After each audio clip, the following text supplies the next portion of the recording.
Chapter 27. Sisters.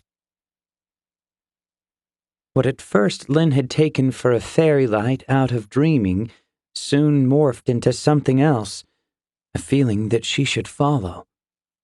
The green bulb buzzed faintly, moving about in circular patterns that alternated between alluring and frantic.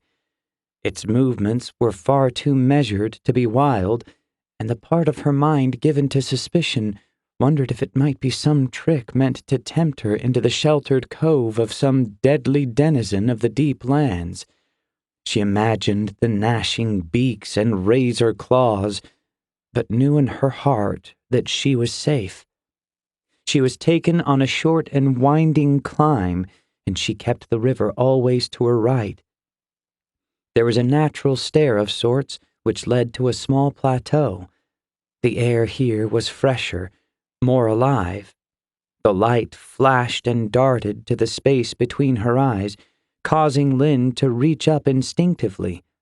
Before she could grab it, the light streaked into another chamber, and there it stopped. Lynn guessed her position to be directly above the sleeping heads of Jenk and Nathan. "What now, little bug?" Lynn asked, feeling immensely foolish. Maybe she was beginning to lose her mind in this place of ever-present darkness. The light burst in a shower of green and white sparks. There was no sound, but Lynn was rendered blind in the searing bright. She fell to her knees, feeling about for purchase, and the throbbing slowly ebbed away from the backs of her lids. Had she not already fallen, the sight that resolved itself before her now surely would have done the trick. Where the fairy light had been, Iana now stood, her brows turned down in the concerned way only she could manage. Tears stung the corners of Lynn's eyes and left their tracks in the pits of her hollow cheeks. A sensation like touch, but fainter, tickled her shoulder as Iana reached out, but Lynn knew she was not there, not truly. The green glow was faded now, but it hung about her younger sister like a curtain. Iana's eyes shone like burning emeralds, brighter than ever before. "How?" Lynn managed to choke out between racking sobs. She had not realized how much she had to give until it had been given, collected in her own salt pool in the crevices between the stones beneath her. "LandKist," was all Iana said in response, her face strained with the effort, as if uttering a single word was akin to lifting a mountain. Perhaps it was. Lynn had never heard of the Fakin projecting themselves, but then the LandKist of the valley were not well known to the Ember folk. Only Mother Nineveh knew their secrets, and even she doubted if she had them all. "Lynn," Iana said, her mouth moving at odds with the words, her voice coming as if from a great distance. "You are not well." She had to laugh at that, looking down at arms that had lost much of their color and more of their sinew. Arms that could previously draw the stoutest war bow were now faded to fish bones. "It has been a hard road," Lynn said, unable to meet her sister's eyes. Her own glassed over now, recalled to another dark place on the edge of a storm, a cave at the edge of a forest. Iana reached out her hand, and though the sensation was only a little more than nothing, Lynn's chest heaved and racked again, but her salt was all spent. When she was done, the old stone that marked her as Varan returned, pebble upon pebble filling her breast as she went back from the breaking. "Kole is on his way to the peaks," Iana said. "For me?" Lynn said, unsure if she was furious or relieved. Why would he? How could they let him leave Last Lake? Why had she? Nineveh says the white crest still lives.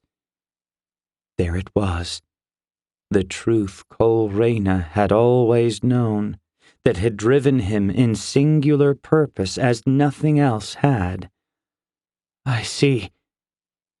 But he is not himself. Who is she to judge whether a sage is or is not himself? Where has he been all this time? Asleep. Asleep? It sounded ludicrous. He has fallen to the same corruption that plagues the valley now. There are hearts beneath the keep.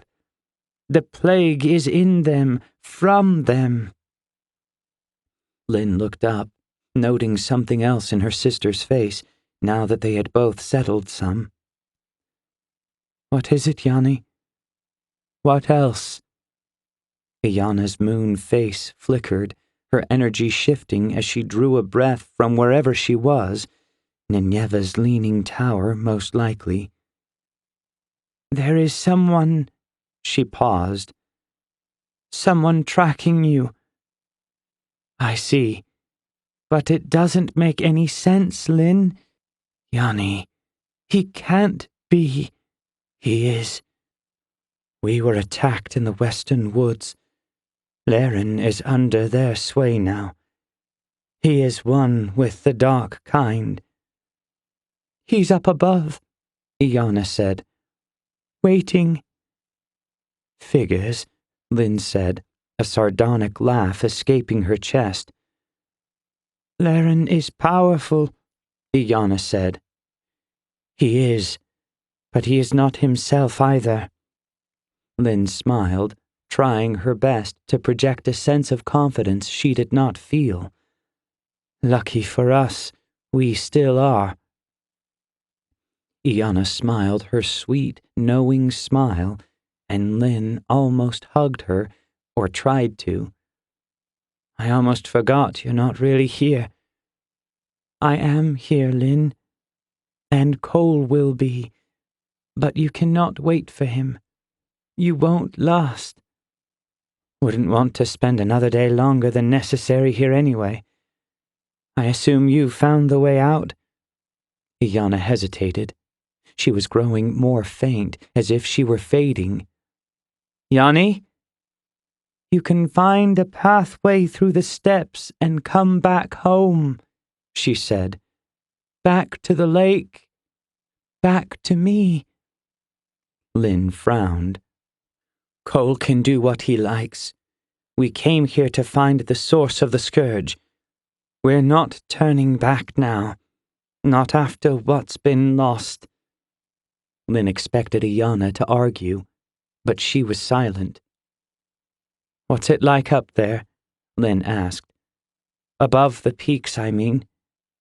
Are the fields golden, like the ancestors say? Clear as glass, Iana said. Too high for the wind to reach. But the sun is there, Lynn. I know someone who will very much enjoy hearing that. Iana smiled, but it was tinged with sadness, a knowing that Lynn did not want to know. The lake still knows peace? For now. Lynn nodded. They'll need you before the end. Don't come back looking for me. Iana's brows drew close together, her lips forming a tight line, but she offered the slightest of nods. She flickered and nearly went out, and Lynn's heart caught in her chest. She did not want her to leave, though she knew she must. This tether is failing, Iana said, her voice even softer and more broken than before. The tiny firefly could be seen near where her heart would have been, its wings buzzing softly, weakly. Show me the way, Lynn said, her resolve strengthening, mind bending to its purpose. She would find the white crest. She would discover what he was about. and she would do it all before Kole had a chance to become what he most hated and feared. She hoped. Chapter 28. The Worm. They moved as quickly as the sodden terrain would allow. At first, they did so quietly, but now they made all haste, the booming percussions from the battle to the south punctuating the night and covering their progress. It was becoming increasingly apparent that the vast majority of the dark kind were massed outside of Hearth's walls. Kole felt the guilt welling up like acid, the one fire to which he was not immune. Misha Vaga, however, was a pragmatic sort, and though he kept pace with her evenly, she often as not took his silence for dawdling. "Since I'm doing all of the navigating," she said, "the least you could do is keep up." Kole said nothing. He knew the other Ember was merely covering her anxiety. In some ways, she reminded him of the Varan sisters, albeit a bit more brash. And though she carried her spear with a steady hand, he wondered if she knew how to wield it. He wondered why she had been positioned along the white cliffs, where action was sparse during the dark months. In truth, Kole said nothing because he was tense, and that tension rode them all the way through the marshes in the shape of reed, rock, and root. One great beast was unaccounted for, and it had last been seen in this region. Kole knew the Night Lord had not given up. Misha knew it as well. It had both of them peering around every bend in the slow-moving waters and twitching at shadows between the stalks. Though the land would have been difficult for her, Kole regretted leaving Shifa in Hearth. Misha seemed to sense it before he did, her measured strides morphing into a trot that became half-run. She looked back, eyes wild, to see if Kole was behind her. "Go," he whispered harshly, the back of his neck prickling.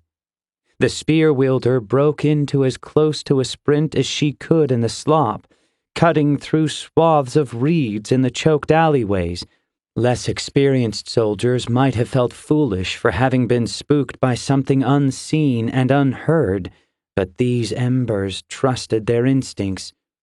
Sooner than Kole would have hoped, the whistling spear separated the furry cattails from the final stalks between them and the river, and they let the current help them along as the way grew less choked. They waded forward, not turning back, and Kole could pick out the rough bank ahead by the way the silver light filtering in from the clouds carved stones from the darkness. Misha grew taller as she gained purchase on the gravelly river bottom, and she must have heard the sound before he felt it. The ripples and waves could have been natural, but he felt the coming of the beast in the undertow, the river pulling at him like an indrawn breath. The loose pebbles underfoot began a rapid slide that threatened to suck his feet out from under him. Up ahead on the shore, Misha spun, her bright hair indistinguishable from the flaring tassels on her spear. The air around her grew hazy as she set her weapon into a slow spin that soon became a blur. Her features were obscured behind a whirring of green, red, and yellow as the atmosphere turned liquid. Kole flushed heat into his legs as he struggled up the cascading shore. He was chest deep and slipping. One final lunge brought him up to his navel before he heard a hissing streak along the water's surface. He spun, the bottom betraying him once more in a lucky stroke that spared his life. As he fell, a spray of water hit him like shards thrown from the prow of a windship. The black mass was indistinguishable from the foam, but the red eyes glowed their ruby glow, and he knew the beast had come as he went under. The river was cold and black. It enveloped him completely, and he tumbled in the wake of the snake's passing. His fingers scored gashes in the rough sand, and he fought to gain a horizon. He did not dare to surface, but rather clung to the bottom and waited. A weight like a tree trunk slammed into his side and sent him careening end over end. Again, it was luck that saved him. Instead of the beast's razor teeth, the shallow stones met his brow, leaving their scrapes but sparing him a more ugly fate. Again, Kole managed to dig his roots into the sliding silt, scanning the deeper darkness for signs of movement. Just when his lungs were about to quit on him, 2 red stones appeared in the inky black, and the serpent shot toward him with frightening speed. Embers rarely ran from fights. They were more than worth their weight in water, unless they were in water. Kole swam toward the surface. The instant his head broke through, his eyes were stung by a brilliant kaleidoscope of amber, yellow, and red. Heat that would have killed any other buoyed his lungs and charged his blood with power. He set his feet in the rolling rocks and ran toward the blazing shore, where Misha Vega strained in the cyclone of flame. Behind him, the crash of the beast breaking the surface was drowned out by its roar of pain as the flames set to eating. Kole reached the shallows and spun, drawing his blades as he did and setting the air around him to shimmer as Misha's flames died out. The serpent surfaced again, its head a smoking ruin, its cry more rage than pain now. It looked like no creature Kole had ever seen, though its body recalled the great burrowing worms of the untamed hills, docile creatures that met most challenges with swift retreats. The fire distorted the Night Lord's form, the horns atop its head and the frills of its mane, a melted and moving mass of coiling black. "Reyna, down!" And Kole put the fire in his legs, shooting backward as the serpent lunged for him. A comet in the form of Hearth's third keeper hurtled over him, spinning shaft in hand. The monster was so intent on Kole that it spared Misha no heed, its maw a frothing mess that smelled like death. Kole lit his blades and angled them sharply, fearing he would be crushed in the collision. There was a whistling as the spear whirled, and then a sharp sound like metal on marble. The river stilled. As the spray dissipated enough for Kole to see, the beast's head appeared directly before him, and reflex had him stabbing out. He speared one ruby eye, which burst in a shower of hot blood that sizzled along the haft of his blade and coagulated into syrup as it rang along his armored forearm. There was no cry as the beast died, no animal roar to rival the distant din of Hearth. It had died the instant Misha Vega's spear made a hilt of its skull. Misha pulled her weapon free with a sucking sound, and the embers walked to the shore as the shallows stilled.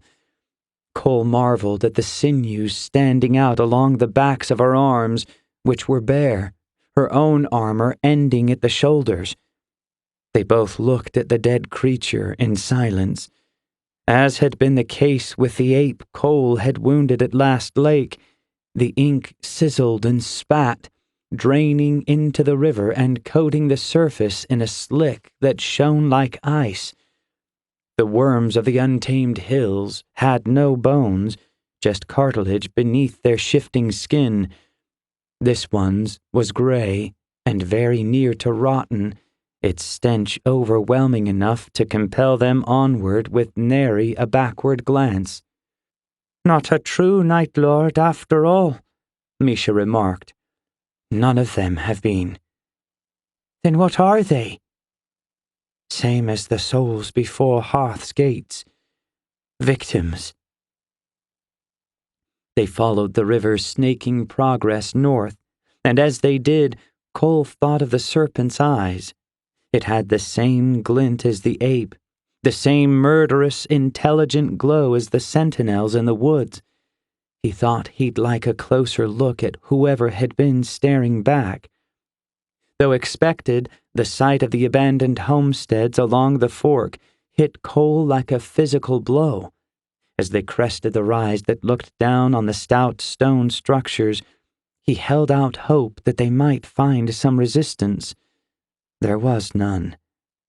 Kole tried to tell himself that many of the corrupted before Hearth's gates were from lands beyond the valley, but the desolation before them was impossible to ignore.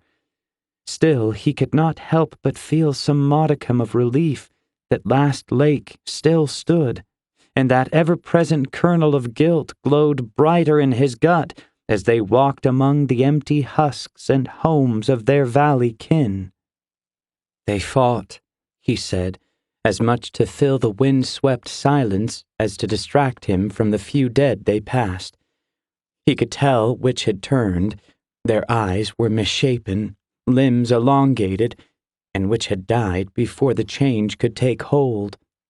Death was a mercy in this war. How defeating to wish for the dark months in place of this madness. They lost, Misha said after a time, but her voice had lost much of its solidity. There. They were passing an alley when Misha noted a particularly dense collection of former persons strewn about a northern square. Carts had been overturned to form some semblance of a defense, and they could see the spires of a guard tower that stood in the shadows of the mountains. Coming closer, they saw deep grooves in the earth that stretched like snails' tracks before coming to rest at the bases of great boulders, telltale signs of the final stand of the rock-bled. Kole did not know how many of the stone-throwers remained among the rivermen, but he knew there were more of them than there were embers in the valley. He wondered how many had fallen here. He wondered why they had chosen this gate as their final ground. And then he saw the tracks leading north, and his heart swelled despite his mind's warning. Chapter 29. Numbers Game. Talmir did not see Kole Reyna off in person because he knew he would regret letting him go. Now, the guilt that had burned at his center had morphed. Questions about whether or not he should have allowed the Ember to leave, replaced by those demanding to know why he had not done it sooner. Looking out over the roiling black waters of the dark kind, Talmir knew he had chosen right. He knew that, no matter how brightly Reyna may have burned, all fires would drown in the face of this darkness. Had he not sent him north, the questions would have haunted him unto his dying breath. The more he thought, however, the more he knew that questions over what the Embers would find might do the same. In any case, he was resolved not to die, at least not while his city bled. Talmir stood on the parapets and looked out over that black sea. The dark kind still attacked en masse, but the alleys and trenches were soaked with pitch and oil, the fields burning in defense of the city.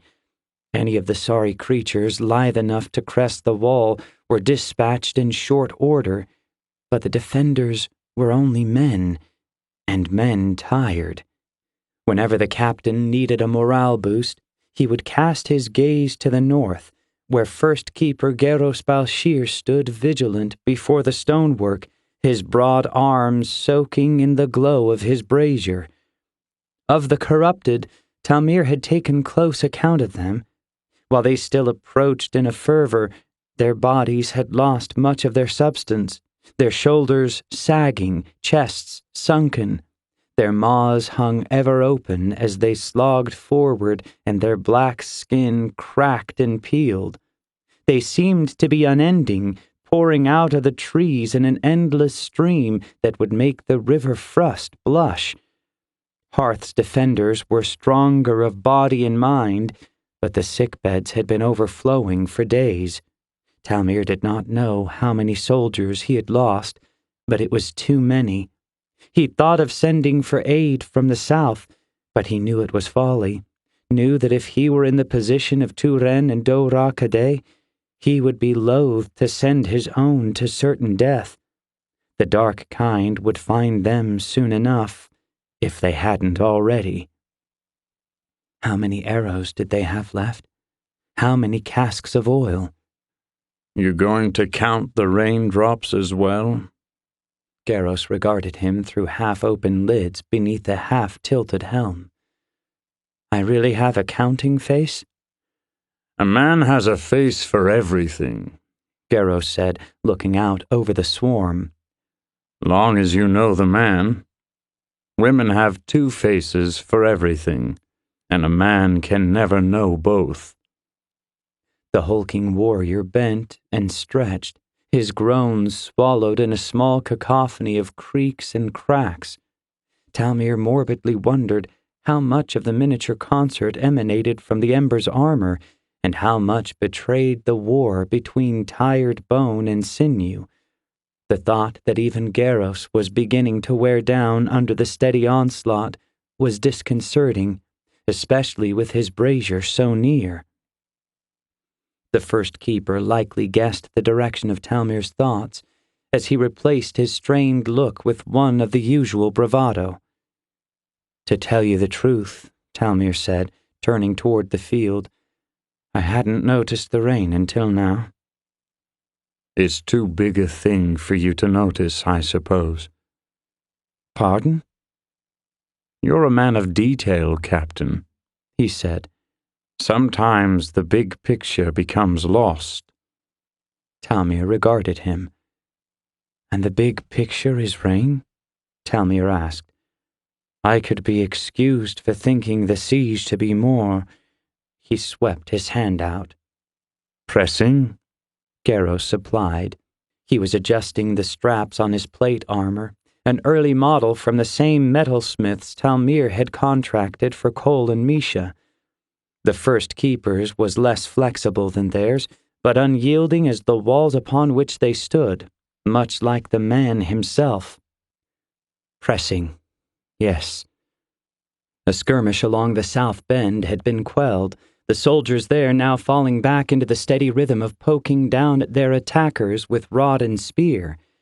Talmir surveyed the broken field before the gate, his eyes picking out movement among the wreckage. He tensed, fearing another Night Lord come crashing through the rock-strewn earth.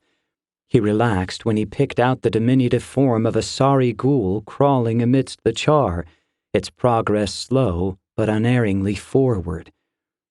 You've got to admire their determination, if nothing else, Garros said. Talmir could not bring himself to smirk.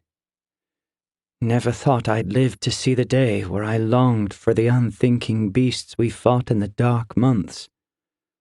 Don't think there's all that much going on in that one's mind, Captain. No, Talmir allowed. And even still. Aye. And Talmir knew the Ember felt it as well. The defenders of Hearth had taken to calling them various names: ghouls, creeps, shades, corrupted. It all meant the same thing. These had been men and women once. Deep down, they still were. The occasional ting of water had increased to a steady patter, painting the white stonework something closer to gray. A thought occurred to Talmir. When was the last time we had rain? He asked. Garros huffed. Now you're back on the point. The older man looked toward the sky, and Talmir followed his gaze. Notice anything different up there? Garros asked. The sky was still dark enough to feel like the beginnings of dusk or the hunting hours of early dawn, and yet the clouds were rougher, more patched, and less solid. The black was now streaked with gray. It was a silent battle between ashen smoke and swirling vapor. Haven't had steady rain since the day the dark came back, Garros said. Sisagretti told me the clouds were unnatural things. Garros shrugged. The stuff of sages, he said, as if no further explanation were needed. Perhaps it wasn't. Could the dark be breaking? Talmir rarely dared to hope, but something was happening up there. Something that was disturbing the unnatural storm in favor of one from the skies above. The hissing sound picked up as the rain increased, burning up as it touched down on the ember skin next to him. I don't think those things will fancy a shower in their current state, Garros said. Otherwise, why cover the sky in the first place? To block out the sun, I'd guess. They don't burn up any more or less readily in my flames than anything else, Garros said, unconvinced. The sun is a whole other fire. Magic's a strange thing, especially that which was taken from the world rather than gifted by it. Magic. Garros heaved an offering of spit over the walls, his bullet landing within splashing distance of the crawling thing beneath them. If it noticed, it paid no more heed to that than anything else as it reached the rough-hewn stones at the base of the gate and started climbing. The ember placed his palm on the stone brazier, the heat building in the atmosphere around him as he drew it in. If only we had more, Talmir said. More what? LandKist. Embers in particular. Garros paused. You give thanks for gifts, he said. You don't lament their absence, only what you might have done to bring it about. And what might that be? Talmir asked a bit more forcefully than he had intended. We left the desert, Garros said, his tone fatherly and without judgment. We never went back. The sound of falling pebbles announced the presence of the climber, its brows furrowed in hate or pain. A bowstring went taut, the sound of stretching yew grating on Talmir's fraying nerves. He held up a hand. Don't waste the shaft, soldier, he said without turning, and the bow relaxed. Garros placed a hot palm on Talmir's shoulder.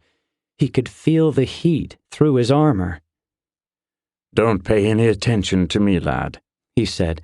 It's true our people were stronger in the bosom of the desert, but we weren't strong enough to stop this darkness then, otherwise we'd still be there. Our Ember King fled and took his people with him. This war was a long time coming. Everything up to now has just been testing. Don't know how I know, but I do. The climbing thing had left gouges in the stone that marked its steady progress. Flakes of black skin had peeled from its fingers, leaving the tips red with fresh gore. They could see bits of white flesh through the cracking mask on its face, which was now soaked through with the falling rain. As it drew closer, they saw the angled teeth and the pale tip of a sharp-angled ear that revealed it as one of the Fae, the only one Talmir could recall having seen amongst the horde thus far. He could not help but wonder who she had been, and he was doubly resolved to ensure that none of his soldiers would suffer the same fate.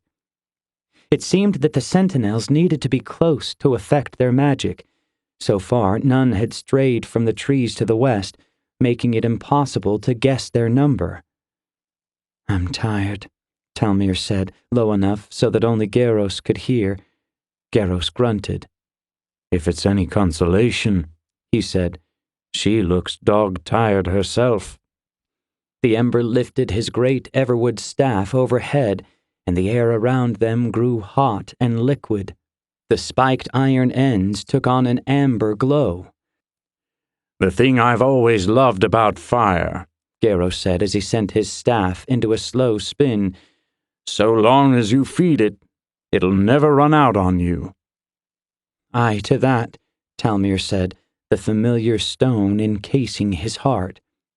The butt of the staff came down just as the Fae's head crested the rise, and the angry, sorry visage exploded in sparks that erased the gore, the singed corpse falling away to join the rubble below. Talmir was not often accused of being an optimist, but one could be forgiven when standing beside the might of Garros. He drew his sword, curved and folded steel that stood just a pair of hands below his full height. It was an heirloom from his hero father he had never grown into. He signaled the archers along the north walk and the south bend alike. A streak of lightning split the sky to frame Talmir in a moment that could have been carved into the cavern walls of the northern deserts, his father's sword lighting up like a rod. He slashed down, and the miniature comet streaked out onto the field for the 10th time that day. Talmir grinned an animal grin, all full of teeth, his face tightening against the lashing rain, which now came down in buckets. "This is where we turn it all around," he thought. "The sky is reclaiming its domain from the dark, and we'll follow suit." His soldiers took up a cry for the Ember folk and resumed their slaughter with a gusto that would have disturbed Talmir had it not been exactly what he wanted from them, what he needed from them. The creatures below seemed to respond to the emotional spike, hurling themselves at the walls with renewed vigor, skin flaking away like wet ash. More climbed the gate, only to be smashed by the god's lantern that was Garros's staff. Talmir was about to add his lungs to the chorus along the south bend when a voice like a flute lilted up from the stairs behind him. "Captain Carew!" Talmir spun to see Jacob standing at the top, two guards huffing as they caught up with him. They turned sheepish expressions toward the captain as he stared balefully. The boy had apparently tossed out the satin shirt Rain Kural had provided for him and replaced it with his usual rags, and Kole Reyna's hound was at his feet, framing herself between the boy and his would-be captors. "What is it, Jacob?" Talmir asked gruffly. "I came to help," the boy said in a tone that suggested Talmir was denser than the walls on which he stood for asking. That earned a bark of laughter from Garros that was well timed with the crack of a splintered skull as another enthusiastic climber met its end. Talmir edged closer and squatted down with a sigh. He placed his hand on the boy's shoulder, setting his blade down across the stones with the other. The hound watched him intently, but made no move to intervene. "I put you in a position to help at the bowl," Talmir said. "You were to look after the girl from Last Lake." "The one that Kole burned," Jacob said. "Yes," Talmir said with a swallow. "That one. She doesn't need looking after. Her brother won't let anybody touch her. Only the Fae can." Talmir sighed again, trying to keep his emotions in check. "He sounds like someone that might need looking after as well." Jacob's frown deepened, if that were possible. He had a gift for mixing suspicion into nearly every face he made. All of them Talmir had yet seen were of the same mold, but what an expansive mold it was. "He's a coward," Jacob said, his decision made. He crossed his arms as Talmir rocked back, brows rising. "Tai Kane? A coward?" Jacob nodded. "Why would you say such a thing?" "He won't come out to fight," Jacob said, accusation dripping. "His sister is hurt badly," Talmir said. His patience was wearing thin. "Besides, this is not a time for judging others. Does Kareen know where you've run off to? Krayath?" Another shrug. Talmir nodded. Another climber lost its head in a flash of heat that momentarily dried the skin and armor of all atop the gate. The din of battle intensified to the south, the discordant sounds bouncing off of Talmir's skull as he grappled with the child's problems unsuccessfully. He put a hand to his forehead. "Listen, Jacob, it's not safe here." "It's not safe anywhere," Hearth is safe. Nowhere is. Talmir looked into the boy's dark eyes, really looked. After a time, he nodded to the guards and tried his best to ignore Jacob's screaming protests as they ripped him away from the gate. Karoo! It was Garros. What is it? Talmir asked, running up beside him. He craned his neck to look down before the walls. There were several creatures making their way up, one precarious handhold at a time, but not so many as to cause him alarm, never mind the Ember guarding the top. Their faces. Talmir looked closer. The sight before him, coming clearer with each struggling reach, was enough to make his skin crawl. The black masks had begun to fall away in the wash. They looked horrible, the gray skin of death mixed with the rot of decay, flesh peeling and purple with frozen blood. Others looked fresh and powdered as though they were slumbering in moving shells not their own. Garros nudged him on the shoulder, and Talmir looked toward the south bend. He heard the gasps and cries and saw the horror etched onto his soldiers' faces. How soon bravery and bloodlust could turn to terror. It seemed that sinking was the only feeling Talmir had time for these days, the former rush having all but gone out of him like a blown match. The fear and disgust grew along the wall like a living thing, a parasite nestling inside the hearts of his soldiers. "Jacob!" Talmir called, rushing to the top of the stair. To his relief, the guards had only managed to drag him to the bottom, the hound barking as the boy scraped along the stones and tried to root himself in place. "Let him go," he said, and they did, sharing confused and annoyed glances. "I have a job for you after all," Talmir said, crouching down as the boy reached the top of the steps in bounding leaps, the hound following after. Talmir pointed to the north, where the snaking white walls gave way to quartz cliffs.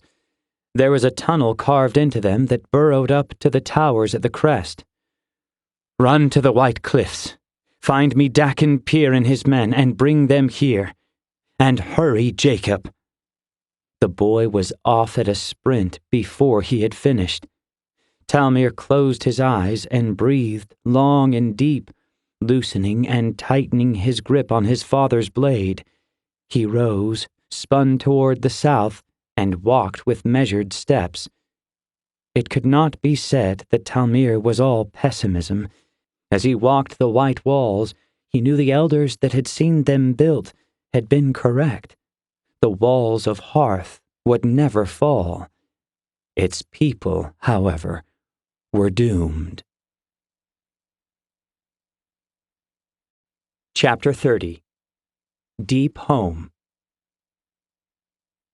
Luckily, they stumbled upon the tracks before the storm did.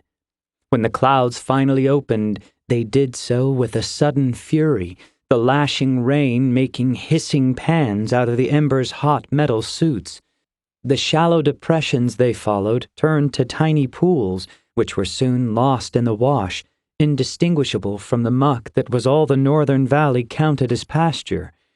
"What I wouldn't give for the rocky fields of Hearth," Misha said as her boots squelched through the sodden terrain. As was often the case since their meeting, she was annoyed at Kole, although this time she had the decency to blame it on the elements. For the early part of their trek, she had used bursts of heat to dry the land they crossed in order to make the tracking easier. Soon enough, they had discovered other tracks. These were unmistakably human in origin, but they were lurching and accompanied by scores and scratches. The Embers were not the only ones following the rivermen, and that had put an end to Misha's flares. Kole did not want them walking into an ambush. It seemed that not all of the dark kind were massed before the walls of Hearth. Some were here, and if there were dark kind, there could be sentinels. Kole could not help but think of his own battle with the sentinel, both beneath the roots and in the realm of nightmare.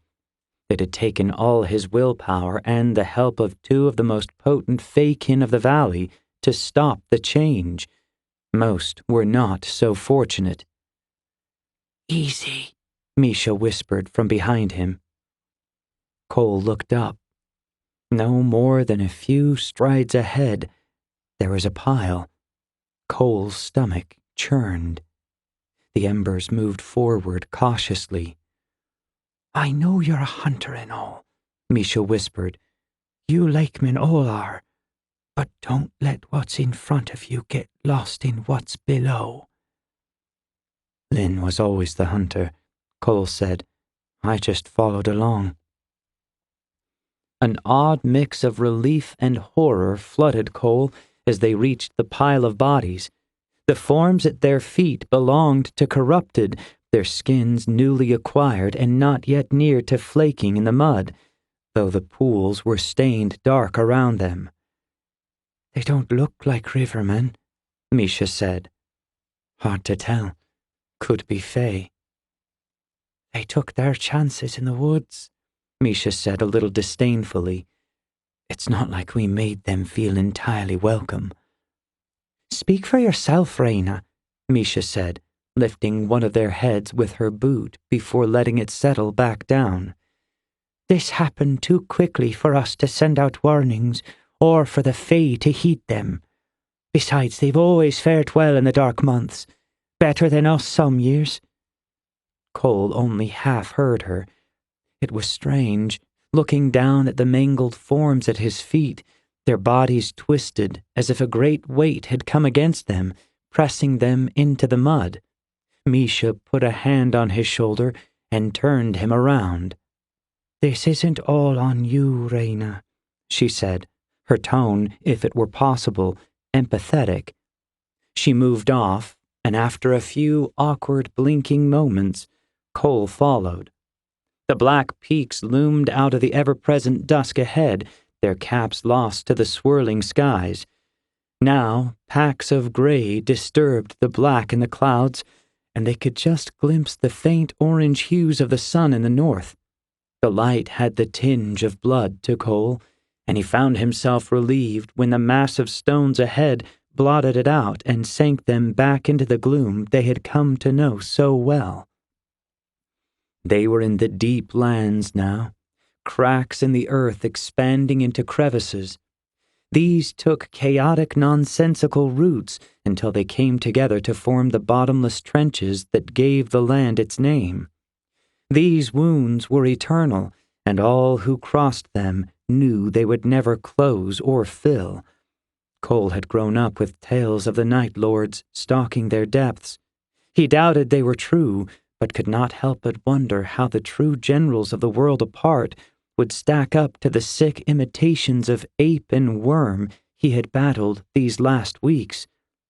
The further they moved, the more apparent it was that desperation had forced the rivermen this way, a desperation that Kole hoped was fueled by the promise that lay at its end. With the scarred earth, the path of the refugees was becoming more difficult to follow. The memories of violence done to the land here in the titanic clash between the sages discouraged growth, and the soil morphed into a thick clay that harbored no tracks. In the place of grass and weeds, only moss and the occasional scrub brush sprouted. Soon enough, the embers followed intuition more than sense, following the path of least resistance over and around the gaps and plateaus. A gray-black mass of stone rose before them to mark the base of the lower steps. Kole had never been here, though it was not so very far from home. The steps marked the beginnings of a place out of memories that should not have been his, a place where Kole had lost much. "Reyna." Kole was standing still. "Sorry," he said, making to move off, but Misha hooked his arm and yanked him back roughly. "Wait," she hissed, eyes wild. They stood on a steel-colored slab that narrowed to a point ahead.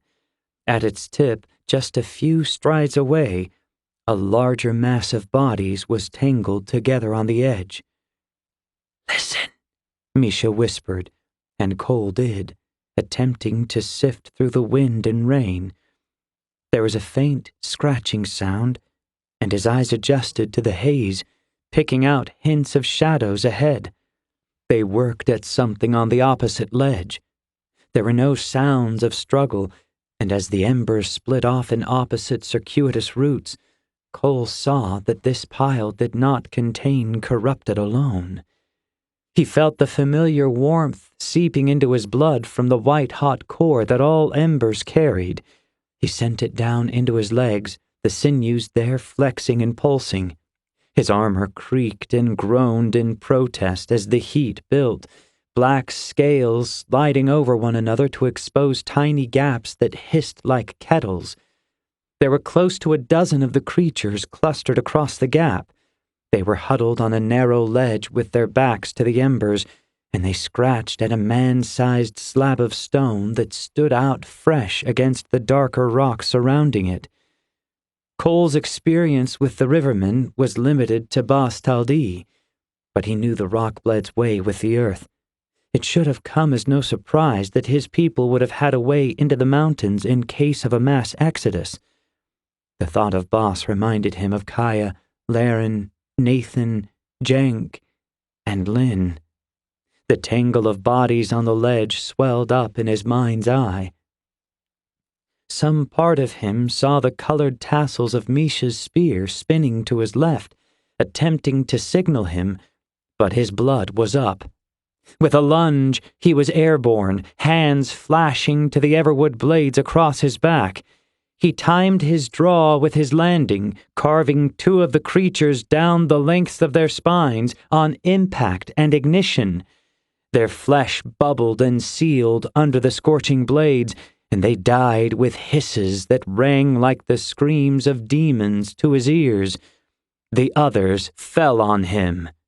Kole heard Misha shouting, but his concentration was forward, twisting and turning, deflecting and scoring as they came for him with a hunger. "Jump!" And Kole sprang back, the ghouls following in suit, several to their own demise. As he landed, skidding across the smooth surface of the slab, the beasts readied themselves as cats would and leapt across only to meet the fires of Misha Viga. Her furious press sent another tumbling in short order, while those remaining ducked and darted like jackals. Kole was on them an instant late, allowing Misha to skewer one while he took the next under the ribs. On they came, and down they fell, Misha's whirling attack forcing them into non-action, while Kole skirted the edges of her blaze like a wolf at slaughter.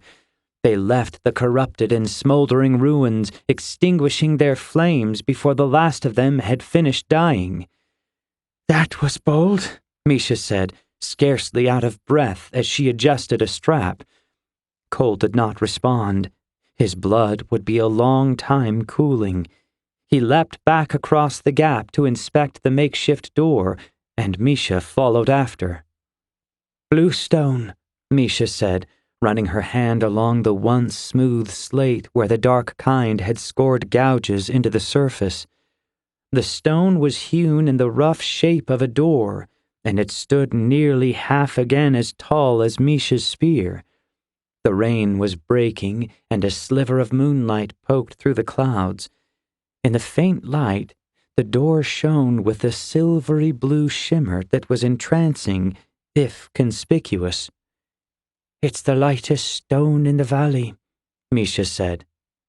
"Doesn't seem it," Kole said, testing the give with his shoulder. It didn't budge. Judging by its proportions compared to the gap they had just crossed, it was only now serving as a door because its use as a bridge had run its course. Kole could still make out the muddy boot prints on its face. "It's slightly ajar," Kole said, noticing a child-sized gap on the lower edge that betrayed a hasty retreat. "Grab a handhold," Misha said, and Kole rewarded her with a blank stare before she nodded toward her spear. "Really?" "Really. unless you want to call up that power you used before the gates and shatter the stone yourself." Kole looked back at the stone. He ran his fingers along the lichen-choked face and over the grooves left by the dark kind. He closed his eyes and sought out the fire. He did not know if it would be there, but it assailed his mind with a sudden ferocity that had him spinning. Something that felt like a pane of glass broke in his mind, and the door shattered in a stinging shower of blue-white dust. Misha yelped, and Kole reached back reflexively, grabbing the Ember by the wrist as she fought to regain her balance, face ashen. "Sorry," Kole said, as Misha sat and dangled her legs over the chasm, panting. Her face was pale and covered in the dust that had made up the door moments before. "I'm not sure I was serious," she said. "That makes two of us." She looked at him, eyes wide. "Where?" she asked. "Where does such power come from?" Kole swallowed. "Rage, I would guess." Misha's face worked through myriad emotions before settling on something Kole could not read. "Hope there's more where that came from." And she was up and moving into the dust-choked doorway. "Wait!" Kole lit the edges of his blades with a faint blue outline, highlighting the passage in an iridescent glow. They were in a spherical antechamber made of the same blue stone as the entrance he had just destroyed. It seemed that the hard rock encasing most of the cliff was just a shell protecting a softer underbelly. "I guess the rivermen found the yoke in the mountains," Misha said. The chamber widened slightly ahead, and Kole had to blink as he noted what looked like stars winking at him from a faraway exit atop the rough-hewn stairs. Kole listened for the steady drip of water from stalactites, but the passage was dry as milled flour. The edges of the tunnel vanished into the deeper darkness, the tiny stars at the end twinkling with the reflected light of Kole's blades. The Embers encountered nothing untoward during their climb, which must have lasted half a mark. Kole kept expecting to trip over a tangle of bodies or to hear another pack scratching at a distant door, but there was nothing.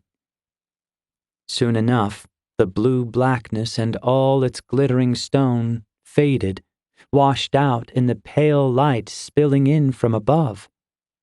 They crested the top stair and found themselves shielding their eyes from the light of a moon they hadn't seen in its full glory for weeks. Before them, ringed on all its distant sides by sheer cliffs of black and gray rock, was a dark green field infested with white daisies. In the distance, Kole could see the ruddy glow of campfires clustered at the base of a rise. "We're in the steppes," Misha said, nearly at a loss. They both looked up at the sky, noting the way the black clouds and swirling grays had moved off to the south, leaving the fields before them clear and fresh. Kole wondered if his mother, father, and the other runners of the valley knew of this place. He had always known the steppes to be inhospitable, barren lands of ash and choking dust, but this one was a veritable paradise. As they moved toward the camp, the darker peaks beyond loomed like angry giants. Chapter 31. Field of Suns. Despite Iana's help, it had still taken a day and more to reach what they hoped was the final in an unending series of tunnels beneath the peaks. They could just see the yellow rays bouncing off the black, glass-like surfaces of the cavern walls ahead. The light sent pleasant lances into the backs of Lynn's eyes. Whatever was on the other side would have to wait its turn to disappoint her. For now, she was relieved, if not happy. Lynn knew the sun would do wonders for Jank, but Nathan seemed almost overcome upon seeing it, his gaunt face lighting up. Their rations were gone, but it was the dark that had been killing them. As they rounded what must be the final bend, Nathan took hold of Lynn's shoulder. "Thank you," he said, water gathering in the corners of his eyes. Lynn shared a smile with him. He looked young then, and it sent a pang through her heart. Jenks smirked and moved off ahead. "Now we can die in the sun," the Ember said. "We won't be doing any dying," Lynn said. "Not now." The cave had rocked each of them to their core, but it had changed Jenk most of all. His usual easy confidence was laced with something darker, something full of intent that reminded her of Kole. He saw Kaya's death in the reflections of the river Frust, and heard it in the crackle of his own flames. If any of them was to have a true weapon remaining, she was glad that it was him. As the tunnel brightened and the air grew fresher with every stride, Lynn thought it funny that they had not entirely believed her about Iana's visit. To their credit, and for lack of any better ideas, they had followed her through sloping pathways that curved downward as often as up, Iana having mapped the path in Lynn's mind as a series of impressions. Their collective mood had not begun to shift until they caught the scent of grass and soil, two things alien to the deep lands. As she left the terrors of the tunnels behind her, Lynn could not help but feel the anxiety attempting to renew its vice grip on her heart. How quickly one threat could replace another. She had not told them of Iana's warning. Foolishly, she still hoped against hope that the White Crest, if he truly lived, was not beyond salvation or redemption. Pure sunlight hit them, and what they at first took for the great orb itself eventually resolved into the tunnel's jagged mouth. When Lynn's eyes cleared enough to draw colors again, she saw the bright blue of the sky. There was not a hint of storm on the horizon. Nathan nearly sobbed beside her, while Jenk hesitated for only the faintest of instants before running to the opening. He stood there with arms out, chest facing the distant blaze as he drank it in. Together, Lynn and Nathan followed, walking shoulder to shoulder. Roots and vines snaked their way into the black mouth, and purple flowers dotted a curtain of moss that framed the whole. But it was the view beyond that took their breath, just as it had yet to relinquish Jenks. It was a field of green with orange fire. From up on their rocky hill, they could see it all. A field of suns, clear pools that drank up the oranges, reds, and blues of the sky to create wells of startling beauty. They came in all shapes and sizes and dotted the narrow landscape to the east far as they could see. The ground between them was covered in a carpet of green and purple, with black stones jutting up to form a pretty sort of violence. To the north, the ground fell away, revealing a gorge leagues deep, brown earth with ridges framing the horizon, white clouds snaking around their peaks. In the middle was a great divide, and the silver flow of the river Frust slithered through, looking like a tiny serpent in place of the dragon they had come to know so well. Far beyond the natural gate, at a distance only Lynn could see, were rolling hills and lush trees melting into the distance. It was the world, and it was not covered in the darkness that assailed their valley home. It was nothing like she had expected, and everything she had hoped. "There," Jenks said, pointing east.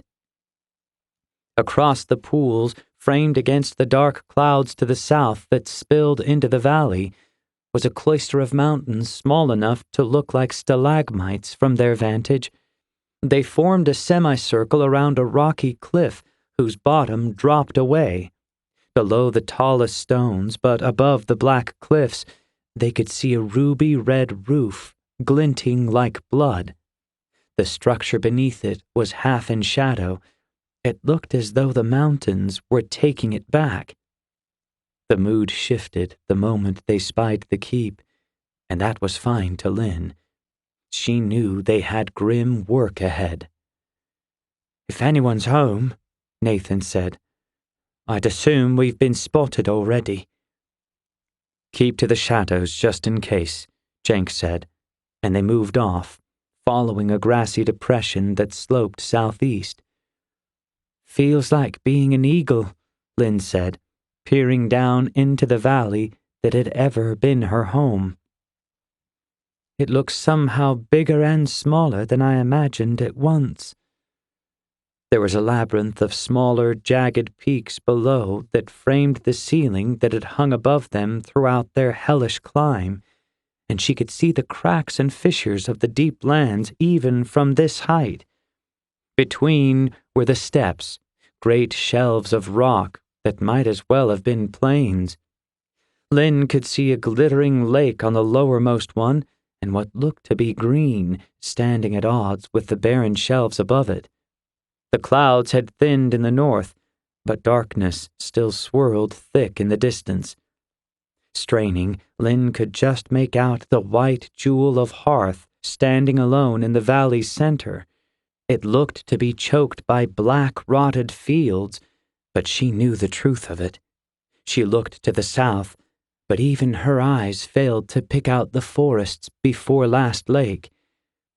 "Perhaps we've become giants," Jenks said, as they picked their way along the rockier ridges. "Maybe these pools are vast oceans, and that keep a house of gods." "I have a feeling its occupant thinks so," Lynn said without humor. "Who's to say he's not?" Nathan put in. "Doesn't mean we can't have a chat," Jenks said. "We should wait for Kole Reyna," Nathan said, and Jenks' expression shifted as Lynn watched him. She had told them both of Cole's approach. Nathan thought it represented a grand opportunity, but Jenks seemed to equate it only to another delay before an inevitable confrontation. "We don't know which of the sages resides there," Lynn said, "if any." "Look around," Jenks said bitterly. "I'll give you a guess." "And if it's our sage?" Lynn asked. Jenks was silent for a time. "Then we'll talk and see what he has to say." That ended it, and they walked until the cloister loomed above them. "Damn! What is it?" Jenks and Lynn asked in unison. "No way we make it up there without being seen," Nathan said from under the next rise. They moved up behind him. Over the ridge, they could see the keep clear as day. It rested at the top of a criss-crossed series of pathways carved into the steep hillside. They looked like cart paths overgrown after decades of neglect. Lynn could make out a wall of green-flecked marble in front of the structure, and the gate in the center of the yard was broken and leaning at the hinges. "Well," Lynn said, "if it is the White Crest, we probably don't want to surprise him anyway." "Assumptions," Jenks cursed. "Power corrupts, and it corrupts the mind most of all." An image of Kole Reyna was called up in Lynn's mind. She shook the thought away. The three moved off, wending their way up the zigzagging path as casually as goat herds out for a graze. The dark stones of the citadel loomed overhead, another dark cloud to replace those they had climbed above. Closer now, and the red tiles looked less like jewels and more like rusted, spiteful things full of growth, the curved towers and gaps leering like something sick. But the nightmare was down below, Lynn reminded herself. The nightmare her people were living through, dying through. Whatever she might face in the dusted halls of an old sage's keep, she would give as fine an account of herself as she could. Nathan was the first to see him, sitting on a rounded boulder that must once have been part of the keep, but had since broken away. His upper body was stiff, back straight, and gaze locked on them as his legs dangled in the wind. Even from a distance, Lynn could see Laren's bearing, but something had changed about him, seemingly for the second time.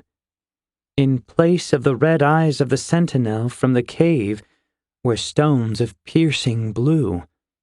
They tracked their progress with the glacial calm of one who has seen mountains grow and slowly crumble into dust. None of the three spoke, tensing as if they expected him to leap down on them at any moment.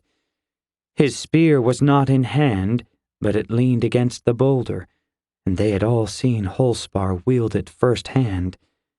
At his peak, he was one of the most formidable warriors among a people whose children now counted themselves as players in a generation of war with the dark kind. Though the Laren they knew was clearly gone, Lynn did not expect him to be any less potent now.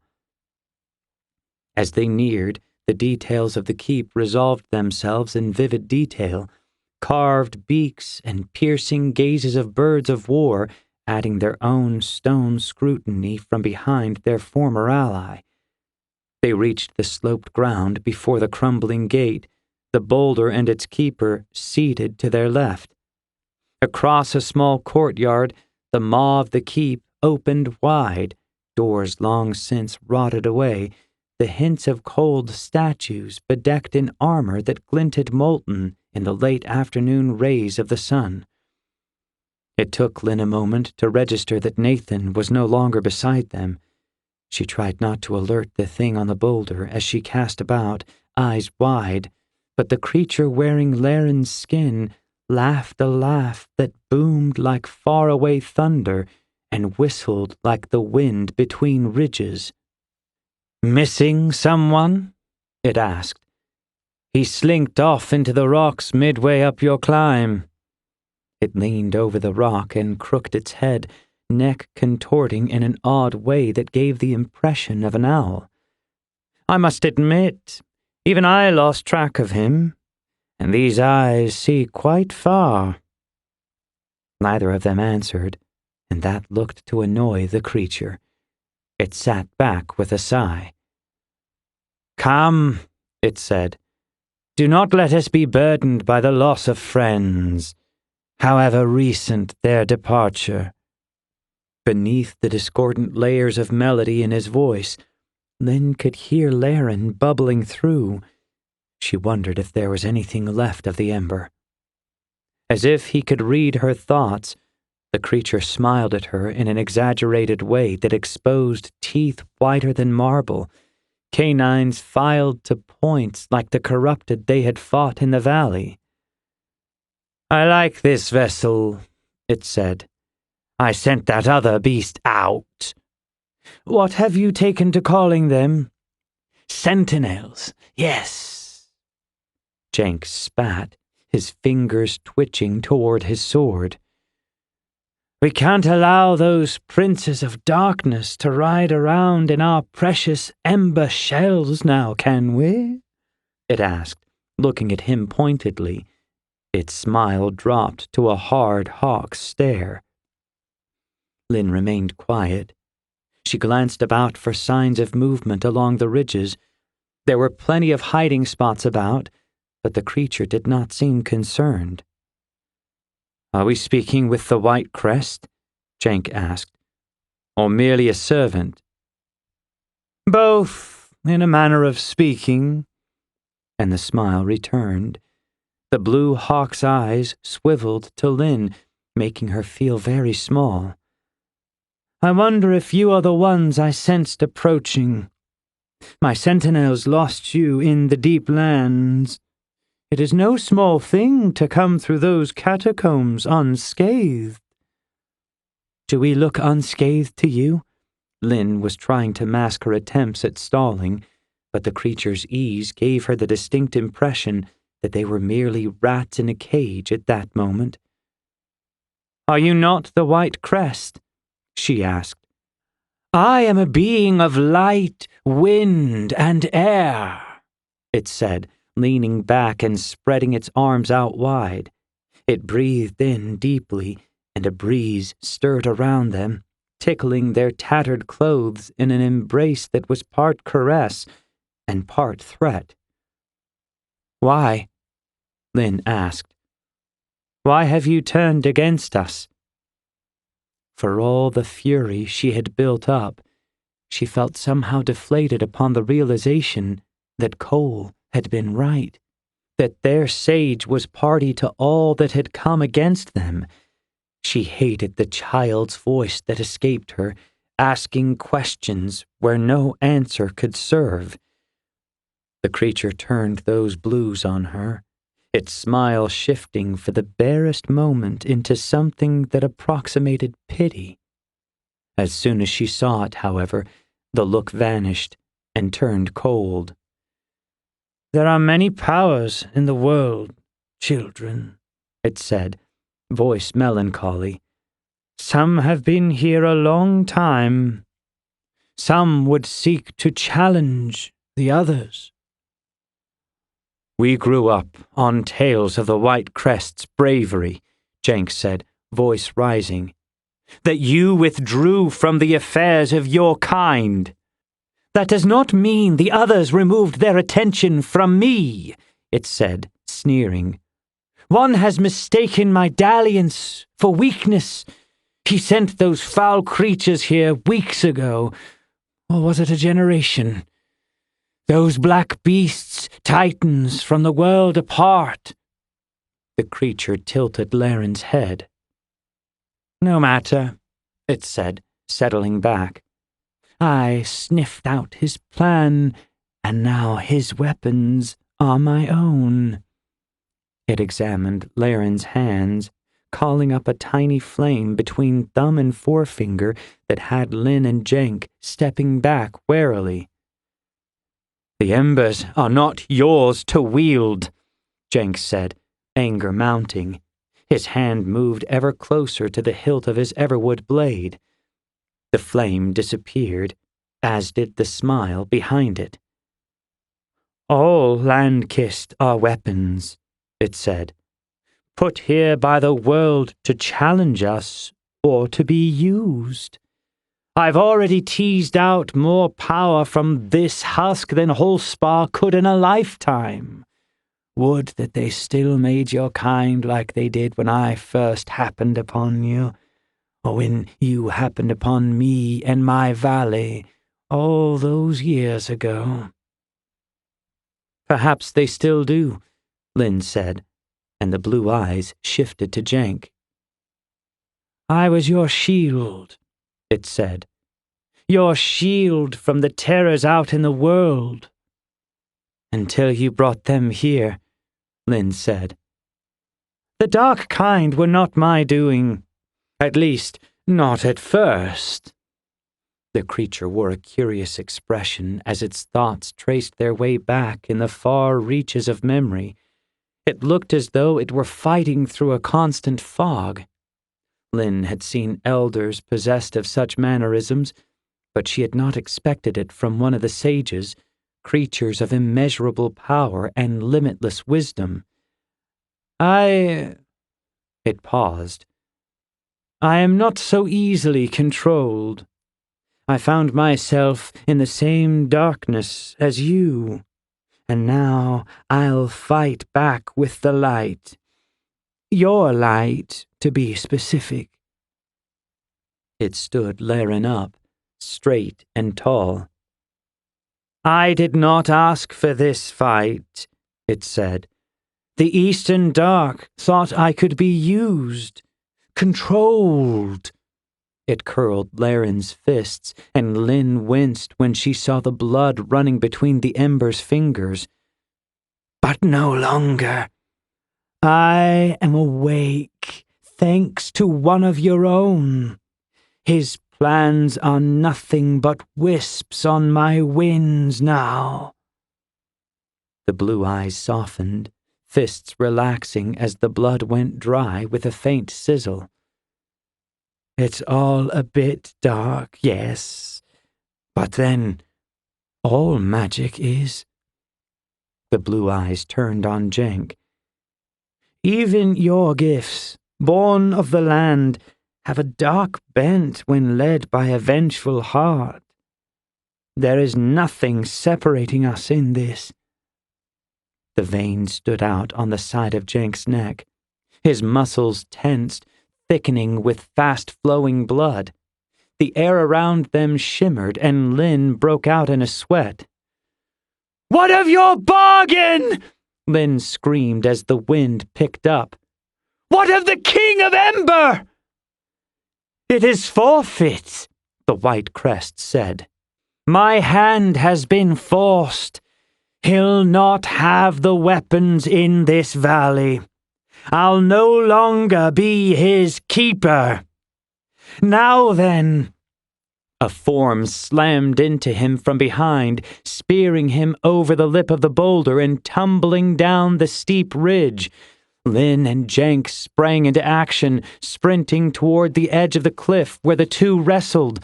Nathan struggled and spat, hands clamped around Laren's throat. Lynn was fast, but Jenk shot past her, sword out and catching fire as he leapt high into the air. His arc brought him down, sword angled sharply, curved point lancing toward the skull of the sage's host. A sound like the shriek of an eagle rang in Lynn's ears as she ran. She saw Nathan launched backward, his head cracking in a spray against a nearby spur. He slumped, blonde bangs plastered over unseeing eyes. "Ah!" Jenk's sword came down in the same instant, but the sudden burst of wind had pushed him off course. His blade split a rock just behind the prone Ember's head, sparks flying up around them. Laren rolled away, came up in an animal crouch, and shot directly toward Lynn with inhuman speed, horrifyingly fast even for a charged Ember. It took all she had to send Nathan's hunting knife spinning while she dove to the side. She heard the metal ring as it struck armor, and then she hit the rocky terrain at an odd angle, ribs shaking as she tumbled. She stopped her roll dizzy and disoriented, one arm dangling into the open air above the steps. The clash of weapons had her struggling to turn, and she saw Laren's spear alight and locked in a bitter and spitting embrace with Jenk's own blade. The young Ember had managed to trap the other near the boulder on which it had stood, but he was already losing ground. Jenk gave way, relaxing his push and ducking under the spear to cut low, but his strike was blown off course by some unseen current, and Laren spun away, hopping and slicing. The Everwood spearhead thrust straight, but the flames curling off its end carved at odd angles on crescent gusts. The flames could not hurt Jenk, but they interrupted his vision and slowed his stellar swordsmanship. Lynn knew that Jenk was fighting a losing battle. The thing wearing Laren's shell could not recall the Second Keeper's technique fully, but it fought with an alien quickness, its mastery of the very air in which they fought, making it impossible to predict and harder to harm. She struggled to her feet, her hand reflexively closing around an errant stone as she did. She rolled it around in her fingers and shook her head, attempting to clear her vision. The embers ducked and rolled in their deadly dance. Laren backpedaled onto the edge of the far cliff, where the ground fell away steepest. It was a feint. Lynn knew the instant she saw it, but Jenk was too caught up in the exchange to notice. He charged, sword stiff and ready at his hip, aiming for Laren's gut. He ducked a lazy swipe and thrust forward, but Laren was not there. Instead, he hopped back, dangling for the barest of moments in the open air before rocketing up and over the young Ember in a somersault. The sage landed lighter than a feather and streaked forward with that inhuman speed. Cenk could not turn in time. Lin's throw prevented him from being skewered where he stood. It took the sage in the cheek, opening a deep gash and knocking him off course, but it was not enough. He slammed into Cenk shoulder first, and Lin watched him fly off the precipice, sword going wide and mouth open in a scream that was lost to the howling air.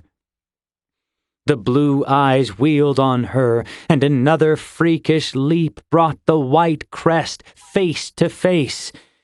"I know who sent you," it said, spitting and wild. "The same old bird that woke me. I think I'll pay her back the visit." "You should fear her," Lin said, but much of the fight had gone out of her. Her knees felt weak. "You should fear us." "Healthy fear is sometimes a boon," it said, grasping her around the throat and lifting her without effort. "She'll tell me who else she has out here." "No," Lin choked out. "What's that?" The grip loosened. "You already know who it is." The blue eyes flashed, and then Laren held up a hand to Lin's nose and mouth. The air was pulled from her like a ghost. As her vision faded, she saw Nathan's sorry form leaning awkwardly against his stone. When the darkness took her, she saw a green firefly making its trails on the backs of her eyes. Chapter 32. Blood from Stones. Kole and Misha were on their third round of a circular argument concerning how best to approach the refugee camp when the third keeper of hearth made a grab for her spear.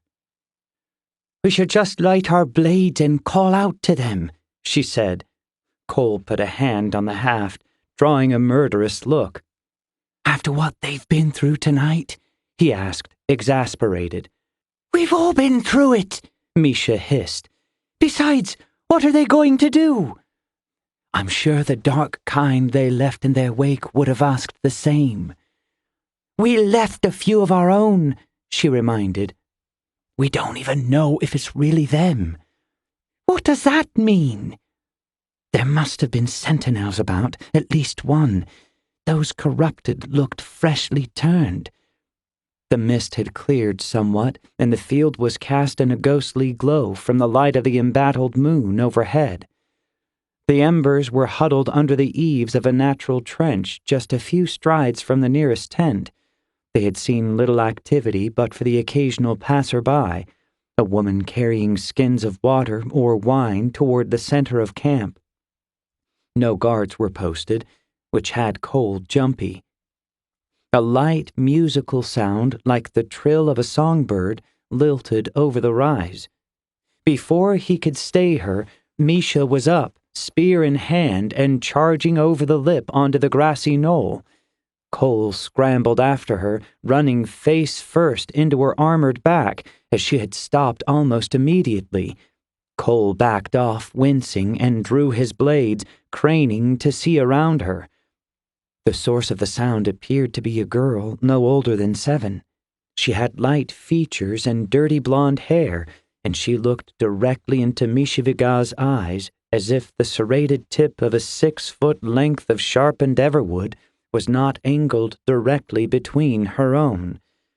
"Are you coming?" she asked, frowning slightly when neither of the embers made a move to speak. Misha's eyes darted wildly, searching for signs of ambush. The girl asked them again, speaking more slowly this time, either to help them comprehend her thick accent or because she suspected them of being slow. Kole placed 2 fingers on the haft of Misha's spear, the second time he had touched the weapon in as many minutes, and lowered it. The little girl turned another frown on Misha before she switched her gaze to Kole. She smiled warmly, her pale skin turning bright pink. "What's your name?" Kole asked. He sheathed his blades and squatted down to meet her at eye level. "And where are your parents?" "Under middle, with everyone else," she said in that child voice. Misha planted the butt of her spear in the earth with a dull thud. "And who sent you to get us?" Kole asked. "Did you see us under the rise?" "No," she said. "Old Farsight saw you hiding." "That a seer?" Misha asked, patience wearing. The girl stuck her tongue out at Misha before turning back to Kole. "He always knows where anyone's hiding," she said. Kole nodded. Though he did not know much about their valley neighbors, the fact that they had something approximating a seer surprised him, since they held no love for the LandKist among the Fae. Misha continued to scan the camp and the surrounding mist, the thought of being discovered so easily not sitting well with her. "Lead the way," Kole said, rising to his feet. "Karpi," the girl said, extending her hand. "That's my name." "Kole," he said. He took the small white fingers in his own darker ones and squeezed lightly, causing Karpi to pull back with a startled shriek that soon turned into a bubbly fit of giggling. "Hot!" she said, bouncing up and down and shaking her hand out dramatically. "Your name fits! Follow me!" And she was off at a skip. Misha smirked at Kole, who shrugged and followed. The winding path took them through a camp that was much smaller than Kole had anticipated. There were plenty of tents, but the ones on the outer edges seemed deserted, no signs of bedding or cook fires within. The larger tents in the middle of the plateau appeared only recently vacated, flaps thrown open, and pots and pans still dripping grease. The only rivermen they saw during their walk were either the very young or very old.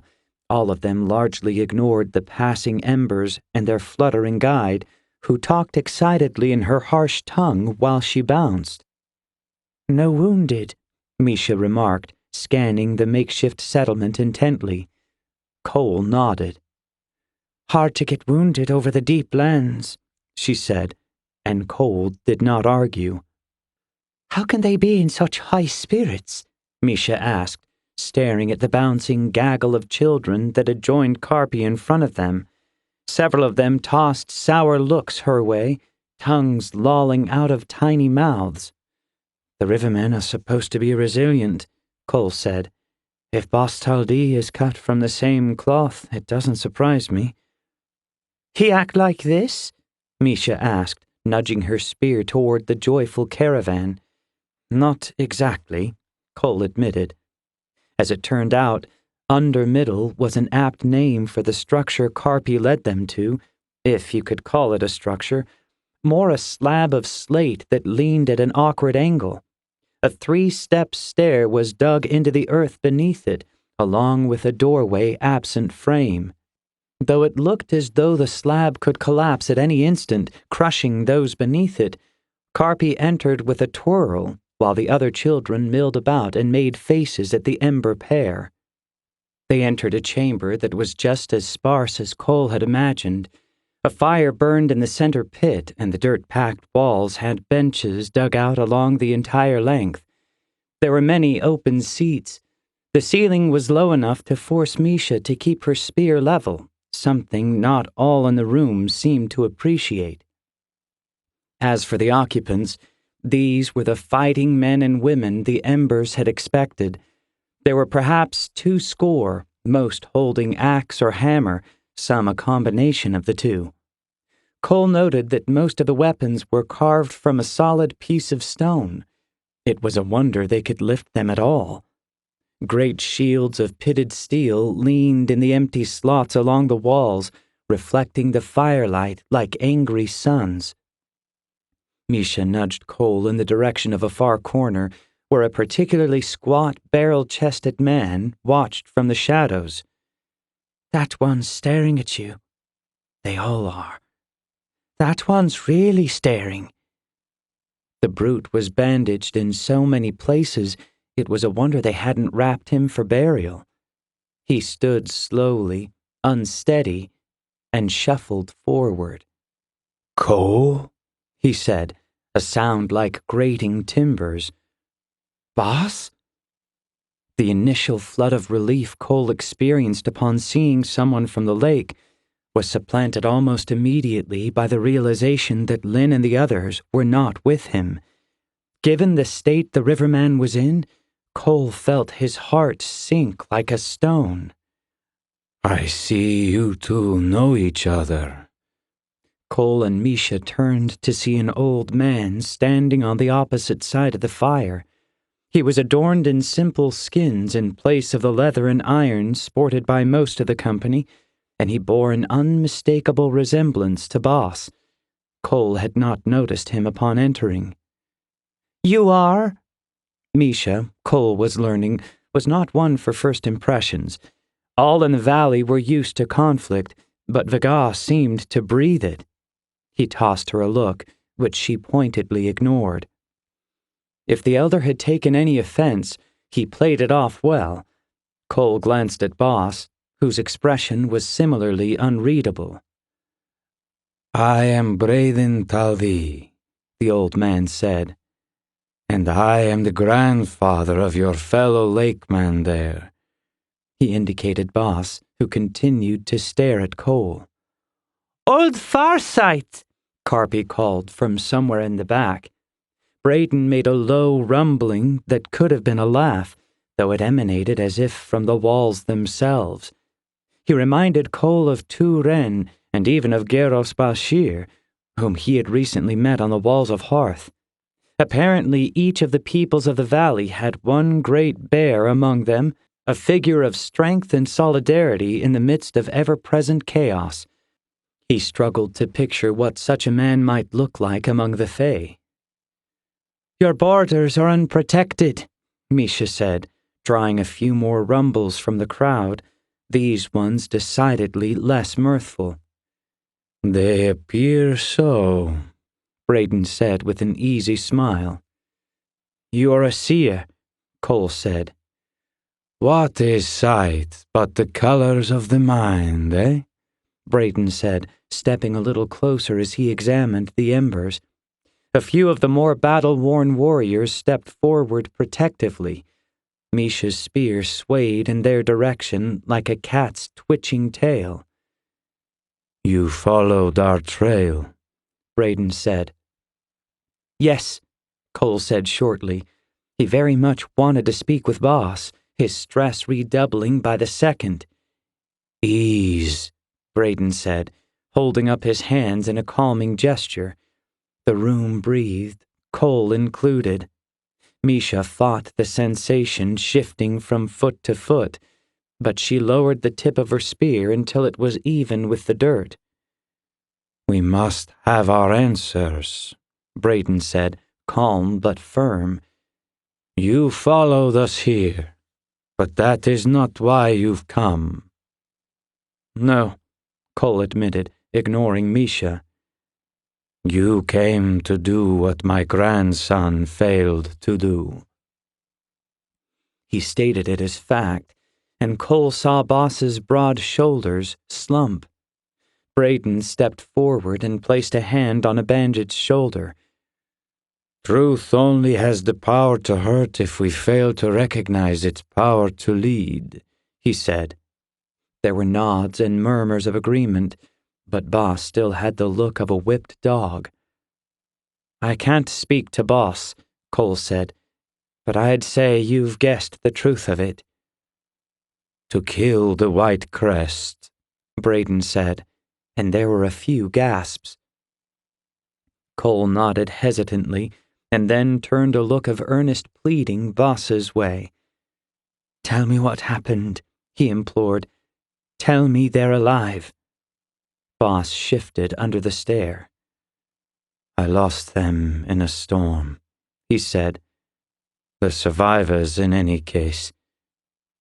Kole did not know Boss well. The riverman had ever held himself apart from the defenses during the dark months, a source of disdain among some of Last Lake's emberfolk, keepers chief among them. He did not know which member of the party Kole was most invested in. My grandson does not remember much from the encounter, Braden said. He was found buried under a mountain of loose stone. Were he not rock-bled, there is no telling how many pieces he'd be in. He turned a prideful look on Boss. He would have gone after them himself had we not dragged him back to the fork. And the others? Kole asked, more forcefully this time. 2 of your embers fell, Brayton said, and Boss squeezed his eyes shut. Whether it was a look of sorrow, rage, or pain, it was impossible to tell. The others fled. We found no trace of them, though their path led to the deep lands, to the deepest and most rabid mouth of the River Frost. We could not follow. 2 embers, Misha said, breathless. Not Holspar. She looked to Kole, who nodded solemnly, thoughts racing. Laren was buried with me, Boss said in a voice barely above a whisper. The one that turned? Brayden prompted, and Boss nodded. The elder looked back to Kole. Your keeper was corrupted by a sentinel. It was he whom the others fought, and whom Boss brought down in the cave. You beat Laren? Kole asked, astonished. Boss shrugged as if he genuinely did not know. He is rock-bled, Brayden said, as if that were explanation enough. There are few of us left, but more than enough to make our stand against those beasts. Many have forgotten the songs of the earth, but rock and river runs through this one's veins. I must admit I've never seen a rock-bled fight, Misha said, but I find it hard to believe you bested Laren Holspar. Kole knew Laren had been of Hearth before he settled with a woman from Last Lake. He wondered if he had any connection to the Vagaz, or perhaps it was merely LandKist posturing.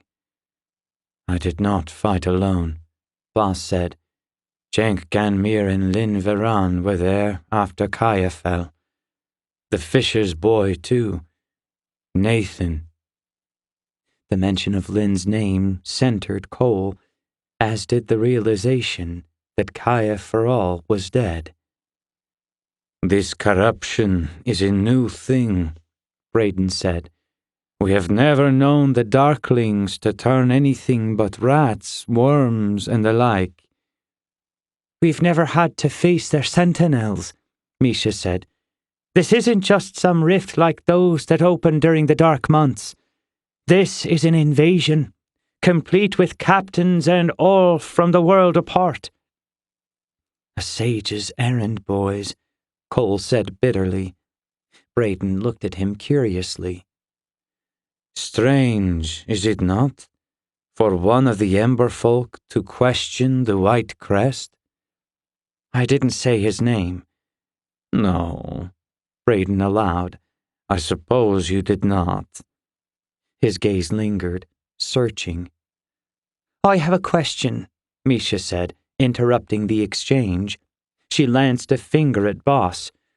Why was this one raised at Last Lake, among the Ember folk? Boss's look was steady, and Brayden placed a hand on his shoulder. I often sent my son Eric to the Ember towns and villages on errands, he said. He was lean and handsome, much easier on the Ember folk eyes than many of us. He smirked as if the story need not go on. The days of conflict between our people are long since past. Not so long, Misha said under her breath. My grandson is one caught between worlds, Brayden said. But we all are, us valley folk, in our own way. Only the Fae can truly claim to come from here, and even they may be fallen leaves from far-off trees. We are all of us orphans in our own way. We are together in this darkness." Together? Misha's mood shifted, anger boiling over as her heat rose. I, for one, am no orphan. My mother and father are currently cowering behind the walls of Hearth along with the rest. All eyes in the room shifted to Braden Taldee, awaiting his response. All, that is, except for Cole's, which were currently boring holes into the side of Misha's sweating temple. "No runners came to offer us sanctuary," Braden said, "though I have no doubt Captain Carew would have, had he the time. We made our own place. I would bid you point your anger where it belongs, to the sage at the peaks. Magic such as theirs is nothing but an abomination. All of its roads lead only to corruption, to court the creatures of the world apart." He spat. "You won't try to stop us, then?" Cole asked. "Your people could earn retribution should we fail." Braden studied him before switching his gaze to Misha. "This one has followed you out here because he believes in ending the scourge of the Eastern Dark," he said. "But you and I both know that is not the sage residing in the peaks, though his magic is thick about the valley." Misha looked askance at Cole, but he continued to look straight ahead. "Prove her right for following you." "My mother used to travel these paths," Cole said. "She was friend to all in the valley, rivermen and fae alike. She came to these peaks to plead with the White Crest. She did not believe he had fallen. I believe she was right." He looked at the ground, where the orange glow of flame mixed with the dark brown earth to make something close to crimson. "I've seen her blood mix with the rain every night since. I'm done waiting behind walls, or hiding beneath rocks like worms in the garden." He looked up and noted that all eyes were on him. He did not try to read them. "I knew Sarisazu," Braden said, and it was Cole's turn to look shocked. "In passing, maybe, but I knew her. My rock blade will accompany you. The sage has not left all his tricks down in the valley. Of that you can be sure." He took a step closer. "One stone can change the course of a river, no matter how strong the current," he said. "Only take care you do not presume that stone to be you, Kole Reyna." Cole swallowed. Several of the rivermen stepped out of the shadows, hands gripping stone weapons. There looked to be a dozen or more that intended to join the Embers, and Boss was one of them. Braden noted his grandson's advance and made as if to speak, but a look from Boss silenced him. "Very well," Braden said, leading the way out of the undermiddle and into the cool night air of the steppes. The rivermen warriors moved off into the camp, presumably to gather what gear they needed, perhaps to say their goodbyes. It was difficult to tell which of them were rock-bled, but Cole thought a few seemed more solid, striding as if mountains might move out of their way rather than make trouble. Cole and Misha stood alongside Braden, who watched Boss's slow steps. "Do not worry on my grandson," he said. "The world chooses its guardians well." He looked up, his gray eyes seeming to pierce through the vapors of the steppes and the dark wisps of cloud above. "Why did you never attempt it before?" Cole asked, and Braden regarded him coolly. Your people have ever held a deep distrust of the sages, our supposed protector among them. Why not seek him out? Make him answer." Brayden paused. He had an audience now as several of the warriors milled about, Boss carrying a huge pitted shield that looked to be made entirely of stone. Kole felt a fool for asking. "Our people, like yours, came to this valley to escape the wars of the sages," Brayden said. "We came out of fear. I suspect that to be the reason we have stayed. I do not presume to know the truth surrounding the darkness that assails us now, but I know it was not the White Crest's doing alone." "How do you know it was him at all?" Misha asked, though her tone was now subdued.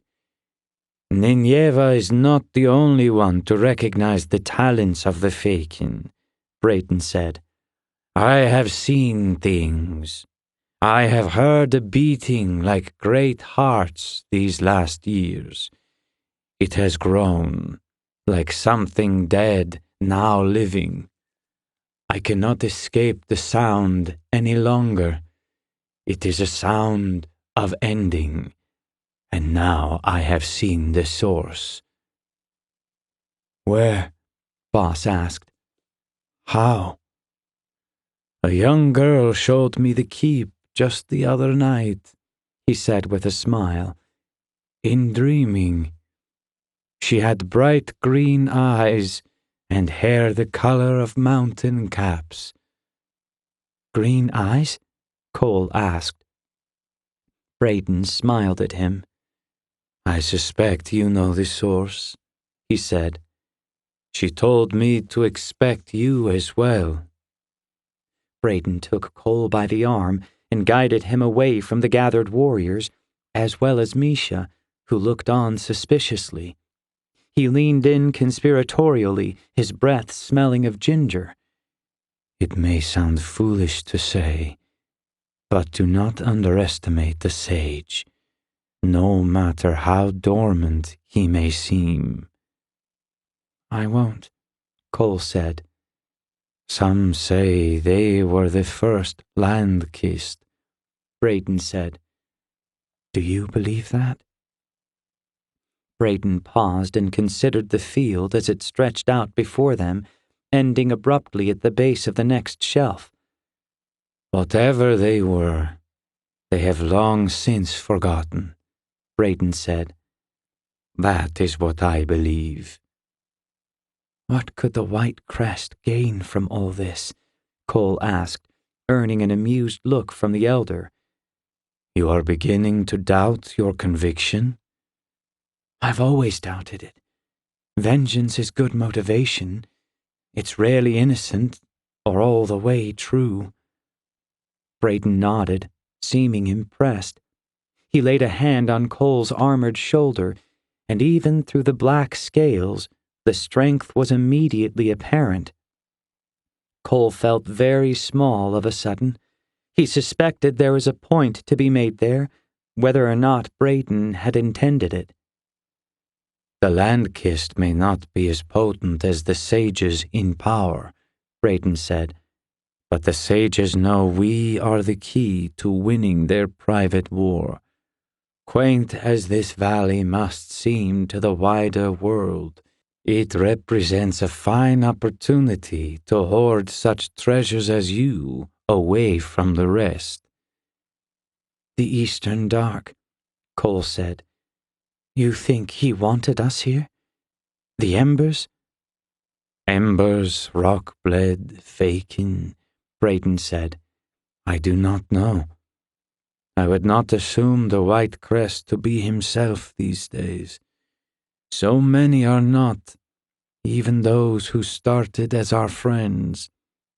I suspect you'll find the truth of it soon enough." Brayden turned to stand square with Kole. "Do not worry too much, Reyna," he said. "This burden does not fall upon you alone. Do not doubt the prowess of our sons and daughters, Though the stones can seem slow and unmoving on the surface, just the same, do not let the flame be too quick to violence. Be sure that yours burns in the right direction." There was nothing left to say, so they said nothing. Kole made sure to find Carpi and give her white fingers another squeeze before they departed. They set off just before dawn, 2 cinders ringed by their dozen stones. Chapter 33. Reckoning. Taste was the first sensation that returned, saliva and the crusted metallic blood of lips gone too long without moisture. Smell would be next, but before it came, she had to remember the path she had taken. Nineveh called it the haze of unreality, and Iana was feeling it keenly as she came back to herself. She had let intuition guide her through the tunnels of Lynn's dreaming, and had spent longer than she should have navigating the milky roads of the between. After years of being able to do little more than heal scrapes and ease the pain of the passing, Iana had tapped into the true gift of the Fakin. She was LandKist. When she had run to the Fey Mother, Nineveh was not surprised in the least. She helped to center Iana, and her ensuing tutelage had better prepared her for the trip she returned from now, wending her way back from the webbed dreams of the riverman. "Build a net and tether," Nineveh had said. "Find this and follow it down, from branch to root, until you come back to yourself." Iana had set out to find Kole, but there was no tether she could feel, no connection to guide her to him. She saw him as if from a great distance, moving through the northern valley with an ember of hearth. It was like following an echo. She traced the ripples and found them belonging to another LandKist. She had descended into his mind uninvited.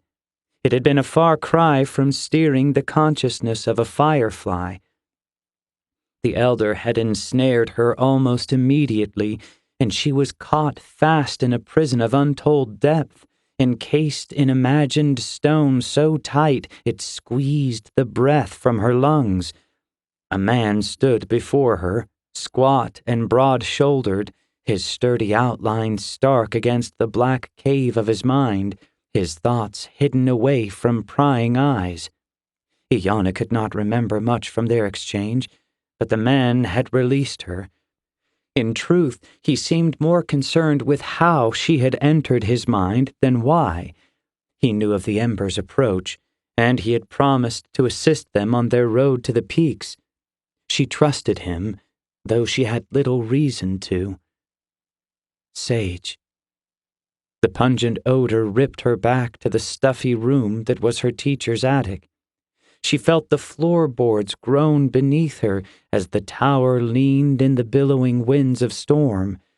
She heard singing, and her eyes snapped open, the low light of the fire in the grate burning like 1,000 suns for the briefest of moments. Rusul, her raven hair ragged and disheveled, eyes sunken, looked positively thrilled to see Iana staring back at her. She had not been here when Iana had departed, but Nineveh said that time was a fluid thing in the between, its meaning dubious and its hold tenuous. Nineveh seemed in a trance a hair above sleep. She was humming a tune that Iana now recognized as a song from her childhood. She felt a pang in her heart when she heard the melody of wind and willow. It was a song passed from mother to daughter, and from daughter to sister. Together, Iana and Rusul waited for Nineveh to return. Iana was not entirely comfortable with the seer, but Nineveh seemed to trust her of late. Nineveh opened the only eyes in the valley greener than Iana's own.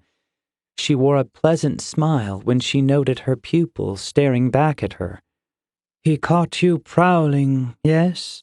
Nineveh asked, astounding Iana yet again with her powers of observation. "How?" was all Iana had the wherewithal to ask. "You are blessed with abilities far beyond what I had at your age," Nineveh said. Rusul watched the exchange with something between respect and envy. "But I have healed thousands. Emotions tell their own stories. I merely tagged along with yours. They told me enough." Iana nodded slowly. "Caught?" Rusul asked, concerned. "Caught by whom?" "Someone old," Nineveh said. "Someone wise." Iana nodded again, steeling herself for a verbal lashing, but Nineveh turned those grandmotherly eyes on her, her smile soft. "You must take care in the between," she said. "It may seem like a dream, but it is all too real. A fakin is not the same as a firefly." "It wasn't one of the fakin," Iana said, shaking her head. "No?" Nineveh sat back, surprised. That was a rare enough thing. "He was a riverman, I think," Iana said. "A riverman?" Rusul asked in disbelief. She raised her brows appraisingly, looking between student and teacher. "Braden Taldi," Nineveh said. "Rock-bled. The oldest among his kind." "He is to be trusted?" Rusul asked. "Given that our girl is safely returned to us, I would assume so," Nineveh said. She reached for a bowl set on the edge of the grate and handed it to Iana. It smelled of lemon and lavender. Iana took a drink. The hot liquid shocked her throat, but after the initial burn, she felt better than she had in some time. How strange that a journey outside of the physical could take such a toll on the body.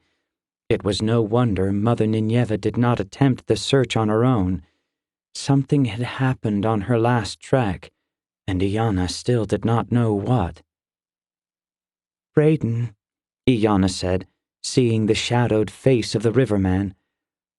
"I saw Kole and another Ember in his mind. He knew they were approaching." "Approaching where?" Rusul asked. "Not the fork. Somewhere farther. Somewhere beneath the peaks." "It is a good thing that Braden escaped," Nineveh said. "Wherever he is, I hope most of his people made it there with him." "He will help Kole," Iana said. "What have the rivermen to offer an Ember possessed of such power?" Rusul asked. "What can they do in the face of a sage?" "How do you think they warred with us in the early years of the valley?" Nineveh asked. "They are unyielding as enemies. That will hold true as allies." "There was an anger in him when I mentioned the sages," Iana said, remembering. "It was seething just below the surface." "The rivermen have no love for magic or its consequences," Nineveh said. "None do," Rusul scoffed. "They appreciate having their rock-bled. No small magic in them." The seer switched her charcoal eyes to Iana, her stare intense and penetrating. "I want to know how you did what you did," she said, taking Iana back. It felt like an accusation. "Nineveh has been around a long time. How did you go from mixing poultices to walking the between in a span of weeks?" Iana made a move to respond, but Nineveh cut her off. "We are LandKist," Nineveh said. "Our gifts are bestowed. The Ember folk have put such a strong emphasis on bloodlines that we sometimes forget that." Rusul turned to regard Nineveh, her expression shifting strangely. It was a look that said more than she was willing to reveal in present company. Given recent events, Rusul said, it is strange to hear you decry the import of blood or its effect on the world. Nineveh held her palms up. Blood has memories, she allowed, but even blood comes from the land itself. My own powers did not awaken until my 13th year. That was a time of great turmoil in this land before the dark kind followed us in, before the white crest fell. I think now would qualify as another such time. Rusul looked about to argue, but seeing the strain on Iana's face, she relented, her face coloring in shame. Apologies, she said, stilting.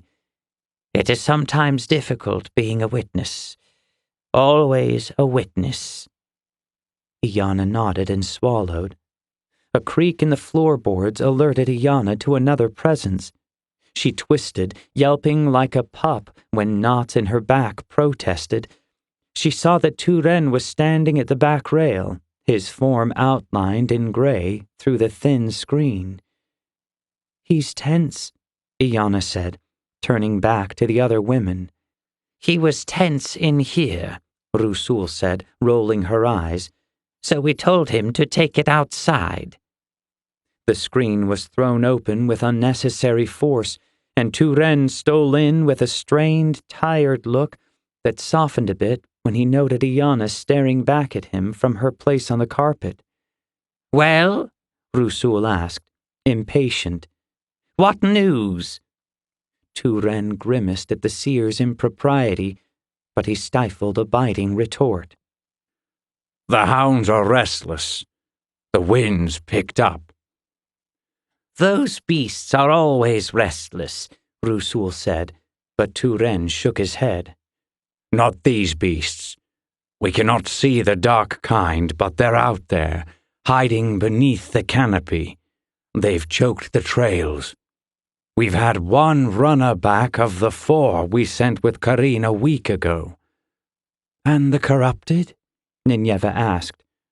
No sign, Turen said, the admission seemingly more disconcerting to him than an open siege might be. The first keeper of Last Lake was a man of action, Iana knew. Waiting idle did not sit well with him, especially when their cousins in Hearth bled. I know it is difficult. It doesn't make any sense, Turen said, interrupting Nineveh. He was nearly shouting as he stomped around the small chamber. Why do they assail Hearth and leave us alone? Magic takes energy, Nineveh replied calmly. The legions of the world apart are not easily guided. Our time, I am sorry to say, will come soon enough. But why? Turen asked, exasperated. It made Iana distinctly uncomfortable to see one so strong reduced to childish questions. Why would the Eastern Dark come for us now, after all this time? We don't know how their war is going, Nineveh said. We don't know who is winning. He has long coveted the power our people possess, the power you possess. Some power, Turen said softly, examining his hands in the dim light. None can be sent to Hearth, Turen, Nineveh said, her voice hardening. Not now. Turen looked about to argue, but he never got the chance. In hindsight, Iana wished that he had. It started as a keen whistling that threaded between the storm winds, prickling at Iana's ears. Soon enough, the whistle became a drone, like wind through a tunnel, strong enough to chip stones. As it grew, the sound morphed into something like madness. Rusul looked up from her bones, glancing around the chamber worriedly. Nineveh's brow crinkled, and even Turen, red-faced and hot, went ghost pale to match his tied hair. What is it? Rusul was shouting. Iana went to stand, but Turen stopped her, casting about for his everwood blade. It made her feel no better when he held it in hands more scarred than the blade itself. What use was a blade against the storm? Nineveh had her eyes closed, humming something that was like an anchor of calm amidst the chaos. The noise was now a hurricane, rattling the windows in their panes and sending chips of spray from the lake below, lancing through the canvas door to the balcony like shards. Of a sudden, the whole of it went quiet and deadly still. Nineveh opened her eyes, and they sparkled with something Iana could only later recall as terror. Shadows speared across the skylight, black comets in the shapes of crows. Turen set his blade alight, and the shadows it cast joined the maelstrom playing out along the leaning walls. There were no bird calls, only the flapping of 1,000 airy winds slicing the atmosphere with dark intent. A horn went up in the distance, a signal to man the walls, and Turen cursed, making for the torn balcony. Iana looked up through the shattered skylight into the cyclone of shadow birds that rose like a chimney of thick, billowing smoke. In the center was an eye, glowing blue-white. In a horrifying instant, Iana knew it was looking at her, and she knew their doom was at hand. "Turen, no!" Nineveh was shouting above the wind, but the Ember could not hear her. The first keeper whipped open the tattered canvas screen, and it broke apart like a puzzle, splinters slicing through the bottles along Nineveh's many shelves. Iana shielded her eyes and felt the skin on her forearms tear, but the Ember stood in the midst of the storm and cried his challenge to the heavens, flaming sword held aloft. The heavens answered. Iana only remembered bits and pieces of the destruction. She remembered the blue-white eye lancing down toward the Ember like a bolt that became lightning. It struck him and sent him tumbling along with the remainder of the timber frame, half the chamber breaking and falling with him. She remembered clawing her way to the space where the floorboards broke and fell away, Rusul dragging at her heels as she screamed down to the wreckage on the street below. She saw Turen's hand sticking out from the debris, blood trailing. Tears stung her eyes as much as the spray from the salt lake to the south as Rusul dragged her from the precipice. There was a sound lighter than thunder, but as percussive, and it took Iana a few moments to discern the words swimming in its fury. "You sent the runner to me!" it bellowed, and the paper tore from the walls of the chamber, which had broken like an eggshell. "You sent the runner whom I slew! You flew in dreams of my dreaming, a lamb in the dreams of a wolf!" Iana's head began to clear as she focused on words that held no meaning to her. She screamed for Turen and made for the broken floor again, but Rusul pulled her back. "Fey mother!" Rusul yelled. Iana turned to see Nineveh, her face cut by 100 tiny splinters of wood and rain, sitting with her back against the far wall. Ash from the grate coated her gown. She looked sodden and frail, eyes wild as she stared slack-jawed at the maelstrom beating around them. "The stairs!" Rusul shouted at Iana, who nodded. Together, they seized Nineveh by each arm and hoisted her toward the door. The tower swayed precariously, and Iana feared it would collapse at any moment. Rusul shouldered the door open, and the three of them effected something of a controlled fall to the landing below. Nineveh was trying to say something, but Iana could not hear her. Downstairs, the windows had all been blown out, and the beams were cracking like the glass underfoot. Looking up, Iana saw the ceiling swaying like the bough of a tree.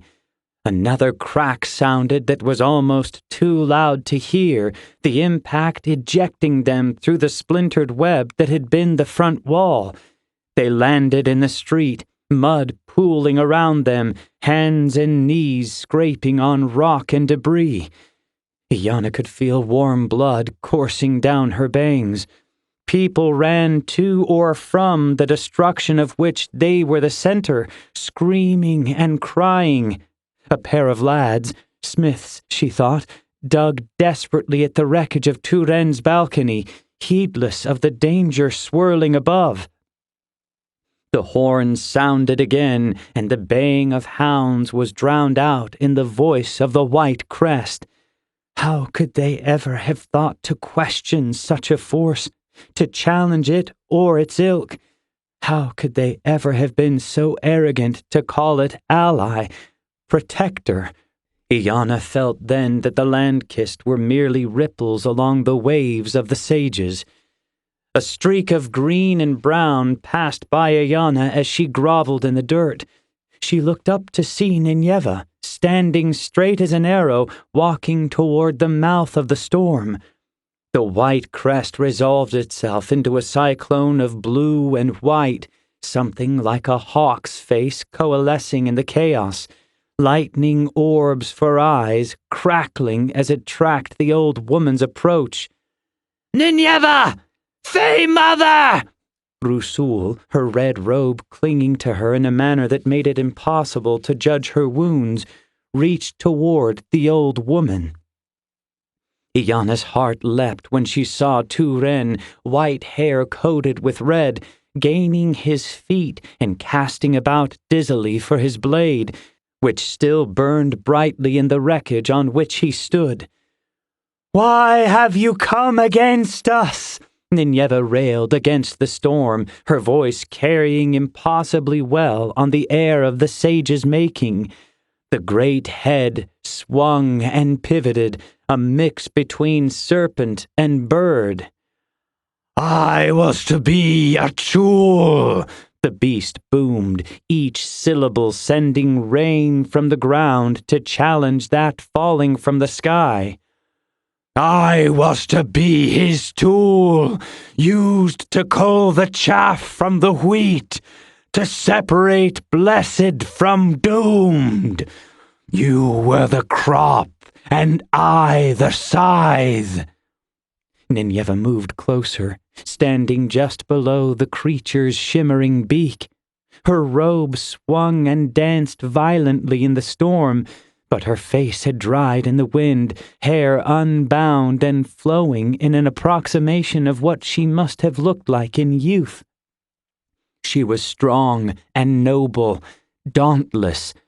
Behind and around her, Iana could see archers gaining precarious perches, lighting arrows on ungainly roofs and pillars.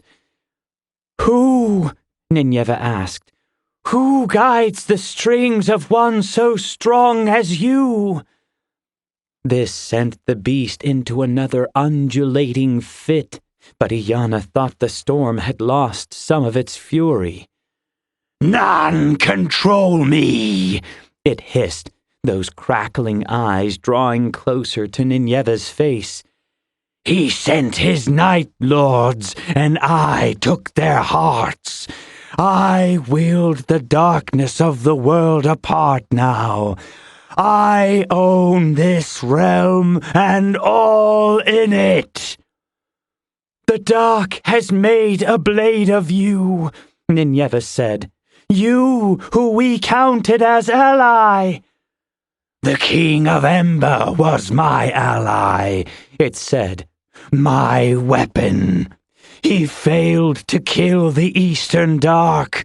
You embers were my charge, fireflies lost at sea with no reed on which to land. I was to cultivate you, that was my charge.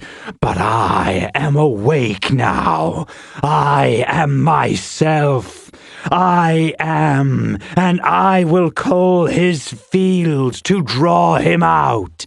I will turn his darkness upon him.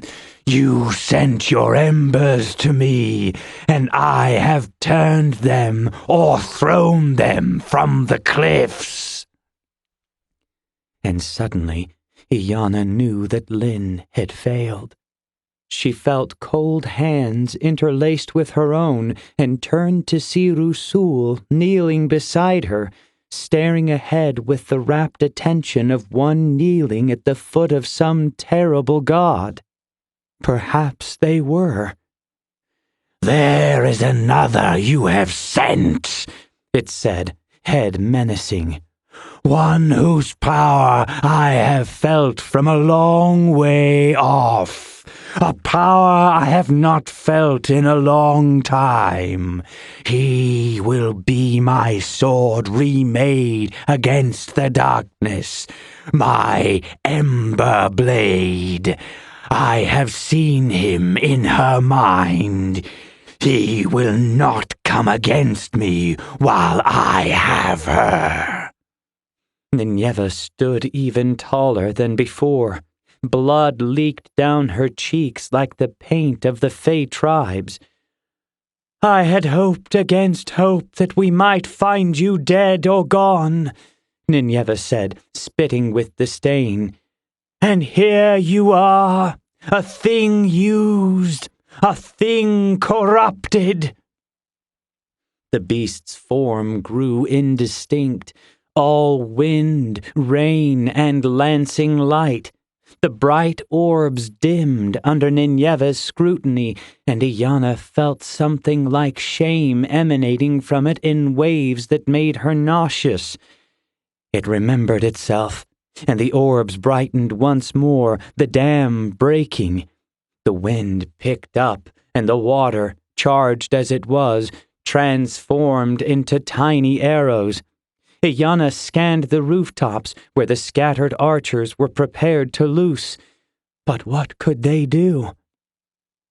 An orange blur lit her periphery, and Iana swiveled toward the wreckage of the Fey Mother's tower. Turen stood, his skin set to a pulsing glow, sword held alight before him. "You know nothing," the beast said, but its roar turned from fury to pain, and Iana saw the atmosphere around Nineveh warp like heat in a clear sky. The Fey Mother's eyes took on a glow so bright that Iana could see it even from behind, and the sage twisted and writhed. "What is she doing?" Rusul asked in a horrified whisper. "She found an opening," Iana said. She could not explain the battle that raged before them, but she knew of the Feykin's darker gifts.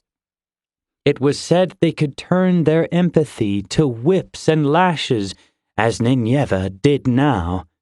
She remembered the twisted corpse of the hunter from Turen's memory. Nineveh's knees began to shake. Lightning split the sky, arcing down and sending the roof of the smithy up in cinders. The archers loosed their burning shafts, which were blown away like matches. The Fey Mother screamed like Iana would not have thought possible. She collapsed as the white crest roared. Iana broke free from the hands that tried to hold her back and ran. The hounds howled in the darkness, driving her onward, and the air grew thick with water, wind, and flame as she waded through the maelstrom, eyes focused on the pile of green and brown crumpled at the foot of the storm. When she reached her, she was shocked to see that her teacher's emerald eyes had lost their sheen. They had faded to white, and though Nineveh still breathed, it was labored, her chest racking. "A LandKist seeking to enter my mind!" The beast roared. It sounded manic as the storm it created. "This is not the world of dream, you wretch! You escaped last time. Now you lay broken and scattered. Your power is nothing to us." "Ah, power!" Iana turned her challenging stare from the maelstrom to her teacher, who struggled to speak. She laid a hand on her cheek and nearly recoiled for the shock of pain she felt. She anchored herself to it, tried to ease it, but there was too much to take. She wept. Still, Nineveh breathed a little easier, her voice growing more solid. Iana pulled her head from the mud, cradling her like a babe. "Ah, power," Nineveh croaked, eyes unseeing, "is a gift." The great beak swung toward them, making Iana flinch. Tears streamed down her face as the white crest laughed its maniacal laugh. "A gift," it mocked, words popping like logs in a hearth. "We brought magic to the world. You and yours are nothing but leeches." "You took it," Nineveh said through a sigh. "It belongs to a world of which you are no longer part." At first, Iana took it for a grimace of pain, but Nineveh smiled a strained smile, and the sage's lightning eyes widened once more. The Fey Mother's eyes were blank, but she stared directly into the storm. "Your keep lies unprotected, fool," she said, laughing a witch's laugh. "Your dark hearts will be cured, and then yours will be the only one that remains in this valley. Soon enough, that will be cured as well. Burned away, ash on your own winds." The storm reared back and unfurled great wings of debris. "Your Ember hero is still a day's march from my keep," it gloated, but there was an edge. "I threw the other from the tallest peak with the hands of one who called him ally. Your sister." Its eyes blinked toward Iana, its victory infecting her to the marrow.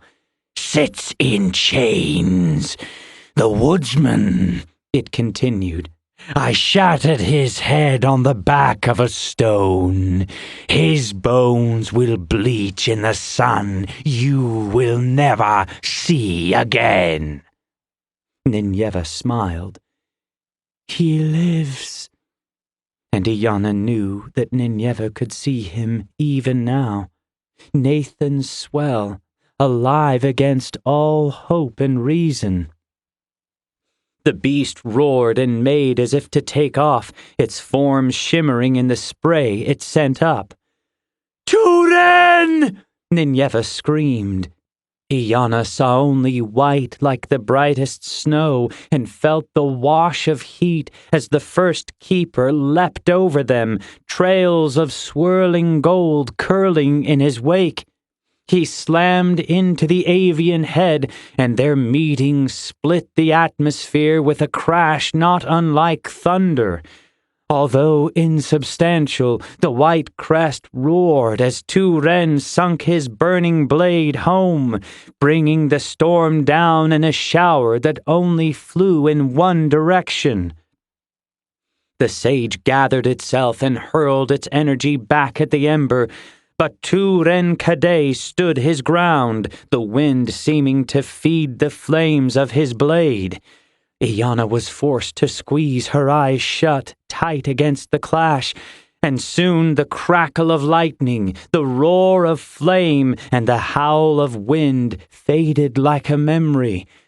The hounds still cried in the distance, and she could now hear the echoes of shouts along the walls, bowstrings twanging like harps as the dark kind came at them.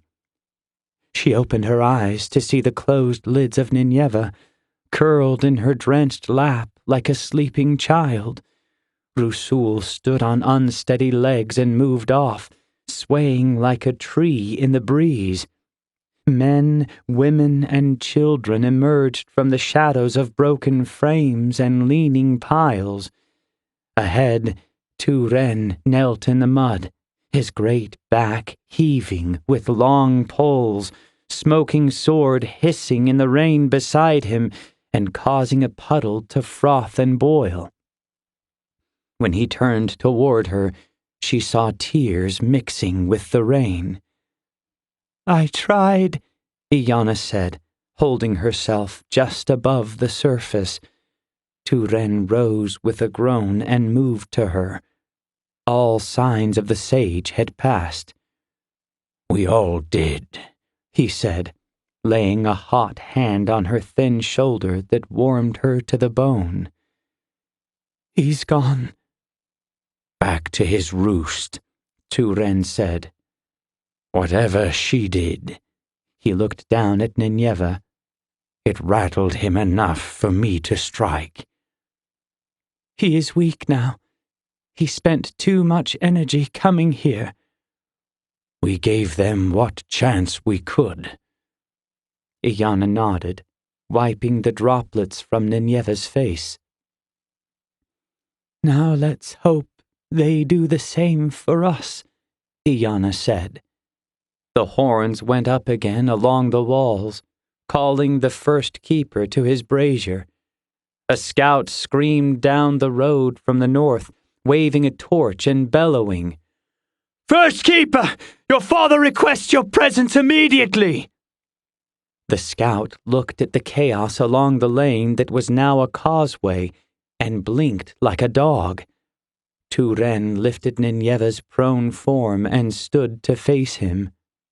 Iana's thoughts turned to Lyn, sitting alone in the dungeon of a sage's keep, her closest hero a woodsman whose head had been dashed upon the mountain top. Chapter 34. The Dark Hearts.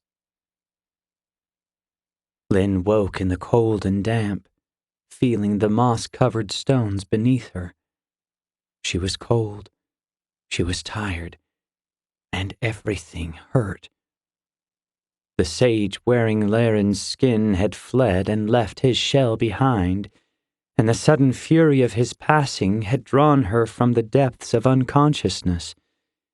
He was heading for Last Lake, she knew, for Nineveh, for the leaders of the Ember folk.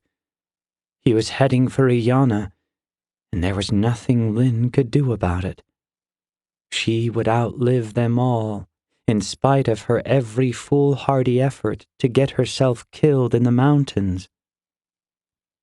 Once her eyes adjusted to the gloom, Lyn was somewhat surprised to see that her cell was barely a cell at all, more an old wine cellar, broken crates long since rotted to sludge.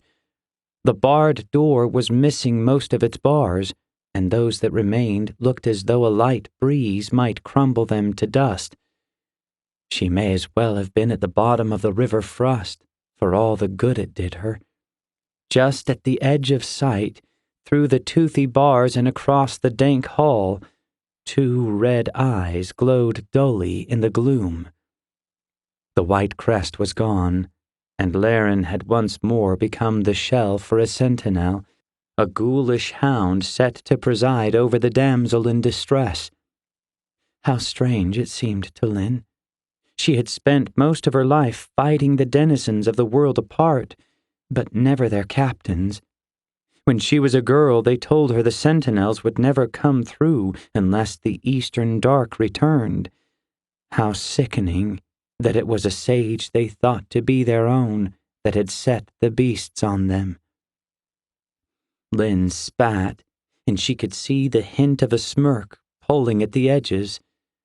She pulled herself up against the wall, hugging her knees in a futile effort to gather what warmth remained in blood and bone. For a spell, she assumed the sentinel was staring at her. Perhaps it was, but it was also looking through her, its focus away. She saw those ruby reds pulsing with an odd cadence, a rhythm that matched the beating of drums she had felt since waking.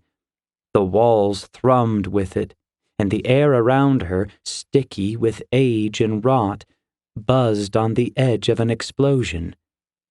She looked back at the sentinel. With each passing hour, it looked less like the second keeper of Last Lake. Iyanna had told her of the White Crest's corruption. She had told her of the dark hearts. With each pulse of those red orbs, she became more certain they were beneath her, buried in the deep stores of the keep. She wondered if Laren Holspar still lived in some way, if he was present for what his hands had wrought against Kaya, Boss, Jenk, and Nathan, all those foolish enough to follow her. Lynn considered making a run for it, but where would she go? It was then that her heart, strong as it was, truly broke. It was then that Lynn realized she only wanted to run so she could die in the company of those she loved. In a delirium forged by a mixture of pain, exhaustion, and starvation, she cried, not caring that the demon watched her from its shadows. Perhaps Kole would arrive in time to bury her, or else to add his bones to hers. Perhaps he was already dead. All told, Lynn thought it might be better that way. She did not want to see the look on his face when he realized he had been right all along. No matter the reason, it was clear that their sage was now the same as all the rest. Even after Iyanna had told her the truth of it, she had clung to a false hope. How ironic that Lynn, ever the pragmatic soldier, would be proven so naive. A small laugh escaped her chest, and the sentinel twitched. She was so tired, but she was a Varan. Do you take pleasure in being the sage's dog? Even your master has a master. Her voice sounded strange to her ears in this alien place, cutting through the constant drone from below. There was a crinkle along Laren's brow, but the sentinel made no move. Do you have any power of your own? Or must your kind steal all they have? Now the sentinel leaned forward, teeth bared in a wolf's false smile. Have you no voice? I, it said, and though Laren's throat made the sound, there was an odd croaking that was macabre to listen to. It was as if the spirit was unused to the machinery within. You are a slave, Lynn said, a slave with no shell of your own. A frown. It had worked those out well enough. Lynn clutched the sharp stone she had secreted in from the yard, the edge digging into the heel of her hand. She had thought to use it on herself, and then she saw Iyanna's face, her lips forming a tight line, green eyes framed in the pouch she knew so well. Lynn's thoughts turned. Could a well-placed throw do what an ember like Jenk Ganmir could not? You are nothing, Lynn said, not having to reach to call up the disgust she felt as close as the damp. I am, it hissed. Tell me, she said, ignoring it, where did you go when your master took the shell you're wearing? Confusion replaced anger, and the creature leaned back, face working. Where were you when the White Crest had him? Lynn pressed. Apart, it said sharply. You don't belong here, she said. You are nothing. You belong nowhere. You are less than the rot in this cell. The creature growled, and Lynn gripped the stone tight enough to bleach her knuckles white. She could feel the heat pouring from Laren's body even from this distance. I am nothing, Lynn said, settling back in her corner and partially closing her lids, though she kept vigilant, taking in every detail, the obsidian throbbing as she tensed. The darkness was dispelled as tongues of flame crept from Laren's torn leather. Your power is alone, Lynn said, shielding her eyes as if annoyed. Your debt will be called in soon enough, and you will return to nothing. After, it was seething, boiling. After I tear you apart, we are darkness. We are many, and we are powerful.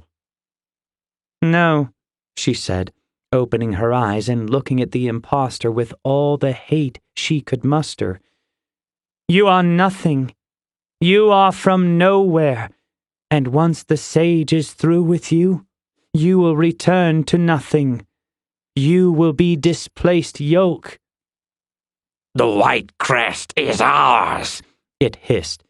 There are no strings but those that bind him. Then he is as much a slave as you, Lynn said evenly.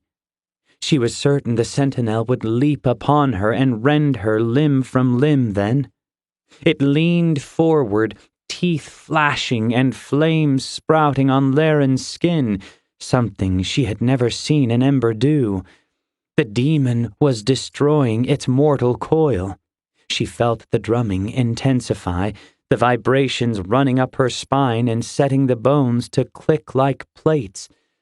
As quickly as its anger had boiled over, it cooled, the sentinel settling back, flames withdrawing like snakes in a burrow. It flashed a smile at her, red eyes wide and manic. If he takes this one, I will find another, it said, grinning sickly at her, head tilting. Lynn felt sick at the thought of the sentinel taking her, but she turned the acid to a liquid fire that welled in her stomach before infusing her breast. A stretched calm fell over her. Her fingers relaxed around the stone before closing back on the myriad grooves she had quested from her dexterous study in the dark.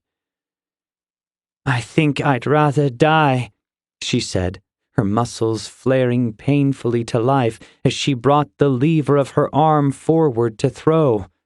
The sentinel's eyes widened, red bulbs sparking as it caught the movement. A scream that sounded like one of the silver lions from the untamed hills cut through the dark, freezing Lynn mid-throw. The demon whipped Laren's head around as the echoes crashed and cascaded around them, bouncing off the low ceiling and sinking into the floor. Now was her chance. Lynn tensed to throw again, but before she could, the sentinel darted into the murk, leaving her as it haunted the darkness for whatever beast had wandered in. From the left, soft footfalls could be heard, and Lynn was sure the beast had brought company.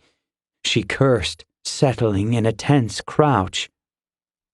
When it entered her view, she hesitated for a moment, and she was glad she did. The sight before her was no lion, nor was it another demon from the world apart. Blood-caked light hair turning it pink, and one eye was crusted over with fresh scabs. His shirt hung in tatters, and his feet were cut and bleeding into the stagnant pools. Nathan, Lynn whispered, dropping the stone with a clatter that echoed as if from the bottom of a well. In the distance, the sentinel shrieked, enraged at its lost quarry or aware of the ruse. Nathan wounded and woozy as he was, exploded into action, smashing down the rusted bars and snatching Lynn by the wrist. He dragged her out into the low hall, and they took off at as close to a run as they were able. After a few strides, it was Lynn doing the dragging, each corridor growing brighter with the promise of the sun. The cries of the sentinel drove them on like hares before a hound. "How?" Lynn asked, nearly breathless, but Nathan was in no state to answer. He kept his head low and trudged on. They came to a cross-section with a sheer wall in front, and the panic set in. "I've had enough of tunnels," Lynn cursed, whipping her head around. "Do you remember how you came in?" "There," he said, pointing weakly down the right hall. Now that she looked closer, Lynn thought it looked brighter down that way. She made as if to move, when something prickled at the back of her neck, the steady cadence filling the air around them like a broth. The dark engine called to her, beckoning with intent, its bass hypnotic. "Lynn," Nathan said, pulling at her. "We must go down," she said, earning a look of disbelief. Lynn grabbed a hold of him by both shoulders. "Whatever is feeding these beasts," she said, "it's in the keep. It's below. It could be the key." Nathan did not look convinced, but another shriek pierced the gloom, this one sounding much closer than the last. "Nathan, we have to try." A short nod, and they were off, the darkness growing thick around them. It was the sort of dark that was more than the absence of light. This darkness was something made. Lynn hoped it could be unmade. There was a spiral stair, broken and crumbling from neglect. They followed it down, and the deeper they got, the slower they moved, as if something repelled them. "The smell," Nathan wheezed, holding a hand over his nose and mouth to keep from gagging. A scent like rotting meat hit Lynn. The air was thick and humid, full of decay. The stones along the walls glistened with sweat, and they navigated by touch, feeling their way down the slick. The beating of drums grew deafening as they rounded another bend, the floor smoothing out as they reached the bottom. The darkness gave way to a red tinge, which set the floor to glitter like the ruby eyes of vipers. Great pillars loomed overhead, set into rows under a vaulted ceiling lost in the fog. Lynn felt dizzy. She rubbed at her temples as she moved forward. Nathan slouched, his broad shoulders leaning crooked. A scream, and Lynn was sure the sentinel had found them, until she saw Nathan collapse in a writhing heap. She ran to him, but the sound hit her next, buckling her in stride. She buried her ears in her hands and chanced a look. There, past a bare altar on the back wall, great slabs of meat lurched and bled in the shadows. They were black with red blotches, which glowed molten in light of their own making. They were harbingers of death. Lynn could feel their hunger and their hate. She tried to turn it back on them. Lynn clutched the stone she had carried like a lifeline, gained her shaking feet, and let fly. It pierced the center mass, and an alien roar reverberated in her skull. A great geyser of red-black blood spewed forth, coating the nearest pillar in its stinking mess. As the first bubbled and died, Lynn felt the others turning their attention toward her. She spun and clutched the shaft of an iron sconce set into the stone and ripped it free from rusted hinges. That, too, flew straight, piercing the second heart. She could see they were hearts now, and the second roar brought her to her knees, though another scream of agony from the halls above flooded her legs with need. She cast about for another weapon, but the third had her in its sight and drilled a hollow of pain between her eyes that drove all thought from her. She fell a long way, and the moist stones greeted her arrival warmly. She saw lights dancing at the edges and fought the black that came for her. No! The drilling receded like a wave, leaving behind a well of aching that made it difficult to think, let alone move. But move she did, craning her neck to see.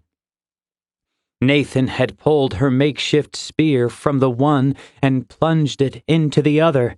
He drove it down with all the strength he could bring to bear, his feet sliding back in the spray, face coated and spitting.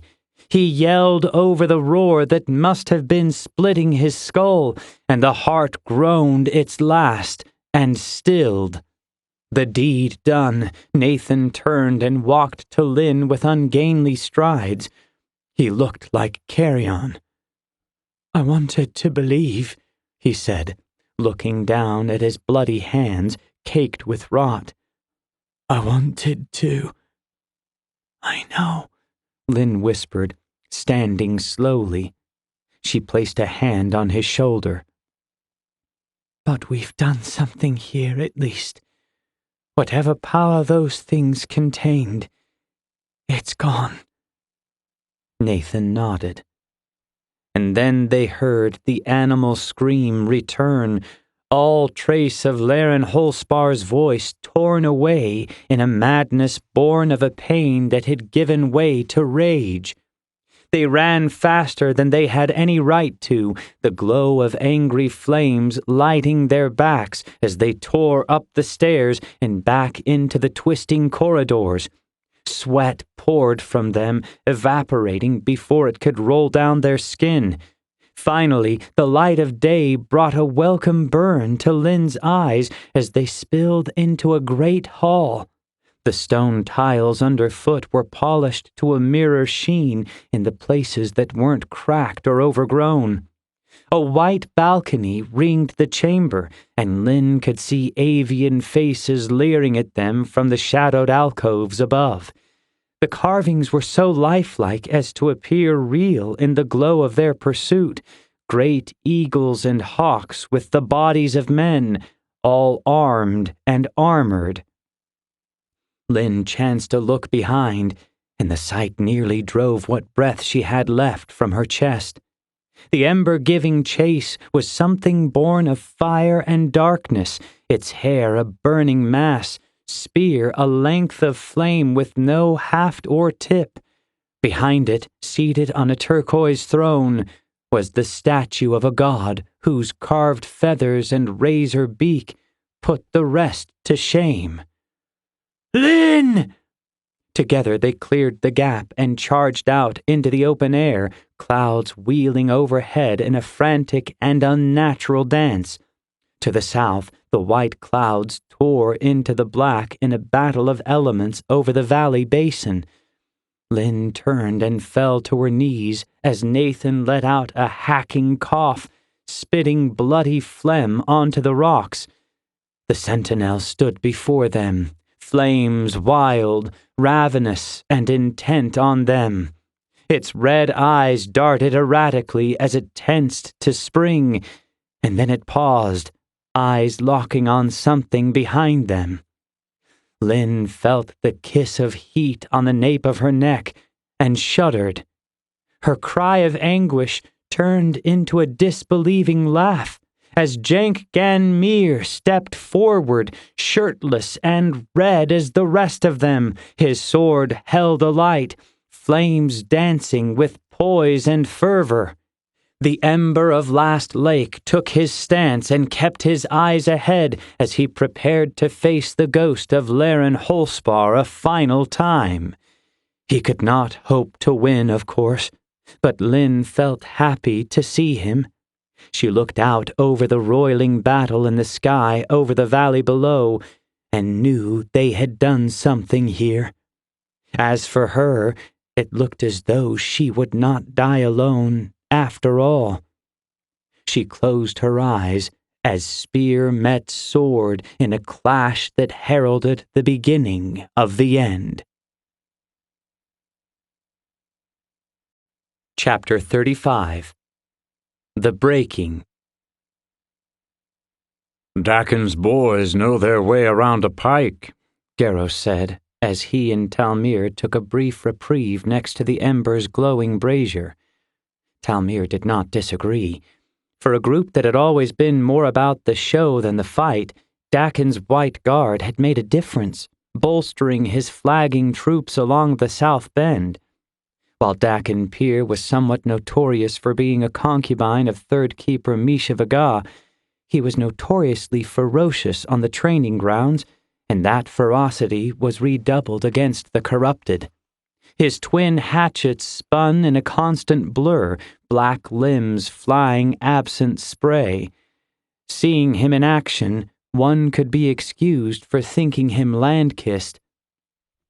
Jacob had looked profoundly pleased with himself as he witnessed Dakin tear into the first climbers, and that look had turned to disbelief when Talmir sent him away. It was as if he was sending him to bed without milk. But what sort of place was this for an orphan boy?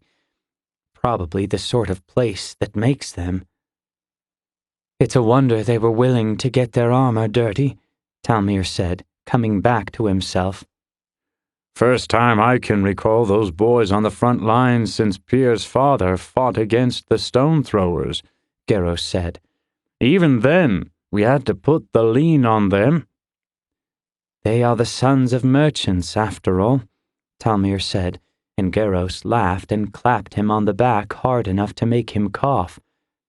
The first keeper walked the length of the gate, slapping the backs of the innocent the whole way.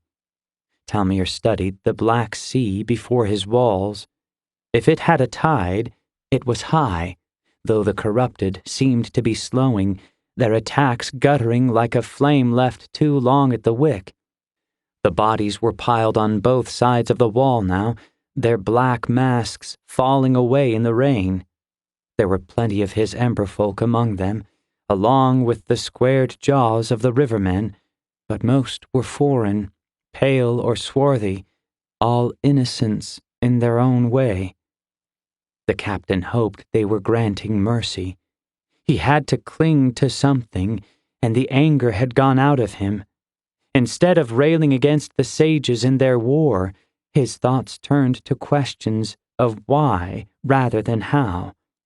One thing had become clear. The army before them was one of endings. What had changed? It was no secret that the Eastern Dark had long coveted the power of the Embers, but the White Crest had been gone a generation and more. Why had it taken so long for him to come? Talmir sighed. He supposed it didn't really matter. The captain unsheathed his father's blade and started south, following in Garros's booming wake, when shrieks that sounded as if from the pits of hell broke the sky. He wheeled toward the west and witnessed the approach of the captains from the world apart. At the edge of the field, a small host of black figures advanced out of the tree line, the sea of corrupted parting before them. The red jewels that made up their eyes glittered with a sentience the rest lacked. The one at their head, however, was not made of the same blackness. He sat astride a great black bear with long hair to match. "Horns!" Talmir yelled, and the call was taken up the length of the battlements. The signal cracked the air, even as a bolt of purple lightning did the same, casting it all in a ghost light. The retort had the few soldiers not embattled, and even a few that were, chancing looks at the sky, where the heavens themselves seemed to be warring, white clouds storming in and colliding with the inky black swells that had hung over them for weeks. Talmir sensed a quiet desperation, and it was not coming from his side alone. There was a faraway sound, a keening wail that drifted above the shrieking of the sentinels and the crash of thunder. It moved above the clouds, traveling from south to north. For a brief moment, Talmir thought he glimpsed the shadow of a great bird slipping in and out of the roiling vapors, trailing static in its wake. He had more pressing concerns. The steady march of the dozen sentinels seemed to whip the corrupted into a frenzy. They scrambled up the walls with renewed vigor that the defenders tried to match, their arrows all spent. The White Guard had more energy than the rest, their halberds rising and falling with a steady and violent rhythm. Dakin Pier sent another falling in a silent scream from the ramparts and moved to Talmir. "What is it?" he asked, wiping the sweat from his brow. He sported a fresh gash on his chin, but was otherwise none the worse for wear. "The cavalry," Talmir shrugged, looking down at the dark retinue and their beastmaster. "Why not send ours out, then?" "The ground before the gate is impassable for the horses," Talmir said. Looking out at the approaching sentinels, Talmir felt the sick swell of certainty that the captains of the dark kind would be decidedly more difficult to add to the piles before the walls. The rider ceased his advance, and the sentinels stopped behind him. Dakin propped his foot up on the crenellations, elbow leaning on his knee, the spike of one silver hatchet scraping absently against his front teeth. "There is the path beneath the cliffs," he said. "The one Misha took." "Aye," Talmir said, as if he had not been tossing the possibility around for the last week. "Enough for a single-file retreat. If we divert the river fully." "That would mean flooding a large portion of Hearth." "I know. We would have had to start days ago." "Yes." Another kernel of guilt to add to the pile. Another mark of indecision. Dakin straightened as Garros approached. The Ember had clearly noted the advance of the sentinels, but pretended to pay it no mind, laughing his easy, booming laugh. "These their champions, then?" the first keeper asked loud enough for all around to hear. He held up his great staff, the iron-spiked ends going up in popping gouts that made the soldiers flinch back, and the sentinels below turned their ruby eyes up. The wild warrior turned his head slowly. A darkness hung about him, obscuring his features, but his eyes were clear, tattoos swirling on his bronze skin. He raised a hand and pointed it like a lance toward the gate, his eyes never leaving the first keeper. Talmir found himself wishing he still had 3 embers at his back, but Misha was gone, and Kreath firmly out of commission. Talmir dodged an enthusiastic attacker, face melted to ruin, which Dakin dispatched without a backward glance, and examined the entourage more closely. The leader was undoubtedly human. Could he be LandKist? The foreigner was calm, where the creatures flanking him were twitchy, mouths working, eyes shifting in agitation. These were not decaying husks like the corrupted before his walls. These were creatures born in darkness and made from it. "From the Emerald Road, I'd guess," Garros said, following Talmir's stare. "Done much traveling there?" Dakin asked sarcastically. "Heard tell of the men there is all," Garros said. "Fits the description." "They all ride bears?" Garros ignored him. Talmir's mind worked. He thought of Kole Reyna and how he had supposedly slain 2 sentinels, though one of those bouts had put him in a state not unlike death. But Kole was an ember of rare power, and the sentinels before the gates numbered more than 2. Garros bellowed down at the demons, while Dakin spun about, blades a silver blur as he released the corrupted from their suffering, keeping Talmir free to think. The bear rider switched his gaze to the captain. "Dakin," Talmir said as the warrior launched another from the walls, "take your men and position them atop the gate." "But the south bend—" "It'll hold," Garros said. "I want you in the courtyard with me," Talmir said to the Ember. "The courtyard?" "They're coming in, one way or another. I'd rather them come through the gate than over it. I won't have the soldiers on the walls flanked." He turned to Garros. "You have enough juice?" The Ember smirked and gave his spikes a flare. "Good." Talmir looked back down, where the rider kept his arm rigid and pointing at the gate, his beast digging great furrows in the scorched earth. His compatriots looked fit to burst, hissing like a nest of snakes. The skies had them uneasy, no matter the mood their leader affected.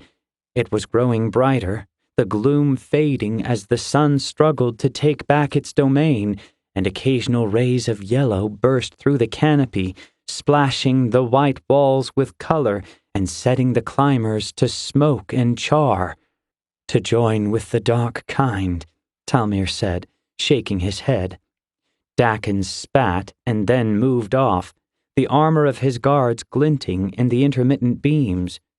Garros headed to the top of the stair. A climber crested the wall before Talmir, its skin popping and boiling, and he sent it back down, absent head. He met the stare of the rider all the while, who smiled a white smile. He brought his clawed gauntlet slashing down, and the sentinels sprinted toward the gate, some on 2 legs, others rushing like beasts on the palms of their hands. They were fast, and they were angry.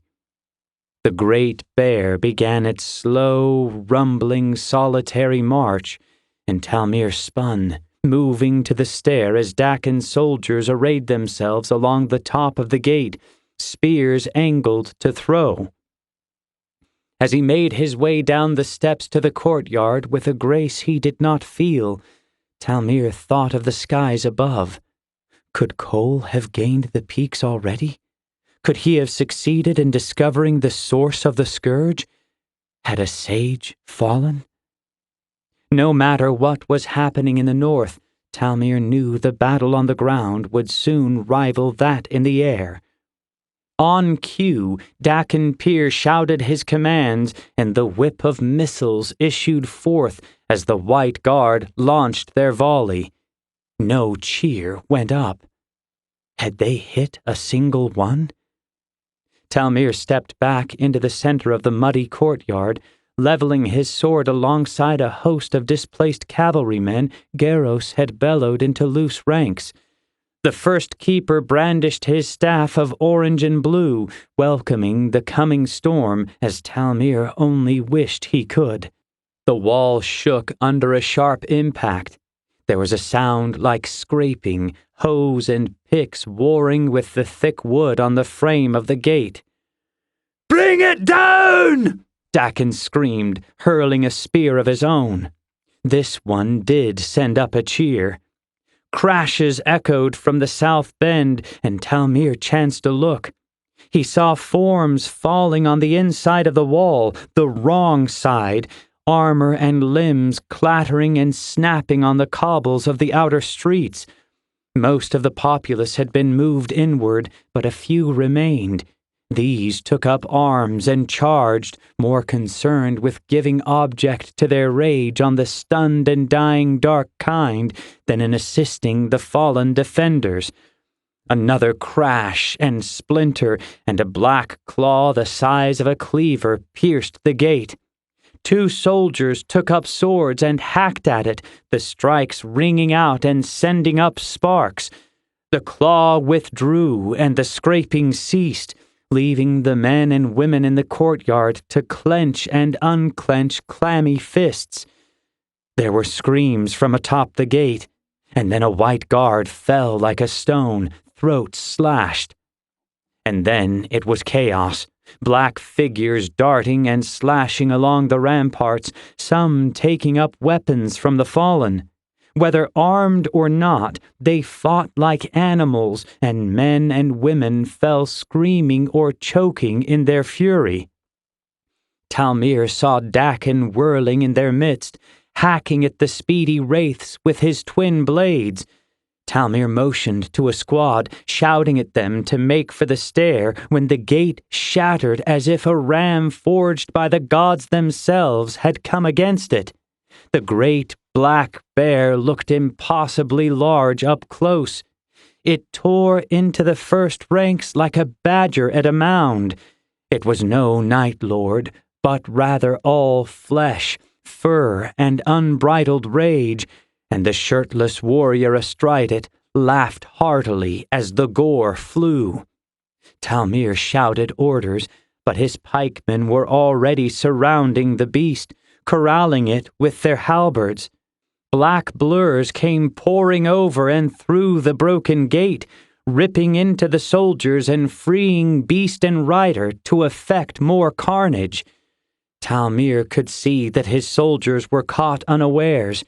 They were used to the unthinking mobs they had been fighting for weeks, and this was an enemy both fast and lethal, cunning and merciless.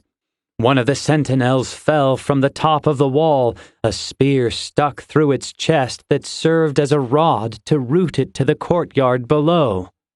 "See that, men?" Garros bellowed. "They die just the same as you and me! At them!" Talmir saw. He raised his sword, silver edge gleaming in the shifting kaleidoscope of light playing through the breaks above.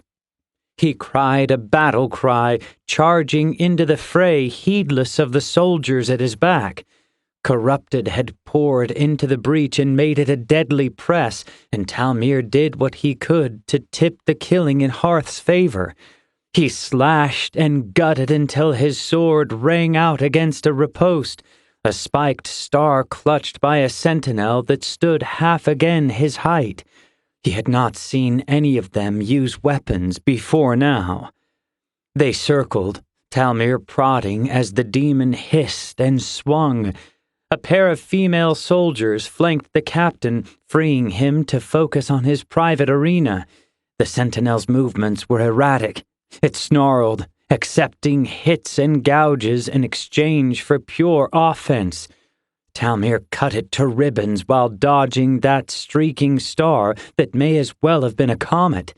His blade rattled off of the obsidian shaft and hooked under the glass steel head, and the two were locked in a spitting embrace. The sentinel leaned over him, but Talmir let the dams break. He raged against the world for being the way it was. He raged against the cowardice of his ancestors for fleeing the deserts in the north and sentencing their people to a valley tomb at the edge of the world. He raged because he was angry. The sentinel buckled, and Talmir used its momentum against it, releasing his press and letting it fall, shocked, on his sword, the red light leaking from its eyes like spilled wine as he added its shell to the mix. A primal scream went up that was part anger, part joy, and Talmir looked up to see the rider pointing his way, shouting a challenge in a harsh foreign tongue. The guards threw themselves at him, but the rider dodged their spears and launched himself from the back of his black mount. He soared impossibly high, landing before Talmir in a crouch that accentuated the bunching muscles of his legs and torso. A pair rushed him, and he left them choking and writhing with bladed gauntlets as deadly as the foot-long claws of the bear at his back. Talmir charged anyway, bringing his sword down in an arc. The bronze warrior caught the blade with his jagged claws, polished steel scraping against fire-forged iron. Up close, the blade smelled of sap and rot. Bregakor, he said, spittle flying as he pushed Talmir back. He was shorter than the captain, but strong as a jungle cat. Behind him, the black bear turned men to mud, its eyes glowing a fierce green that reminded Talmir of the Fakin of the valley. Bregakor, he said again, more forceful. Talmir Karoo, the captain said through gritted teeth. Karoon. The warrior tasted the name. Talmir felt a rush of heat and pulled back, bending at the waist in time with Garros' swing. A flaring arc of orange and blue passed inches above his chin, scorching his lashes as he ducked and rolled. When he came up, he expected to see the charred remnants of the warrior, but he had managed a dodge, squatting to the height of a child and slashing up to score a hit that opened the metal encasing the Embers midsection. Garros kicked out and set his staff to spin, sending licks of flame toward the fleet of the bronze fighter, who leapt. Balshir's staff was waiting for him, chopping down in an arc that he could not hope to dodge. Only he did, twisting away and somersaulting over the Ember's head. He landed in a crouch and tensed to spring, but Talmir's slash had him rolling. Garros moved to join the fight once again, but a sentinel cut him off and forced him back, heedless of the flames that ate at it. Brega leapt for Talmir, faking high and cutting low, but the captain parried and the two resumed their dance. Talmir was clearly the more practiced sword, but he knew he could not counter his opponent's speed for long. One gauntlet flashed out to the side, while the other drove straight in with its wielder behind it.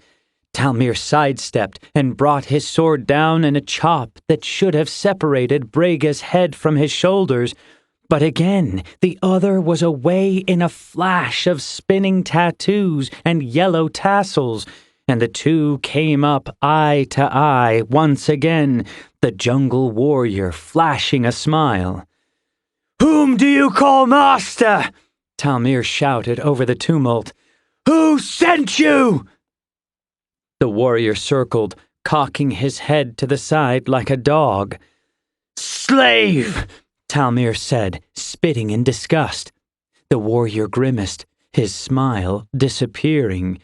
Around them, each pack of soldiers was locked in their own section of chaos, a series of miniature battles adding up to one bloody whole. Above it all, Garros' bellows rivaled the roaring of the black bear, while Dakin's screams echoed down from the broken gate. Dark kind, nothing, the warrior said in halting speech, surprising Talmir. LandKist needed. Ours! He nodded toward Garros Balshir, who spun with his fiery staff, a deadly maelstrom at the center of the press. "You'll have trouble convincing that one to join you," Talmir said. "You come on behalf of the White Crest? Has he betrayed us, truly?" The warrior laughed heartily. The Eastern Dark, then. Talmir parried an attack the warrior timed with a bolt of lightning, but he lost his footing, sword flying from his hand as he tried to recover. The other was on him, but Talmir heard Dakin shout and saw him leap from the stair, charging for Brega's back. His attacker's eyes went white as he froze, and then emerald leaked in from the corners to match the eyes of the thrashing bear in the background. Brega whirled and caught Dakin's slashing hatchet in one of his claws, turning it aside as he twisted away. Dakin recovered and brought his lead back around, and then he disappeared in a hail of black fur and red blood with an audible crunch. The bear pinned him under a furious assault that had him screaming and hacking from his back. "No!" Talmir gained his feet and his sword. He charged Brega, and the two dropped all pretense, chopping and slashing with abandon. The captain's heart caught in his throat as Dakin's screams ceased, while the rending and snapping of bone and sinew continued. The beast's roar sounded like victory until Talmir saw a flash of black and white clutch to its reeling face. Reyna's hound tearing like a weasel on a hare. Brega turned, eyes losing their glow as he witnessed the charge of a host of reserves. Talmir recognized the black-armored guards of the Merchant Council, but there were more streaming in, many of them armed only with torch or buckler. Kole Reyna was at their head, and Creath Mitan shouted at their backs. Talmir rewarded Brega's momentary lapse with a deep score across his chest, and the LandKist darted back, wading right into the path of the first keeper. The two LandKist came together in a tangle of violence that left Talmir wondering how he had managed to stand for so long against one. Talmir shook his head and ran for Dakin, who had been dragged away by fresh troops. The fighter's fingers still twitched on the grips of his blades, but his eyes were unseeing, skin turning the pale complexion of death. Kole intercepted a sentinel that was angling straight for Talmir, tackling it to the ground and rolling away as the crowd set to hacking at the shrieking thing. Talmir stood and swallowed the lump in his throat. He nodded to Kole, who nodded back, and the two turned upon the melee in the courtyard. The violence had slowed, and the odds seemed stacked in their favor.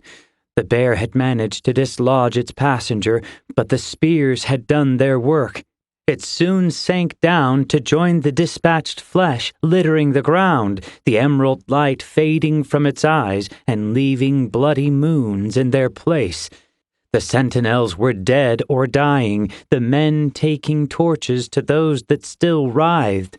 A shield wall had gone up before the shattered gate, stemming the flow of the corrupted as the emerging sun lit their backs and set their skins to burn. "How soon we forget the protection the sun affords us," Kole said. "We call months dark, but we've never lost the sun completely." "The dark months are named for what they bring," Talmir said. "We'll rename them later. For now, I want to know how the Eastern Dark has managed to add LandKist to ranks that have only ever counted denizens of the world apart." And many eyes, including the captain's own, now turned in toward the duel in the center of the yard.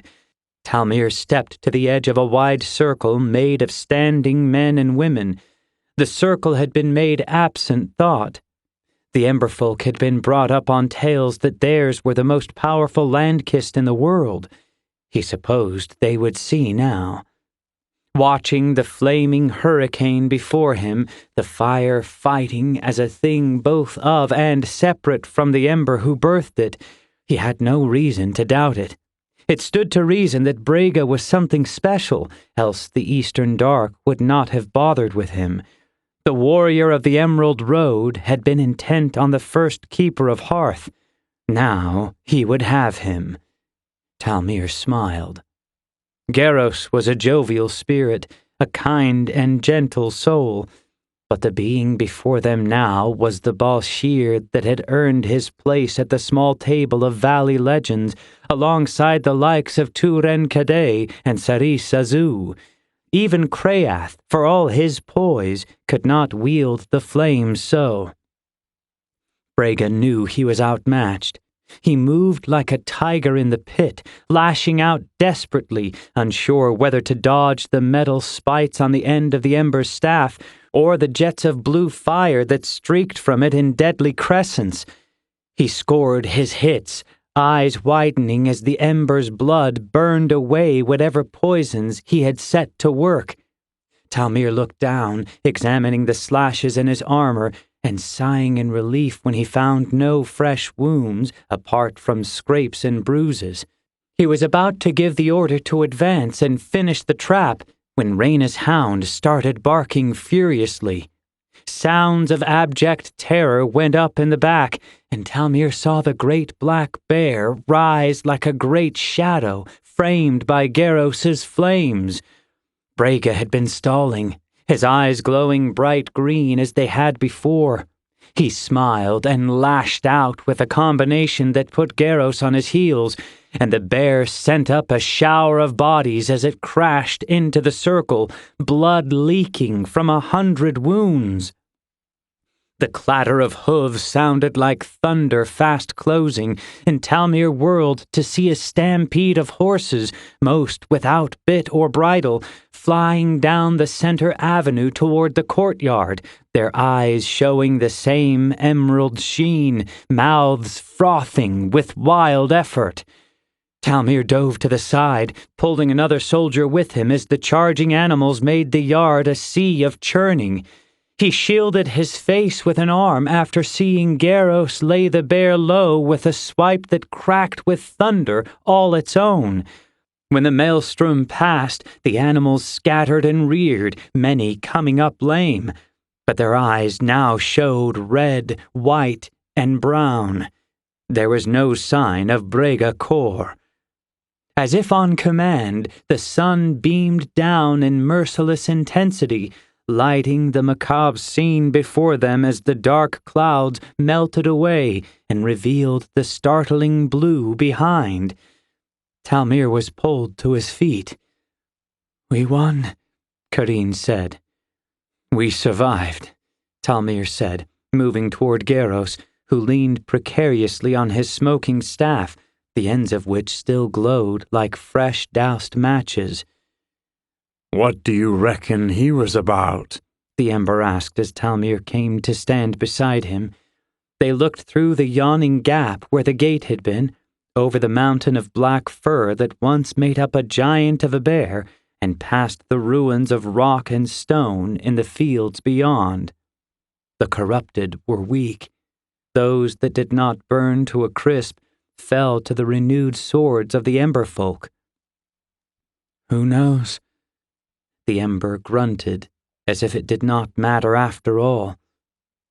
"You know," he said, "I'm loath to admit, I actually thought we might escape the bastard's notice, here at the edge of it all."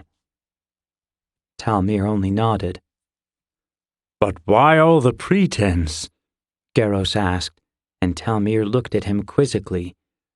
"Why not do this from the start?" He swept his hand out, but Talmir did not want to look just now. "I suppose we have our protector to thank for that. The White Crest." Another grunt. "And who do we have to thank for that?" The Ember pointed up at the blue skies above, where the sun shone bright and beautiful. Talmir smiled. "Boy's got some bones going up to them peaks," Garros said. "Suppose he's the one to thank." "Some bones," Talmir said, and felt another twinge for having said it in such still company. Chapter 36. Field of Wind and Fire. Kole did not know how long the duel had been raging, but judging by his physical state and the set of his shoulders, Jenk Ganmir had pushed far beyond his breaking point already. Everwood clashed against Everwood as sword deflected spear in another desperate parry, and Kole tensed from his place next to Mishaviga. They hid behind an outcropping just a stone's throw from the steep ground on which the embers lunged and flared. Scorch marks scarred the ground beneath them, sodden mud and gravel turned to cracked char and glass. The party's path had taken them by a circuitous route to the Sage's Keep, which sat like a red-topped pearl in its black cloister below them, its shadowed door looming open.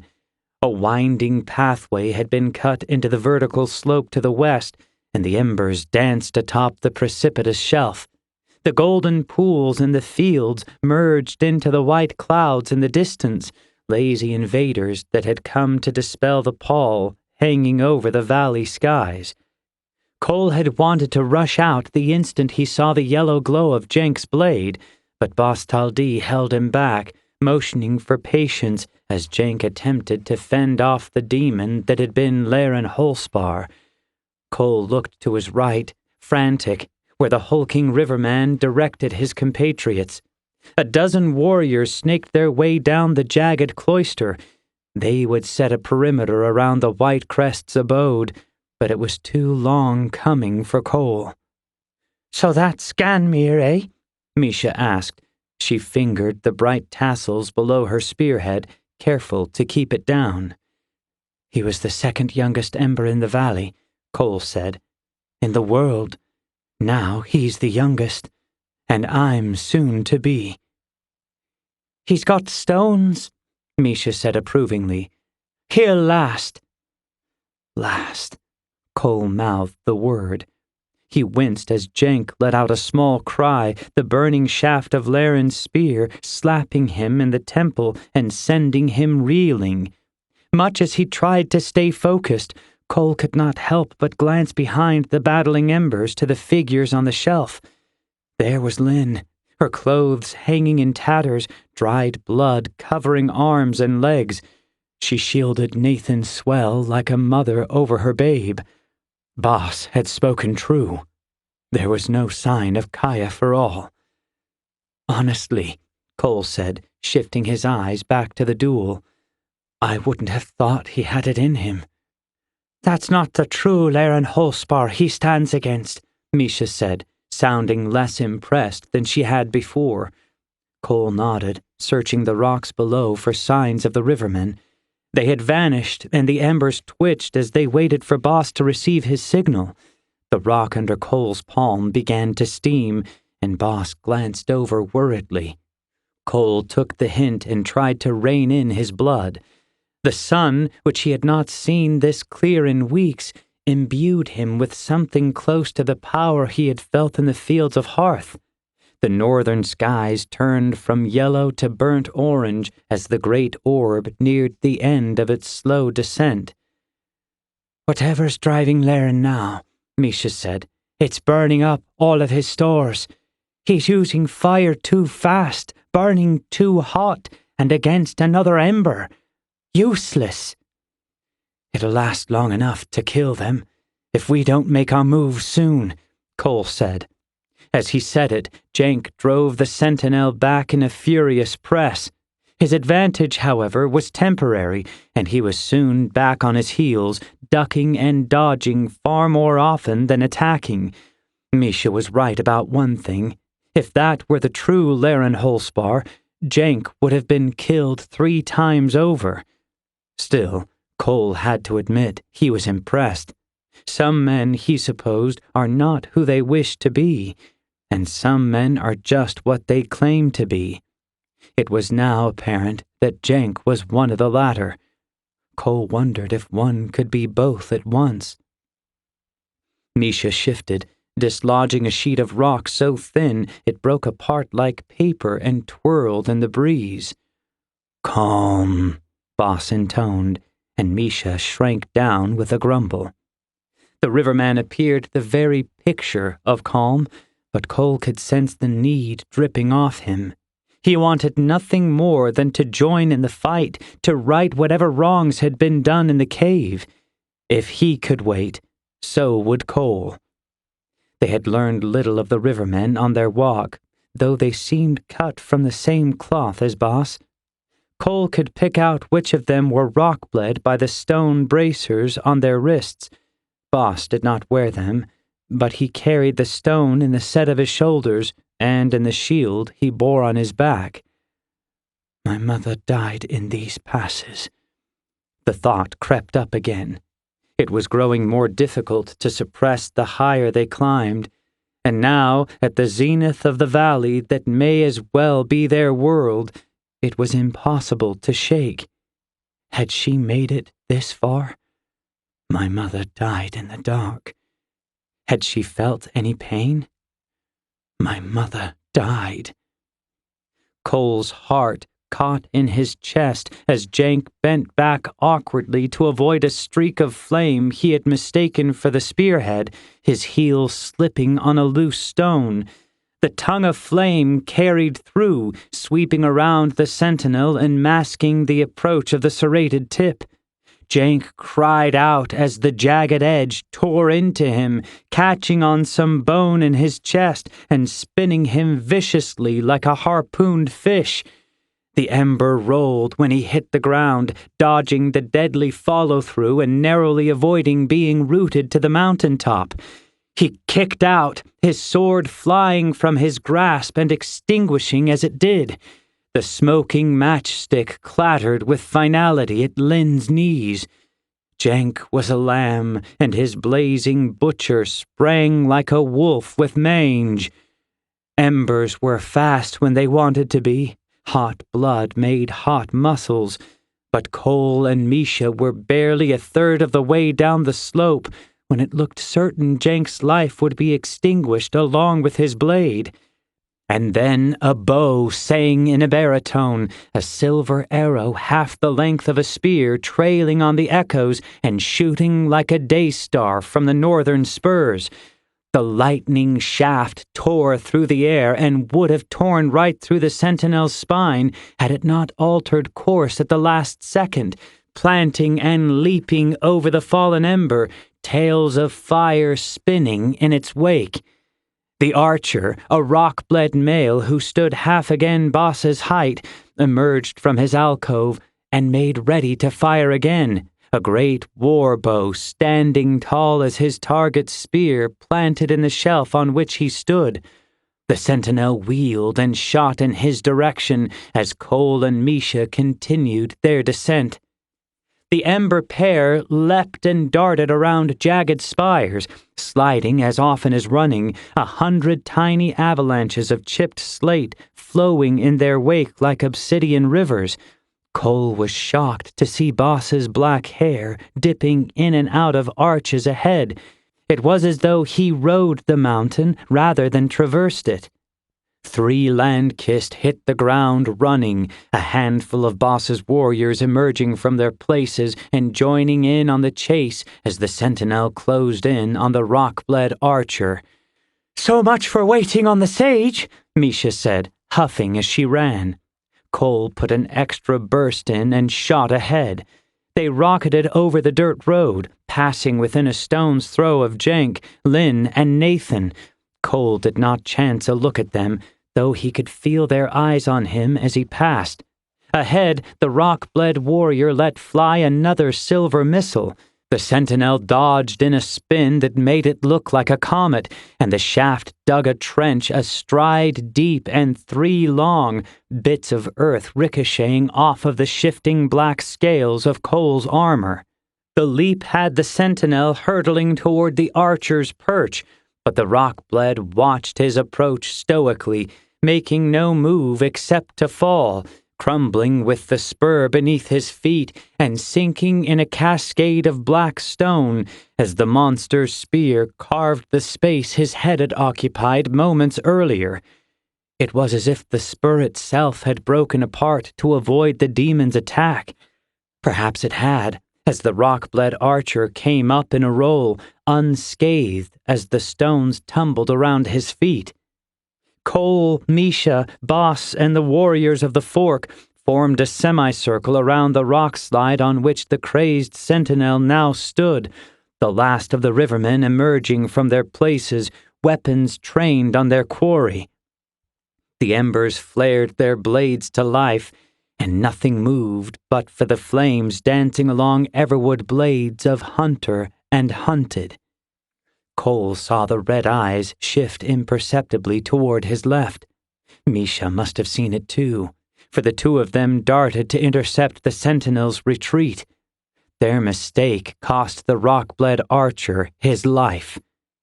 Kole caught the ruse too late, and the sentinel slammed his spear into the ground, sending up a wall of flame that blinded his pursuers momentarily. He saw the dark form transfer the energy of its slam into an incredible jump that took it up and over. The archer let loose another swinging shaft, but it made a tunnel in the shelf behind the demon.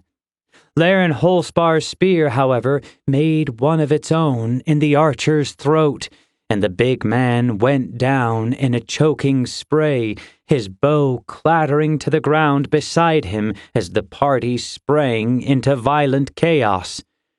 "Contain it!" Misha shouted, tearing through the dissipating wall of fire as if it were a curtain of water. Kole followed after, blades leveled. The sentinel darted at Boss first, but the rockblade was quicker than he looked, deflecting the fiery spear and cracking Laren's nose apart with a spinning strike with that stone shield. Somehow, the sentinel retained its footing, leaving Boss to ward off a jet of flame. A female rockblade, bracers cracking along her forearms, stomped the earth, which responded by opening where the dark ember's booted foot fell next. It went down in a tumble, and the embers were on it. What followed did not resemble a duel so much as a pair of wolves at a carcass, both Kole and Misha scoring punctures on their initial attacks as the shrieking sentinel rolled up into a crouch, spear spinning, mouth agape, and showing teeth that had blackened and chipped to angled points.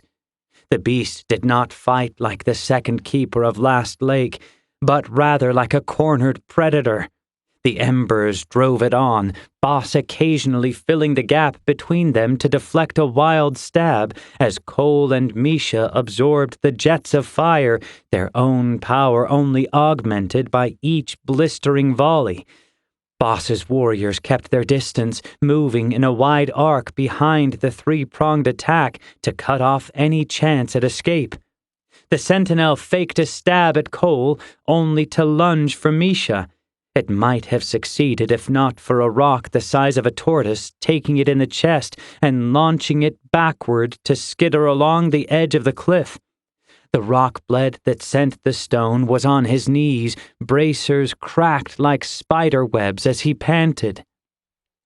The sentinel, spear low and flames guttering, rose on shaking legs and shot a look of wild rage to the east, where Lynn watched with her charges.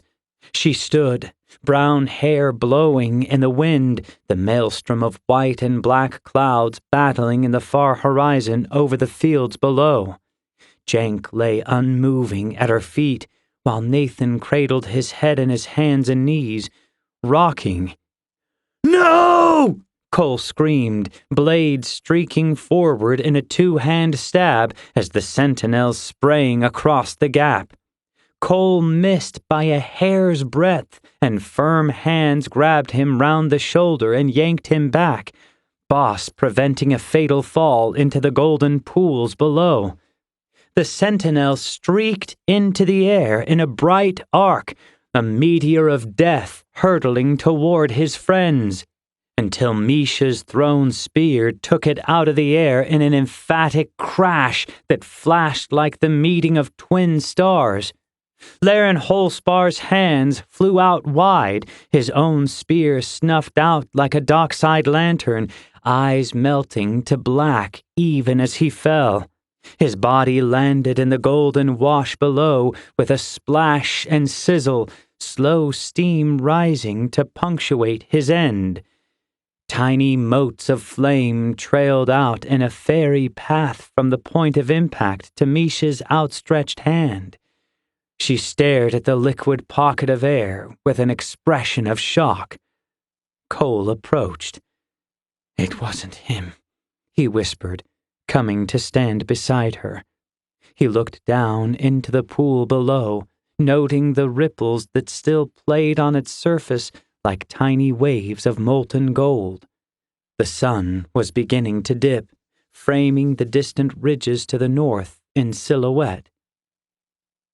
Misha came back to herself, and her expression changed, the usual color rising. She tossed Kole a look of mock disgust. "My spear," she said, sweeping her arm out toward the quieting pool, though he noticed she would not look down.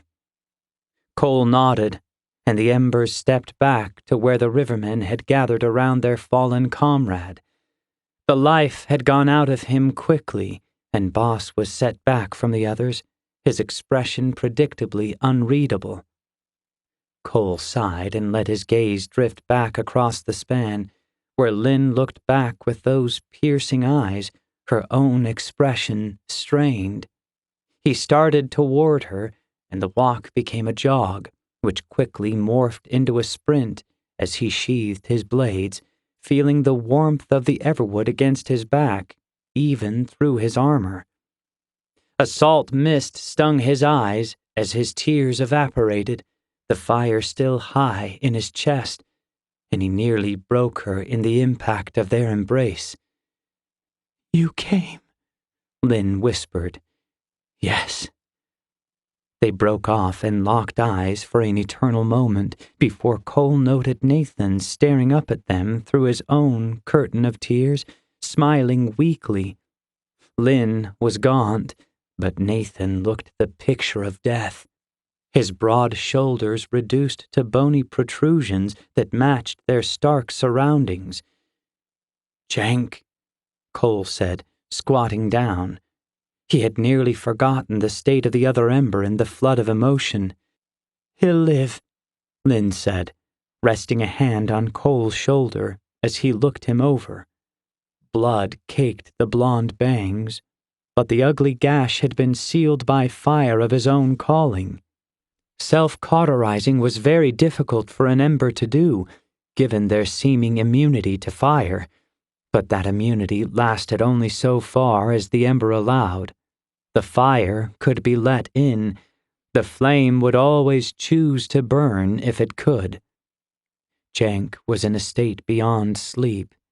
He did not stir even as the distant booms of thunder rolled in from the south, the black clouds cracking apart, thrashing their death throes like gods made suddenly mortal. "You must be Lynn Varan." Misha came over, extending her hand, which Lynn took. She winced slightly as the ember's battle heat had yet to dissipate. Kole wondered if Misha had kept a bit of the sting in on purpose. "Thank you," Lynn said, nodding in the direction of the pool below, which had grown still. Misha shrugged and studied the sorrier sorts at her feet. Nathan offered a sheepish smile. He seemed fragile enough that a single word could prove a titanic effort. The ember's gaze lingered on Jank. "That one has some real fire in him," she said before switching back to Lynn. She studied her appraisingly, looking her up and down and taking in the lean muscle and prominent ridges that stood out along her collar. "This is what we came for?" The look seemed to ask. "This is what I came for, or should have." But the wind, which had been stirring all afternoon, picked up, and Kole looked back toward the hill and the broken gate at its crest. He stared into the darkness of the open keep. "He's not at home," Lynn said, following his gaze. "Not dead, then?" Boss asked, coming up with a silence that belied his bulk. It was as if the earth itself went out of its way to mask his presence. His warriors still stood apart, some chanting over their fallen comrade, others watching them calmly. "No," Lynn said with a shiver. "But we purged his dark hearts." She looked back down at the pool. "Dark hearts?" Kole asked, and Misha and Boss moved closer. "His mechanism for controlling the dark kind, making them, perhaps. Iona said they were taken from the Night Lords that came against the White Crest a generation ago." "The skies," Boss said in his low rumble, nodding knowingly. "The Sentinel," Misha said, uncomfortable assigning the term to the fallen ember. "It continued to fight even after you destroyed them." "They are not the same as the corrupted that came against Hearth," Kole said. "They are something more pure. Captains from the world apart." It did change, Lynn said, her eyes glazing over. After we bled them out, it grew wild, erratic as the skies. Kole examined her, the guilt for not having been there gnawing at him. Let's just hope it's happened to all of them, Misha said, looking down over the valley, where the white jewel of hearth glittered in the distance, smoke rising from the fields without. A boom had all eyes looking up, and the orange glow at their backs cast a strange light on the skies, tinging the white clouds gold and their fleeing adversaries bloody black, like coals left too long in the grate.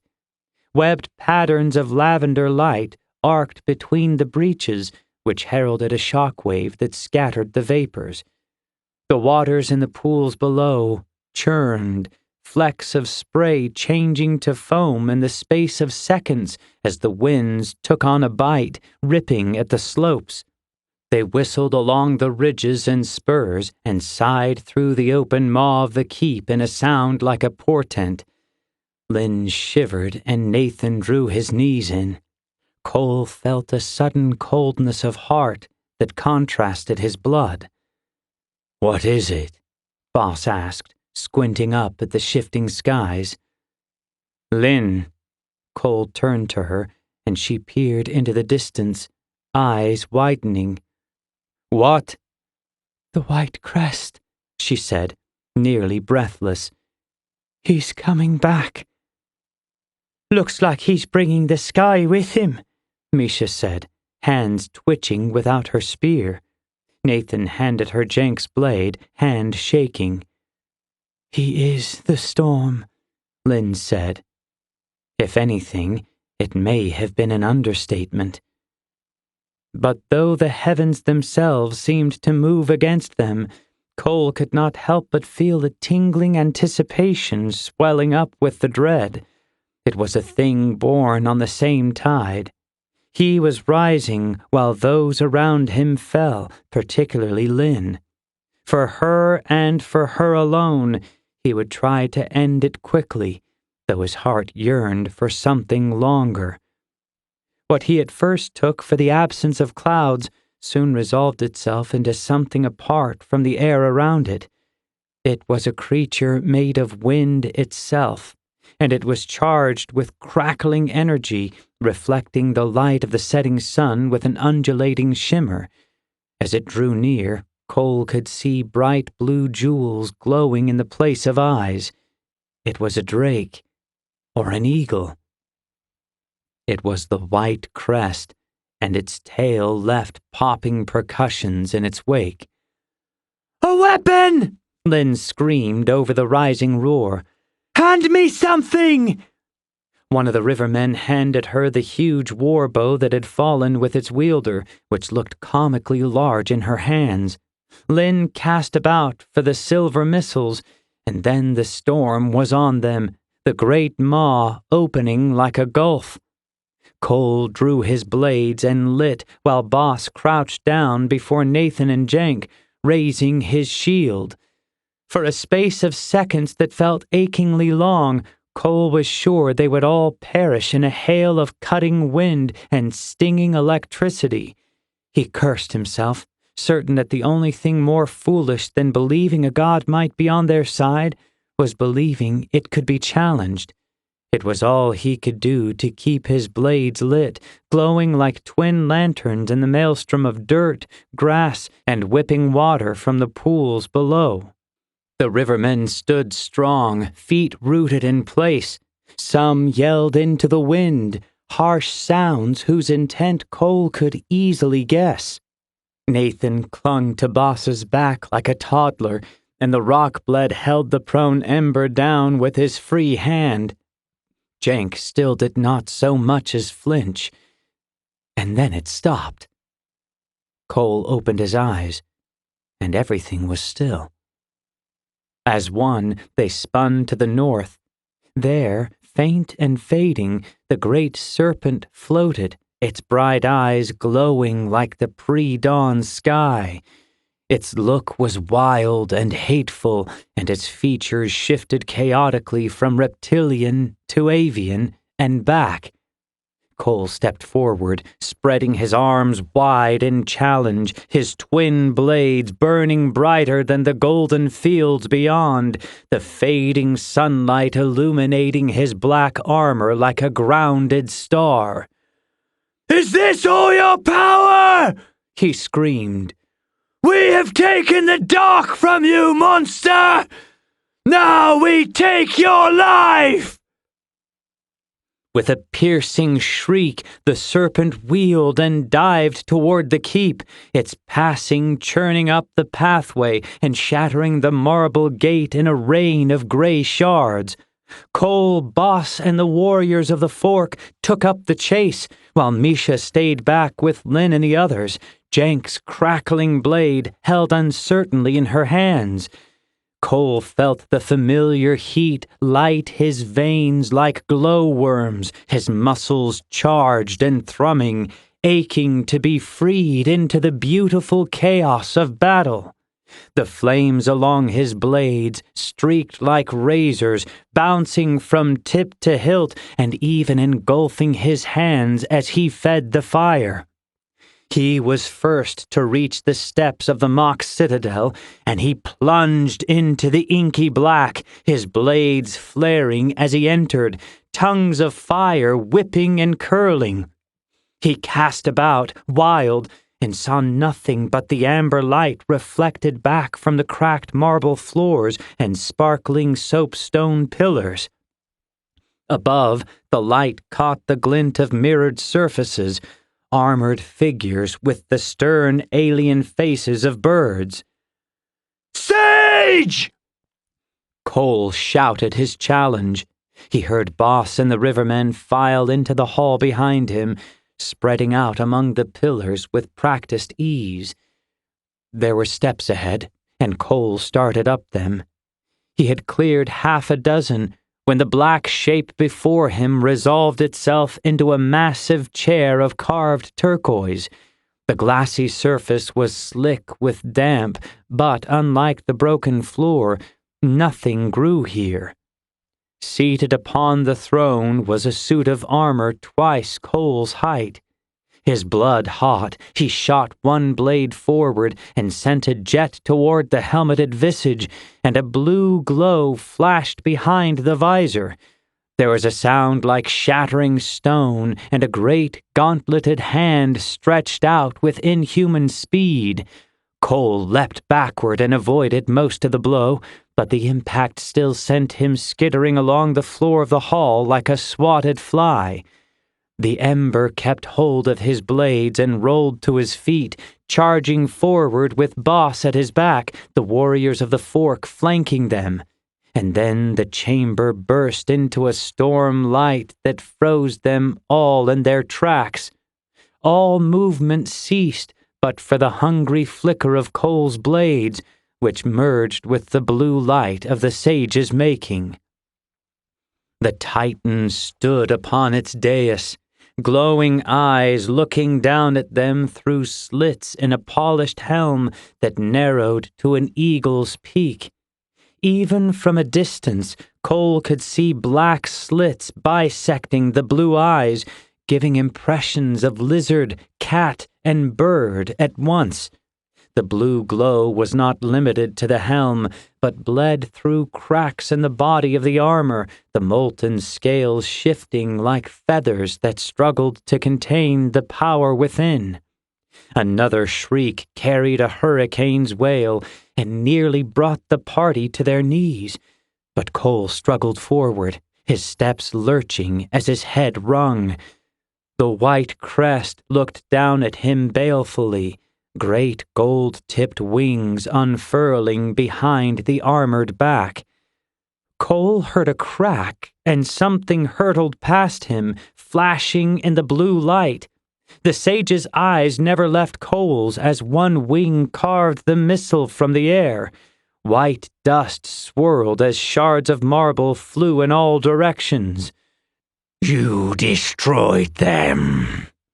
The voice carried a strange echo, but it was firm, strong, and inhuman. Kole shifted and began to walk forward again, Boss moving out to his left, the rock-bled female who had launched the tile on the right. Shadows shifted and metal glinted in the galley above, making the goose-flesh rise along the nape of Kole's neck, but his heat was up, and the fire needed feeding. "We did," Kole said, the flames on the tips of his blades dancing. The sage traced his path, but stood unmoving. "You know not what you've done," it said, its focus singular, unconcerned. Boss raised his shield before his chest, gearing up for a charge. "I could have killed her. I let her live so I could strike a bargain with thee." "You are a scourge on this land," Kole said. "We are the folk of the valley. We are the cleansing fire come to purge you away. I will not bargain with you." Kole ceased his advance at the foot of the dais, doing his best to match the blue stare. "You have doomed your kind," it said, wings rising in an arch, spreading like an angel of nightmare. Kole spat, the wet dirt evaporating as it passed through the burning gate framed by the blades in his hands. "You were supposed to protect us," he said, anger rising, flames settling into a low growl, turning from orange to red with flecks of blue. "We counted you as ally, and you turned the weapon of our enemy against us. This is your reckoning, and this is the place we'll have it." The rivermen began to emerge from the shadowed pillars, and the sage's eyes flickered as he took in their approach. "I've seen your eyes before," it said in that haunting melody, its head tilting in an affectation of owl or dog. "When I slept, I saw eyes like those." "You saw them in another," Kole whispered, his heart turning from fire to cold stone. "She came to you for help, and you cut her down. She came to you." "You mistake me for your enemy," the sage said. "But I am merely the object of your vengeance. Tell me, what will you do against the Eastern Dark when he comes for you without me, without your protector?" "You would have us all dead before then." "Only the weak," it said in a voice full of pity or something like it. "You do not see things from outside of yourselves. I did not turn the dark against your mother. Yes, I remember her face. No, I harnessed the dark after waking. I turned the hearts of his generals to my own ends. He would have used you against me, against the world. There is no other way to defeat him than to use the same fire. My brothers and sisters do not see. I would have been the end of him." "You would be the end of us," Kole said. "I would have been the sword to carry out your vengeance." "What good is vengeance if none of us are here to see it?" "A question I have long pondered, mourning the loss of my people." The blues flared to life. "Though I do not have their souls for companionship, their forms are always with me." The shadows in the alcoves above shifted, and a dull glow came down from the corners. The warriors at Kole's back spread out in a ring, backing into the center of the hall, weapons raised. "I have sensed your coming for some time now," the white crest said, stepping down with a clack. The dark hearts are no more. Your people are safe. It now falls on us to face him directly, to dispel the darkness once and for all." The sage's feet were great metal talons spread out and tapping. "You fear us," Kole said, holding the blue gaze. "In trying to prevent your rival from using us against you, you've spelled your own doom. Your fate is sealed." The blue eyes widened ever so slightly. "He's weak," Boss said, tone firm, and the blues shifted to him. "It's why he's confined himself to this form. He's weak. Something's changed." The Titan took another deliberate step down, talons clacking. The blue glow in the gallery above brightened as he neared. "What will you do?" it asked. "Find a way," Kole said, and he launched himself forward, blades first. A great wing slashed down from the left that surely would have sliced Kole in half had Boss's great stone shield not intercepted in a shower of sparks. The blues flashed behind their armored slits, and the Titan bladed its body, shifting so that Kole's blades only scored gashes in the armored midsection rather than piercing clean through. A clawed gauntlet flashed out. Kole took a hit in the ribs as he twisted and lunged back with a counter, flames flaring hungrily. A force like a lightning strike smashed Kole in the chest. The Titan's foot, talons splayed, and sent him tumbling from the dais as Boss swiped low with his shield, taking the behemoth from its feet with a crash. Kole came up in a roll next to the female rockblade. She had her eyes closed in concentration as her brethren surrounded her, staring up into the alcoves with weapons bared. Cracks split and raced along the floor around her, and her eyes flashed open, arms extending in a push that sent shards of marble lancing toward the grappling pair on the dais. The projectiles struck them both, bouncing harmlessly off of Boss and doing little more than distracting the armored sage. One gauntleted hand closed around Boss's throat, and Kole screamed as the other streaked toward his stomach, launching Boss back with incredible force. But the talons came away bloodless, the sage's attack doing little more than ripping the rockblade's leather armor and knocking the wind from him. Kole shot to the top of the dais as the Titan regained its footing. Another riverman came up in a two-hand spin, axe a whirling blur aimed squarely at the armored chest. In a flash of blue light, the axe fell with a clatter, the warrior's head with a thud. Kole leapt onto the armored back, wrapping his legs around the torso as it thrashed, spiked ridges ripping his cheeks and digging into his black shell. One gauntlet interrupted his everwood blade, but he stabbed the other down at the crease between neck and shoulder, the flames glowing a deeper blue than the light beneath the armor as Kole drove in with all his strength. The seam parted, and the sage unleashed an animal scream, arms thrown wide as lightning ricocheted throughout the chamber, bouncing off of Boss's shield and striking several of his kinsmen. One went down in a smoking husk, but the others found themselves and regained their feet. Kole was launched forward, tumbling, his back slamming against a pillar near the entryway. White light joined the blue and red as he struggled to right himself.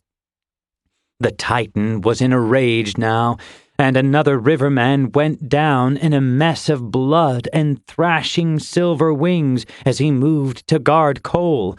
The stone bracers of the rockblade droned as they summoned strength from the stone underfoot and the earth beneath it, setting their feet for the clash. The rails above shattered and came down in a rain of stone and dust, and a score of armored warriors taller than the tallest of the rivermen streaked down on armored wings, duller approximations of the Titan's form. The hall came alive with the screeches of hawk and the challenges of man and woman as the two sides came together in a blur of chaos. "Draw them outside!" a voice shouted, and then gurgled as a pack of winged assailants covered her in thrashing talons, her bracers shattering as her concentration broke and the razor weapons found homes beneath her flesh. "I knew you would come for me." An uppercut took Kole in the chin and blasted him out into the open air. He landed in a crunch and rolled across the rocks in the ruined courtyard, blades nearly coming loose from his hands. He struggled to rise, and then another staggering blow landed, this one launching him into the crumbled ruins of the marble gate. Kole felt something crack and hoped it was armor, though he tasted blood. "Kole!" Lynn shouted from behind. He could hear Misha shouting as well. "No," Kole coughed. He set his feet on the moss and used the loose stones to help him up into a hunch. His veins felt cold, but he forced all of the fire he could into his blades, which deepened their color once again. A bladed wing the size of a horse lanced down in a crescent shaped like the moon. Kole ducked it and scored a long slash, turning silver to liquid metal as he slid by. He spun and made to stab forward with the other blade, sending a fan of flame from the first up into the Titan's visor. But a gauntlet knocked him away, and one blade went spinning. "I could have killed you at any time." Another blow landed, and this time Kole knew it was not just the metal of his suit giving. He turned the racking cough into a strangled growl and sent a gout of flame from his remaining blade that scorched the armored visage and sent the Titan stumbling. "You took the dark hearts," the sage circled, blue eyes flickering as it wiped ash from its helm. Behind, Kole could see the melee spill out into the yard, human warriors parrying and smashing apart an armored flock that wheeled and dived, prodding with spear and halberd and making mad screeches as they died. "I offer you the chance to help me," the White Crest said. "Kill him. End his scourge." Kole spat, breath wheezing out of him as he circled, blade guttering. "You are a part of that scourge," Kole said. "You could have come to us first, trusted us, but you feared us. You let the Eastern Dark guide your hand." The sage's silver hand glowed with energy. Though each circled the other, only one was the wolf, and they both knew whom it was. "He'd have turned you against me, just as he turned your Ember King." Kole stopped, dead in his tracks. "What did you say?" A ball of lightning drove into his chest, and a blast of wind from the other palm sent him crashing through the gate.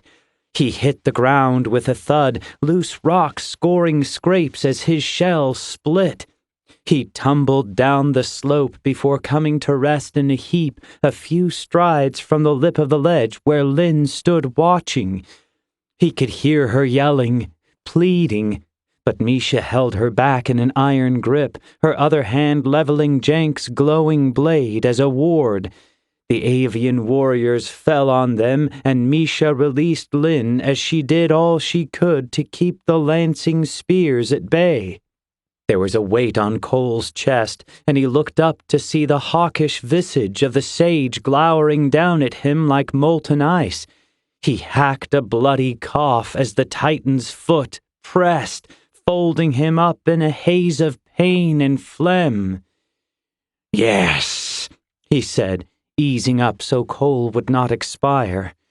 I honored the alliance with the King of Ember. We rode out and met my dark brother in the east. Your king was struck down. I saw the corruption leaking into his eyes, even as I made good my escape. Kole wheezed again as he tried to speak. Coward! He spat through bloody teeth. He tried to infuse strength into his ailing limbs, but none came. You call me coward? The sage scoffed, beaked helm leering down. I fought the Eastern Dark, and when your king was thrown down, I fought off the Night Lords that would have razed this valley and everything in it. It was my battle with them that made the deep lands, which broke the river Frost.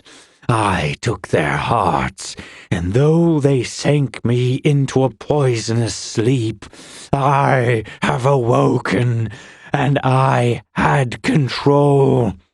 I had power over the corrupted, over the legions of the world apart. You left him, Kole said, accusation dripping. You left him to die. As he would have left me. The weight eased from Kole's chest, and he was sent into a violent fit of coughing. The sage swept his gaze out to take in the melee before the keep. Kole craned his head, seeing Misha put Jenk's blade to good use, carving into any beasts that drew too near. Lynn worked at the huge bow the Rockblade had dropped. She had dragged one of the great silver shafts to the ledge, her teeth gritted as she forced exhausted sinews into the effort of pulling. Boss was at the center of the battle on the hill, his great shield knocking flying beasts from their paths and shattering those that attempted to stand too long and challenge him. Only half a dozen Rockblade stood with him, but it was enough, and none looked to be slowing as the sage's army dwindled before his eyes. I lost my people once, the sage said, strange voice lilting. He watched the melee with a distant expression that was the most human that Kole had yet glimpsed in the Immortal's facade. I know what it is to lose. When the blue eyes looked down at him, they hardened. The dark hearts spoke to me in that long darkness. I saw the corruption they sowed in the valley that was my charge. The dark kind attacked each year, their numbers growing steadily for a generation. It was a strategy meant to strengthen the LandKist residing therein, the Embers most of all. My heart bled for the losses, but I could do nothing. But you fought back, and you fought well.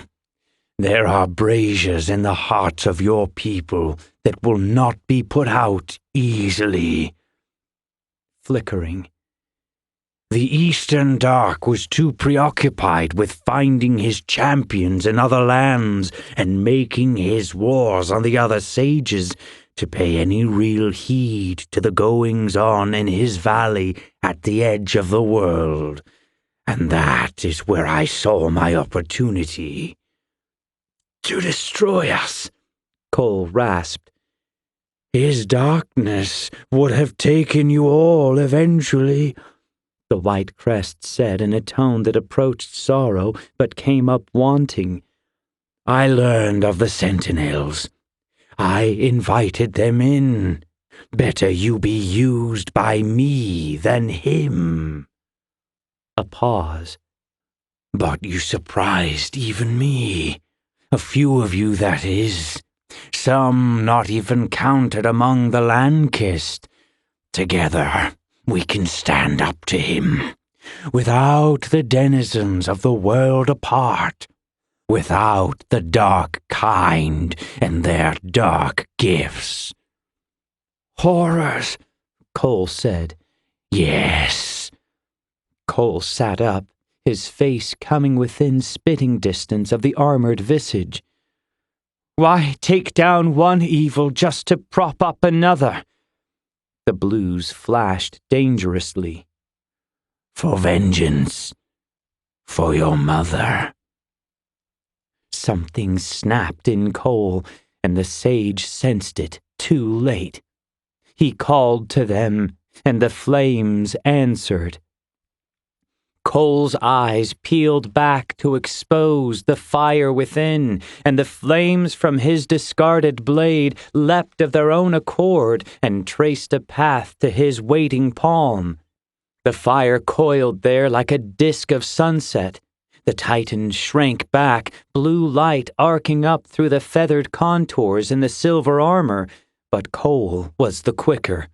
He thrust his palm forward and drove the disk into the sharp visor, and the sound of it was thunder.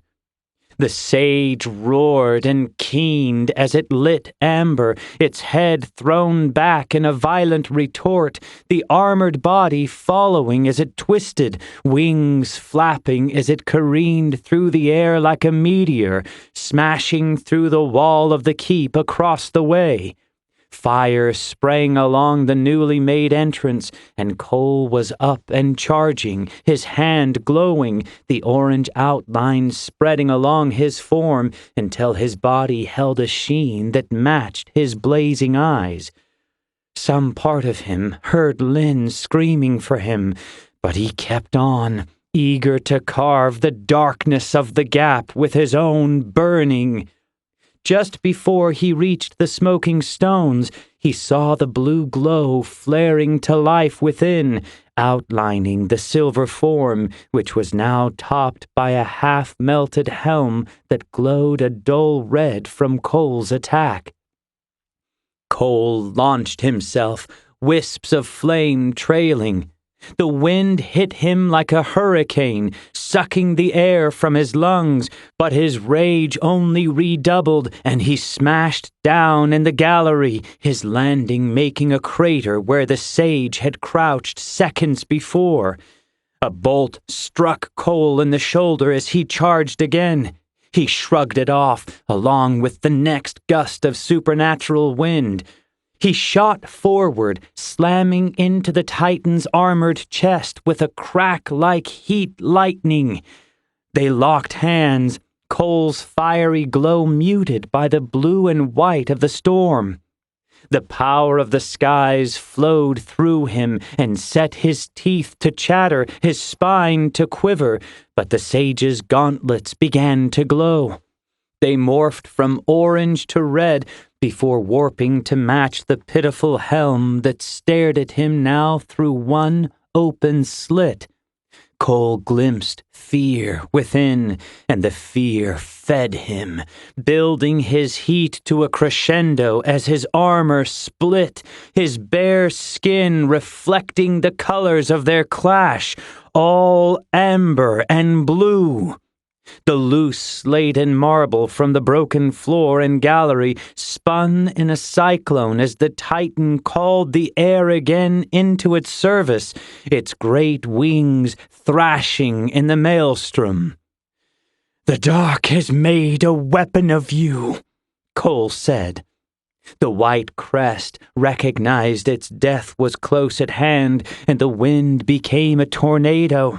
Black tiles ripped loose from the walls, and pink light spilled in from the newly opened skylight. Overhead, the stone supports creaked like timbers.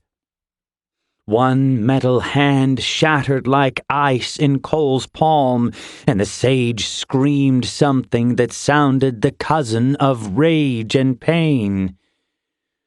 "You are all the same. I've known it all my life. You all need to go!" Their embrace was a torrent. And then, just as quickly as it had come on, Kole's blood went cold, the flames evaporating from his skin and leaving motes and fireflies in their wake. He flew back, the remainder of his black shell shattering against the soapstone. He slumped, the blood in his throat drying to a thick paste. And the white crest approached, his footsteps halting.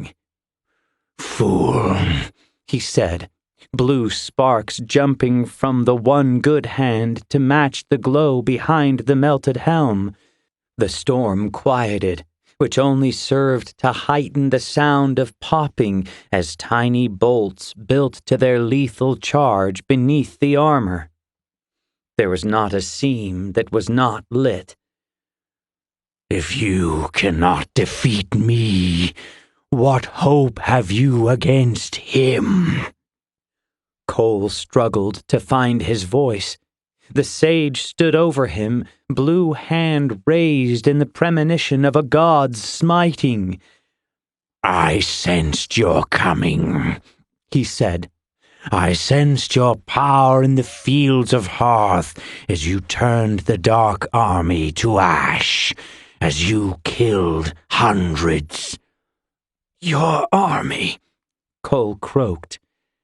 "I still sense that power," the sage said, tone curious, head tilting in a disgusting comedy.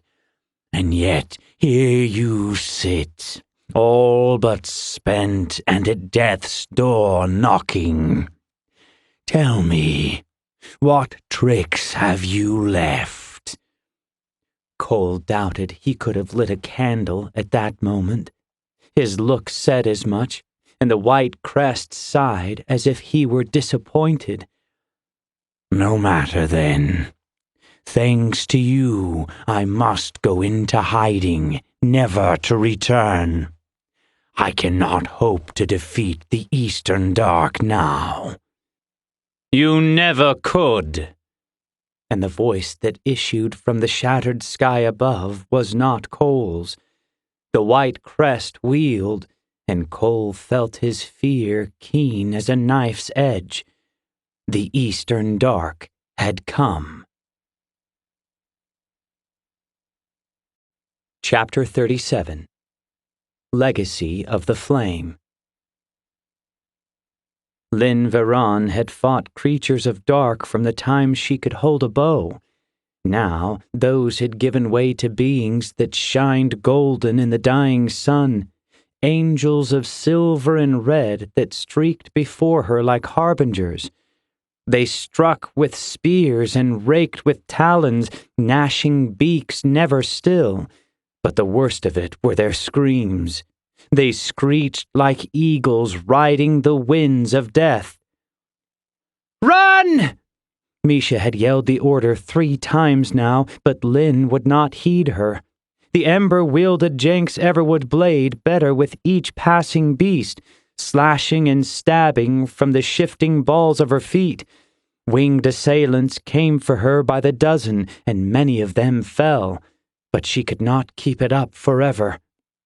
Lyn's knuckles were raw, lips cracking as she strained the corded band of the warbow back inch by gargantuan inch. It was a weapon unlike anything she had handled before, made of some mixture of earth and wood. It felt as though it would only yield to a giant's strength, and Lyn was fresh out of that. But she was a Veran. She struggled, and each creak the cord made was a small victory in the face of overwhelming defeat. Kole had disappeared into a gap of his own making, and the lights that issued forth bleached the stones themselves, drenching the rocky slope in a splash of orange and blue that challenged the sunset and won out.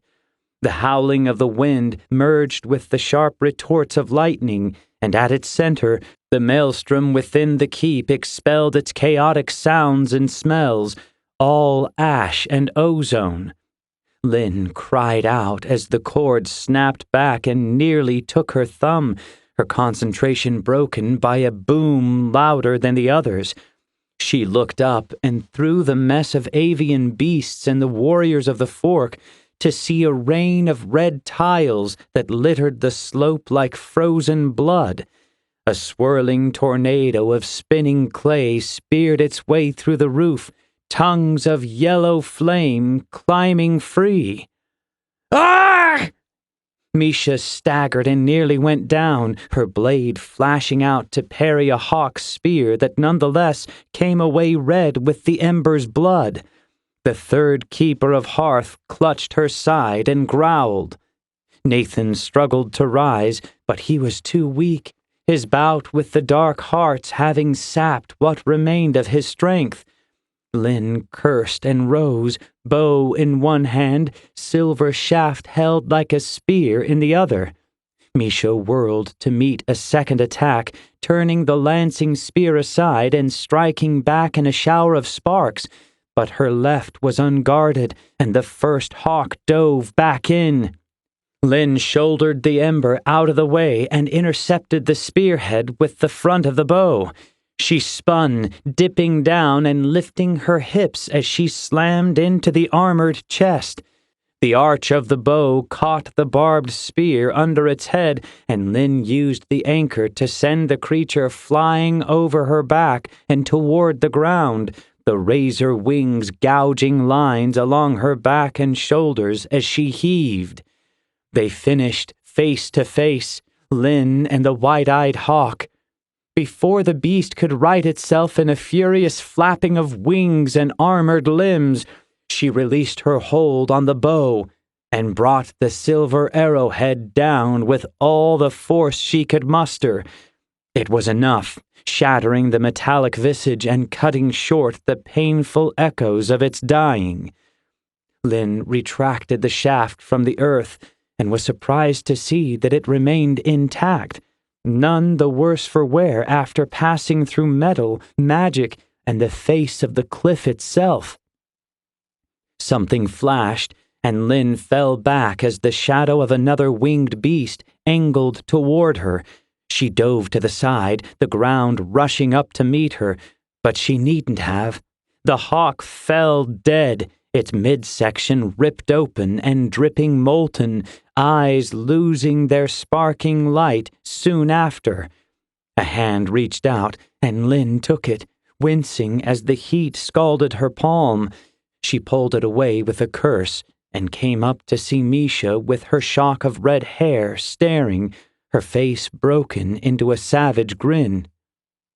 "That was some work you did," the Ember said, head bobbing. She looked maniacal, and Lynn was glad they were on the same side. "Sorry about the hand. Bit of a rush going now." "No worries," Lynn said. She nodded behind the Ember as another hawk dove in. Misha ducked and Lynn darted, dodging the thrust and bringing the arrowhead around point first to take the beast in the eye. It went down in a heap, and Misha came down on top of it, flaming sword going to work and tearing from torso to wing. Lynn bent to retrieve the shaft, and now it was she helping Misha up. The Ember's face looked suddenly pale, and her breath came in short gasps. "You're not looking too well," Lynn said, and Misha favored her with a withering glare. She made to rise, gasped again, and sank back down to one knee, the point of Jenks' blade buried in the earth beside her, tongues of flame lapping up toward the hilt. The Ember shrugged. "Seems a shame for me to be the one taking a knee after what you've been through," Misha said, panting. "Not from where I'm standing," Lynn said seriously. "I've done enough of nothing." She looked back toward the keep, where the rivermen had rallied around the whirling dervish that was Boss Taldi. His shield struck out with savage force, shattering any metal not baked in the hot furnace of the earth. The armored wings cracked like eggshells as the remaining rockblade took up his flanks and sent spears of obsidian rushing up to the circling hawks. All told, they were giving more than they got. Another boom racked the grounds around the keep, and Misha struggled to her feet. the flames along the length of her blade guttering and turning from deep orange to pale yellow as she completed the effort. Lynn looked at Misha and then down at Nathan, who covered Jenk's prone form like a mother bear over its cub. "You mean to enter?" Misha said, following her gaze. Lynn nodded. "The rivermen have the creatures occupied for now, but it'll only take one of them to finish these two." Misha blew out a long sigh, the blood leaking down her armor like oil. "Please," Lynn said, her look one of stone. It was the look of a Varan, and even Misha Vaga, Ember of Hearth, looked away. "I'll do the thing," she said, waving Lynn off. Lynn spun, but felt a hot pain on her wrist. She turned back toward Misha.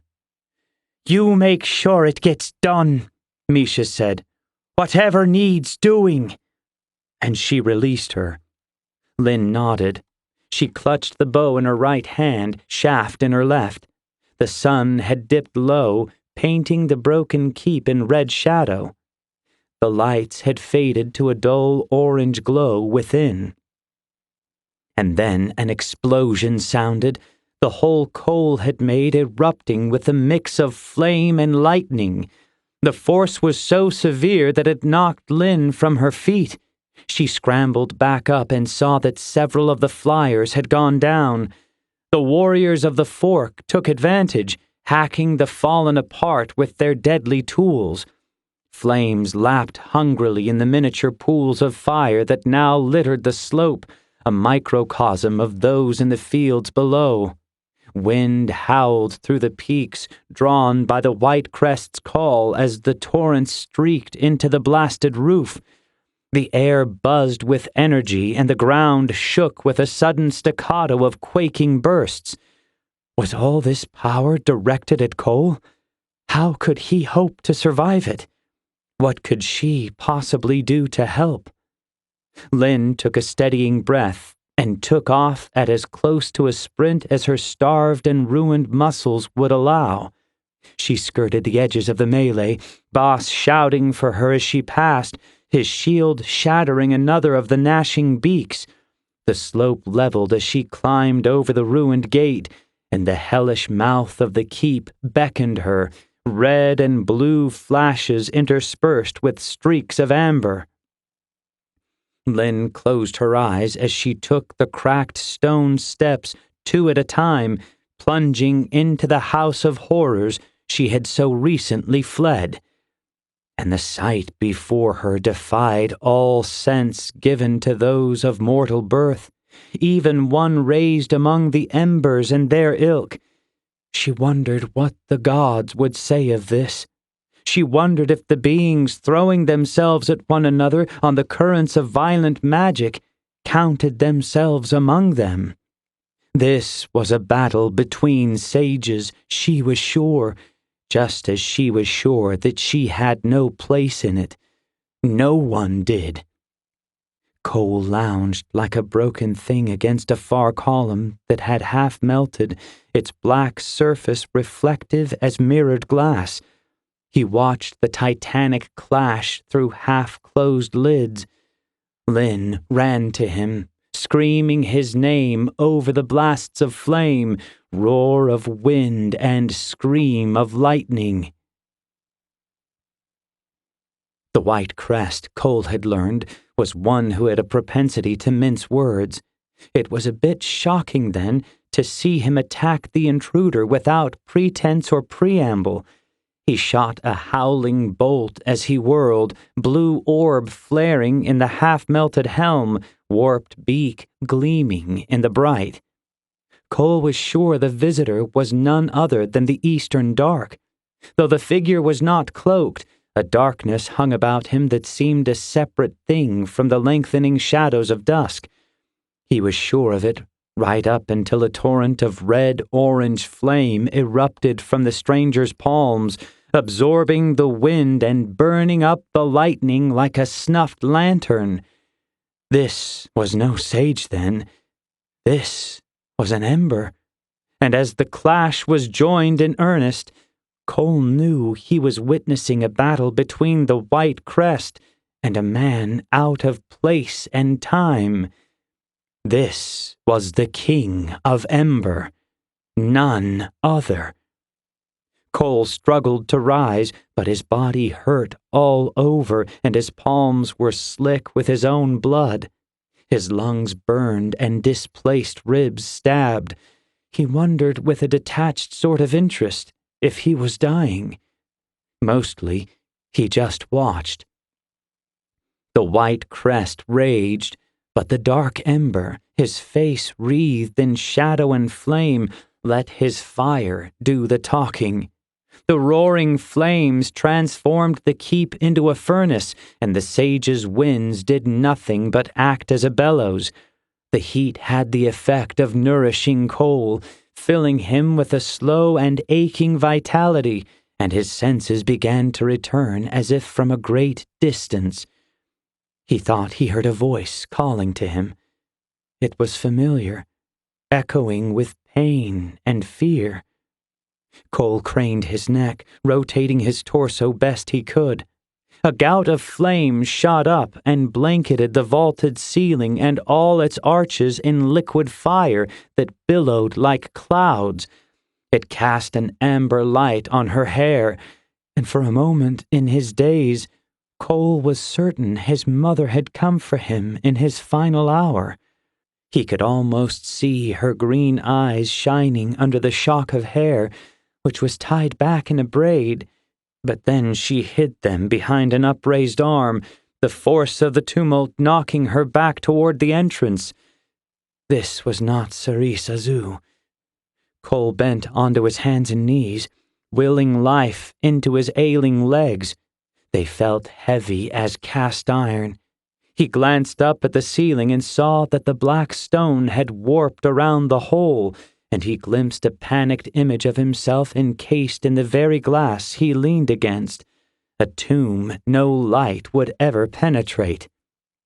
The Titan streaked before him, the silver armor of the White Crest glittering, chest plate shattering as a fist of flame came against it with inhuman speed.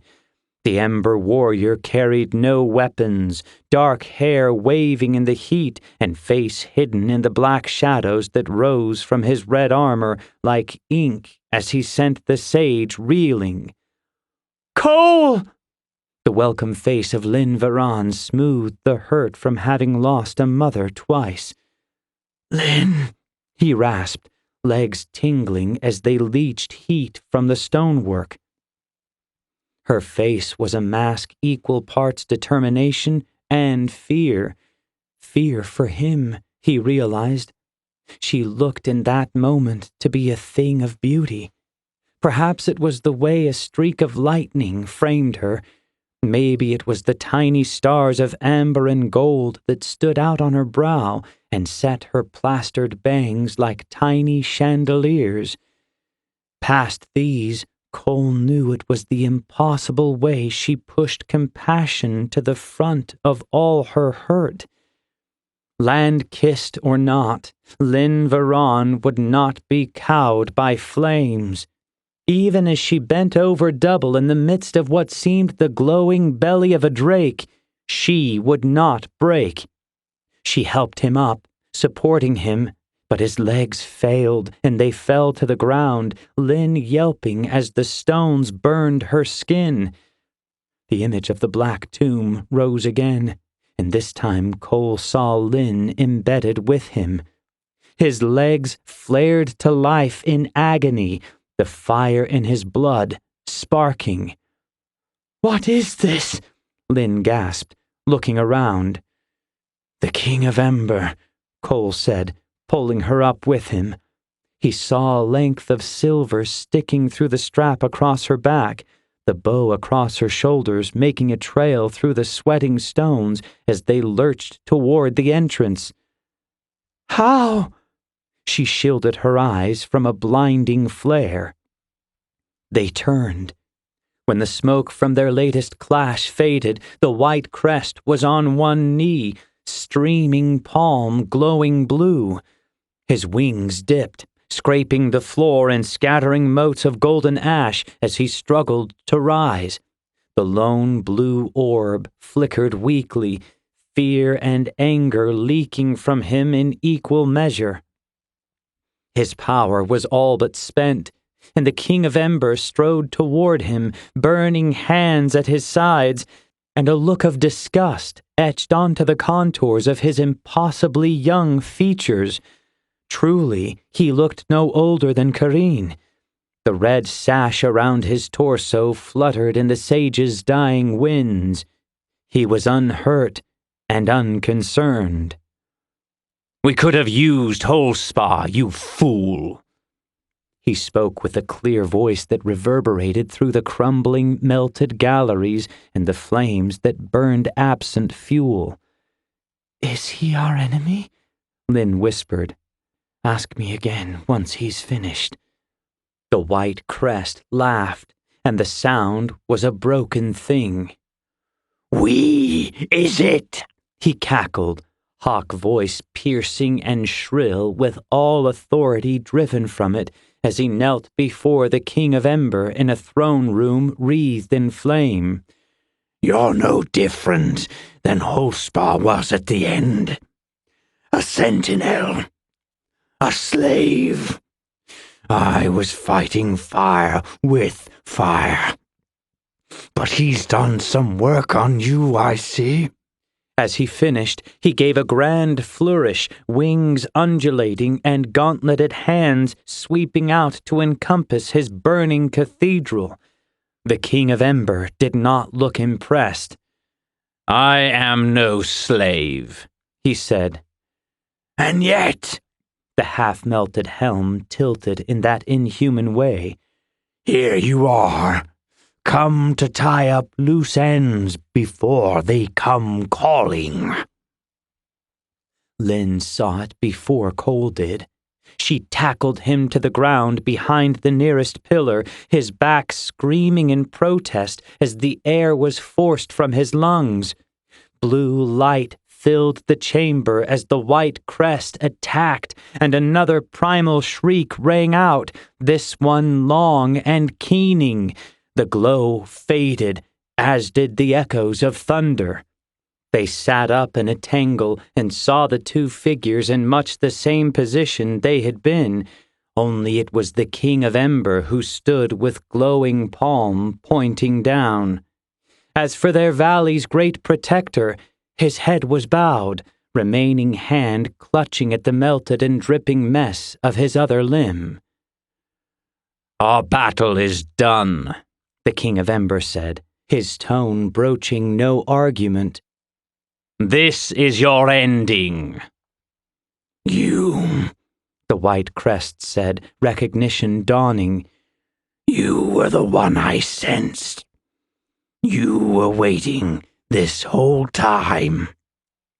The Ember's eyes, orange like the sun, swiveled toward Lynn and Kole for half a heartbeat before settling back on his quarry. "Opportunity takes time. Little did I know how weak you had truly become in your slumber. Or was it the woman at the lake that did this to you?" "The lake," Lynn whispered, horror coating her voice. Kole remained silent, watching the exchange. It was difficult to glean anything from the Ember's expression. The darkness that seemed to hang about him was not the same as the inky black paint that the sentinels and dark kind counted as skin. This was a magic that followed. "Did you really think you could turn the darkness against him?" the Ember asked. The flames in the chamber shifted with his mood, losing some of their hunger and shrinking back to set a softer glow over the scene. The blue orb dulled to a sorry glow, and Kole almost felt pity.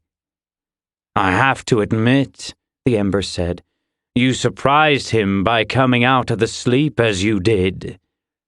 The sage looked at the melted marble at his knees, all defeat. "You cast down the Night Lords he sent against you," the Ember continued, never supposing there was more to them, that you were meant to win, that your heart was meant to be corrupted by theirs. He spat. That you would turn that corruption on the people you once swore to protect. The King of Ember took a step forward, and the chamber brightened, the flames reacting hungrily to the mounting tension. We are here to clean up the mess you've made. We? The Ember laughed, full-throated and cruel, reveling in the sage's cowardice. The blue orb flickered with intent. Fear not, puppet, he said. The Eastern Dark has not deigned to come see you off. As always, his sister in the north has her watchful eyes on him. He sent us in his stead, and we will be enough. It seemed that the sage would be killed no matter who did the killing, but it was a sobering thought to Kole that the White Crest much preferred the fire over death at the hands of the Eastern Dark. Are you ready then, great sage? The Ember King raised his glowing palm again, and the flames throughout the chamber danced like snakes. Ready to face your fate? The White Crest said nothing, only looked away, the anger, even the fear, having all gone out of him. That look stirred something within Kole, and even as Lyn worked to pull him away, he rose on legs that felt steady enough and walked toward the gods at the heart of the burning throne room. He picked up his discarded blade on the way, the other was still smoking on the slope outside, and guided the flames out of their path as Lyn followed in his wake. You come here now, Kole said, stopping a few paces from the kneeling sage and his would-be executioner. Both regarded him with curious expressions, the White Crest with suspicion, and the Ember that would be his king with something more difficult to read. You come here now, Kole repeated, staring hard at the Ember, who lowered his glowing palm ever so slightly. I do. The flames at his back curled menacingly, shadowed wisps leaking from his red armor. You come to kill, not to liberate, Kole said. There was a pause. Is that not why you came? The Ember responded. Kole swallowed, but Lyn spoke for him. You are the King of Ember? She asked, her tone uncertain. I was, and the sage chortled sickly. And now you serve our enemy? You serve the Eastern Dark? Tears shone in her eyes. The world is much wider than this valley of yours, the Ember said. He looked down at the sage, whose light was dimming even as the flames in the keep brightened. Friends become enemies. He glanced at Kole before settling those orange eyes back on Lyn. The darkness that draped him did not touch his eyes. Those were his own. Nothing has happened as I wanted it to, but my people endure. You endure. What happened between you? Kole asked, indicating the pitiful sage at their feet, though the melted helm still came up nearly to his chest. We rode out against the Eastern Dark, fearing that he would open pathways to the world apart too great to close. I was cast down, and he fled back to his mountain hole. The Eastern Dark, too weak to follow, sent his night lords. The rest... He drifted off, staring down at the sage. You can thank your protector here for corrupting the lands outside of the valley and bringing the army to your woods and fields. We've been fighting the dark kind for a generation, Lyn said. Waves of them, yes, enough to keep you strong in the case of his need, to keep you from the wars without. The Eastern Dark witnessed my power firsthand. He knows what potential the Embers possess. You have agents in the valley, Kole said, and the Ember did not answer. Kole ignited his blade, drawing a small laugh from the broken sage. Other LandKist, the King of Ember said. They are searching for others that might join. None would join you, Kole said. None would join him. It is only through him that we end their scourge, he said, staring balefully at the white crest. Through you, you mean? Lyn said, and the Ember did not argue. You hate them all. The King of Ember took a step toward Kole, who took a step back. You have much to learn, much more than the Embers here can teach you. Kole spat. How did he break you?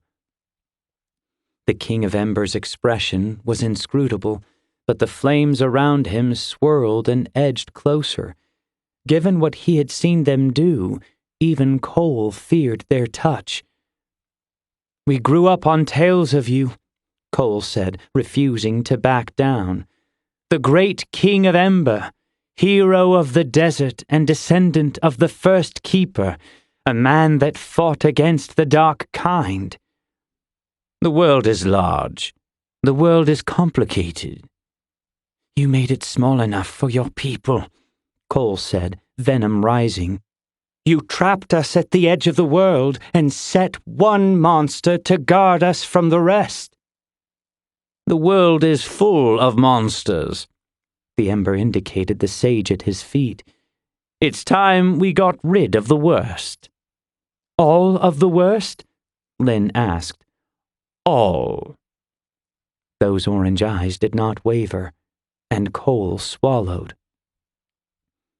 Dark kind tore my mother apart, Kole said. His voice was calm, steady, but the flames snaking from the hilt of his blade up to his elbow were anything but. There will always be a need for the keepers, the King of Ember said. So long as the dark kind find gates into this world, pockets through which they can sow their disease and discord. But you are not the only ones harried by the world apart. You serve their master, Kole said, the flames twining around his shoulder now. The fires in the chamber shifted and morphed, choosing their alliance carefully. The white crest wheezed out another choking laugh. Master, he chortled. The dark kind have no master. He merely found them at their source. He knows where to push at the seams, where to let them in. But he'll push too far, and the rip will open too wide to close.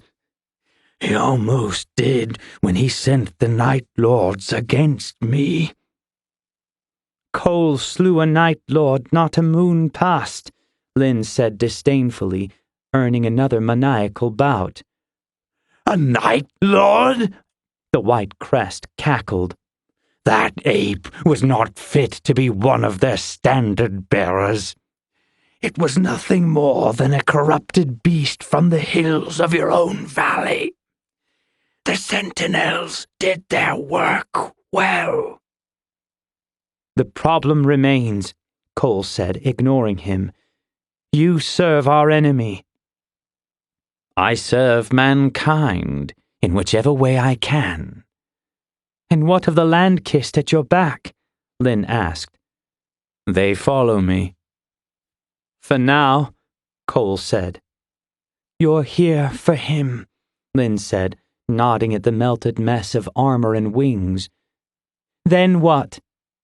On to the next. Why is the Eastern Dark trying to eliminate the other sages? Kole asked. They have been warring for centuries, the King of Ember said. This one held himself apart for a time, but he was not always so innocent. Power breeds envy. Envy breeds contempt. He straightened, raising that glowing palm. No matter. They will pass. Some sooner than others. I was afraid. The white crest spoke in half a whisper. Your cowardice has never been in question. I was afraid, he said again, the blue orb peering up surprisingly at Kole. Did you think he was the chosen one? The King of Ember asked, voice rising and flames rising with it. He looked from the sage to Kole. Did you? Kole shrank back, put suddenly on the defensive. The line of Menatich, the King of Ember scoffed, looking down at the white crest. The blue flared before dying back down. Is that what you feared? The only power in blood is given by the world, not scratched into cavern walls in the desert. He looked back at Kole. You are powerful, he said. To fight a sage head-on, even one as compromised as this one, is not a feat many LandKist are capable of, maybe none. But you merely wield the flames. You do not become them. I felt your power in the fields from leagues away as we made our way through the foothills where the corrupted massed. You can only use your body as a blade for so long without understanding the fire. It is why the Embers have used Everwood for so long as a natural extension, a ward against their true selves. All but you, Kole said, looking down at the Embers' glowing palms. All but me. I should have known. It was you I sensed, the sage sobbed. I should have known. You see this? The King of Ember kicked the armored chest and stepped on it, leaning his weight down, the flames along the floor inching close as hungry lions. Beneath the deformed helm and warped beak, the blue brightened with fear. Kole felt ill. Was this not why he had come? To do the very thing the King of Ember was now? They fear us as they should, the King of Ember said, denting the chest plate in with his heel, teeth gritted. The sages will die at the hands of their own prophecies. The King of Ember's palm exploded into a comet, lancing down to shatter the plate, the red tail tracing its path and mixing with the blinding flare of blue that erupted from the open chasm in the writhing sage's chest. When the light cleared, Kole peered into the fiery maelstrom at the center of the Titan's breast. There was no body within, only a swirling mass of wind and crackling light, and now the flaming heart of an Ember's fist at its core. The white crest struggled in vain, but the Ember kept him locked in place, leering down with hateful intensity, his eyes glowing a deep amber that Kole for a second mistook for the ruby red of a sentinel. Lyn reached forward, but stopped as the sage's shrieking spasms morphed sharply into the most maniacal laughter yet. You think you have free will, he said, heedless of the burning at his core or driven on because of it.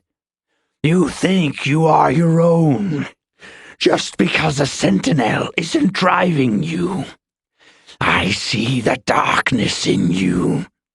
His darkness. You are a pawn on a board of his making. You will never be free of him, no matter your private designs. The flames dipped down all around them, their hunger abating for the moment. The chamber glowed like twilight, and Kole was aware that the sun had dropped below the horizon. He could see starlight shining down from the blasted roof. The faint echoes of battle still rang outside, but they were lesser now, more full of the grunts and commands of the rivermen than the shrieks of the hawks. The King of Ember withdrew his molten hand. He looked down at the sage, his face blank.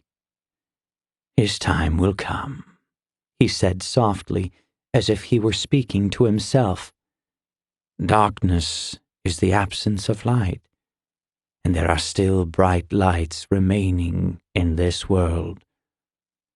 He looked at Kole as he said it. "Are you one of them?"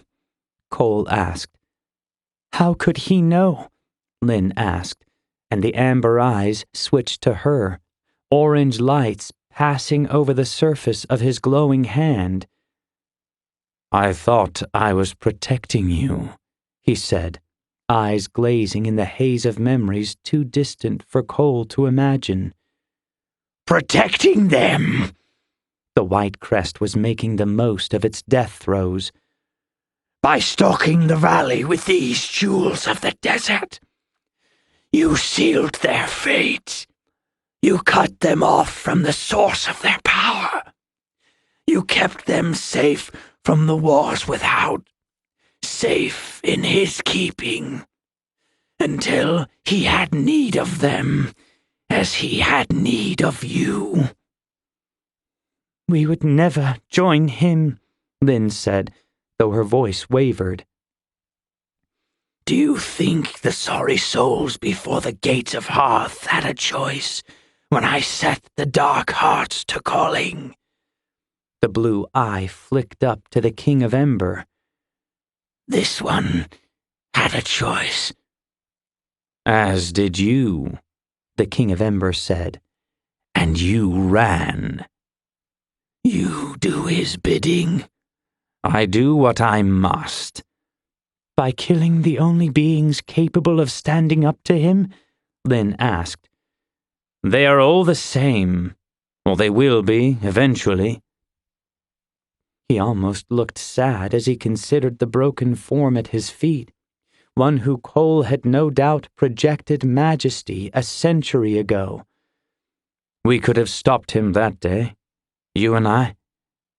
"You don't know what's coming. I have to do this." There was a short silence. "Step back," the King of Ember told them, and they did. Another laugh, but this one was false, a cover for the fear the white crest felt. "Always beware the chained hound," the sage said. The light was blinding white, and for a moment Kole was sure that Lynn would burn up. As it dissipated, he realized the blast had been so concentrated that it had immolated the armored form at their feet without so much as an errant mote. Where the white crest had been, there was nothing but a smoking ruin. The King of Ember sighed, sweat standing out on his brow. The darkness seemed to deepen about him, or maybe it was just the absence of his flames. The only light remaining in the chamber came from the stars above, and the soft yellow cadence of Kole's everwood blade. Footfalls behind them, and Lynn and Kole turned to see the sturdy outline of Bas Taldi against the opening, his shield held out before him. The rock blade stopped when he saw the light of Kole's blade, and then approached cautiously. "The others?"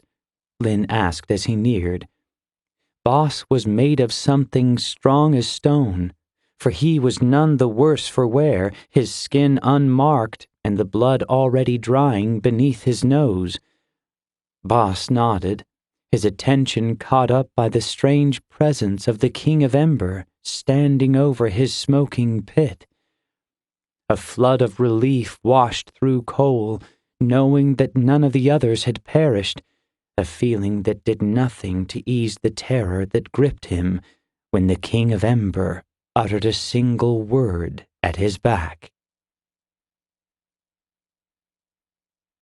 Chapter 38. Dead and Born. No. The horror that leaked from the word and the veritable God that spoke it cast a dread spell over the company. The King of Ember was staring up into the starry sky through the gaping hole in the vaulted ceiling. Lynn followed his gaze. There, hanging in the space between roof and sky, was a swirling current of air that shimmered and sparked. What at first looked to be 2 stars in the canopy beyond came clear as the same blue orbs that marked the white crest's eyes, the avian head half formed. Kole and Boss followed her line of sight, but they squinted against the twilight. Lynn had ever been blessed, but this time the noticing got her noticed. With a pop and crack that sounded like the breaking of a mountain spur, the spirit morphed from wind to arcing light and streaked down faster than an arrow. Lynn brought the silver shaft around as a sorry shield, and the King of Ember sent a jet of red fire, but it was to no avail. "Kole!" Lynn screamed, and the Ember's blade flared brightly. Boss readied his shield and shouldered her out of the way. She fell to the floor with a jolt and recoiled as the spirit dodged Kole's slash and made for her, unerring. It slammed into her chest with enough force to drive the air from her lungs and take the sight from her eyes, her vision going white. She felt the arrow snap, the bow digging into her back as she convulsed. The current animated her body like a sick marionette, and the pain was beyond reckoning. She heard shouting, Kole, she thought, and through her pain and thrashing, she felt heat flood the chamber as both embers brought their power to bear. The great shadow of Bas Taldi passed in front of her, shielding her from their hellish collision. And then the physical world passed away, and the pain with it. There was brief darkness, and then light whiter than any she had seen. She could not see the white crest, but she felt his presence in her mind, his thoughts coming up unbidden as images played before her. She saw a clash of embers unlike anything she could have imagined. There was Kole, single blade struggling to hold back the torrent the King of Ember sent against him. The latter was trying to get to her, she saw, trying to pry the sage from her shell. Boss joined the fray, his shield striking out and granting Kole a reprieve.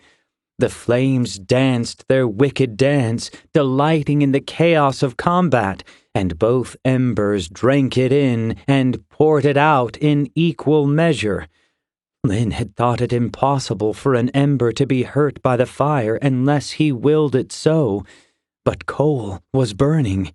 She could see the pain etched onto his face. More than that, she could see the desperation, the knowing that he could not win. The battle of the present faded, and images from the distant past were called up like memories through a faraway fog.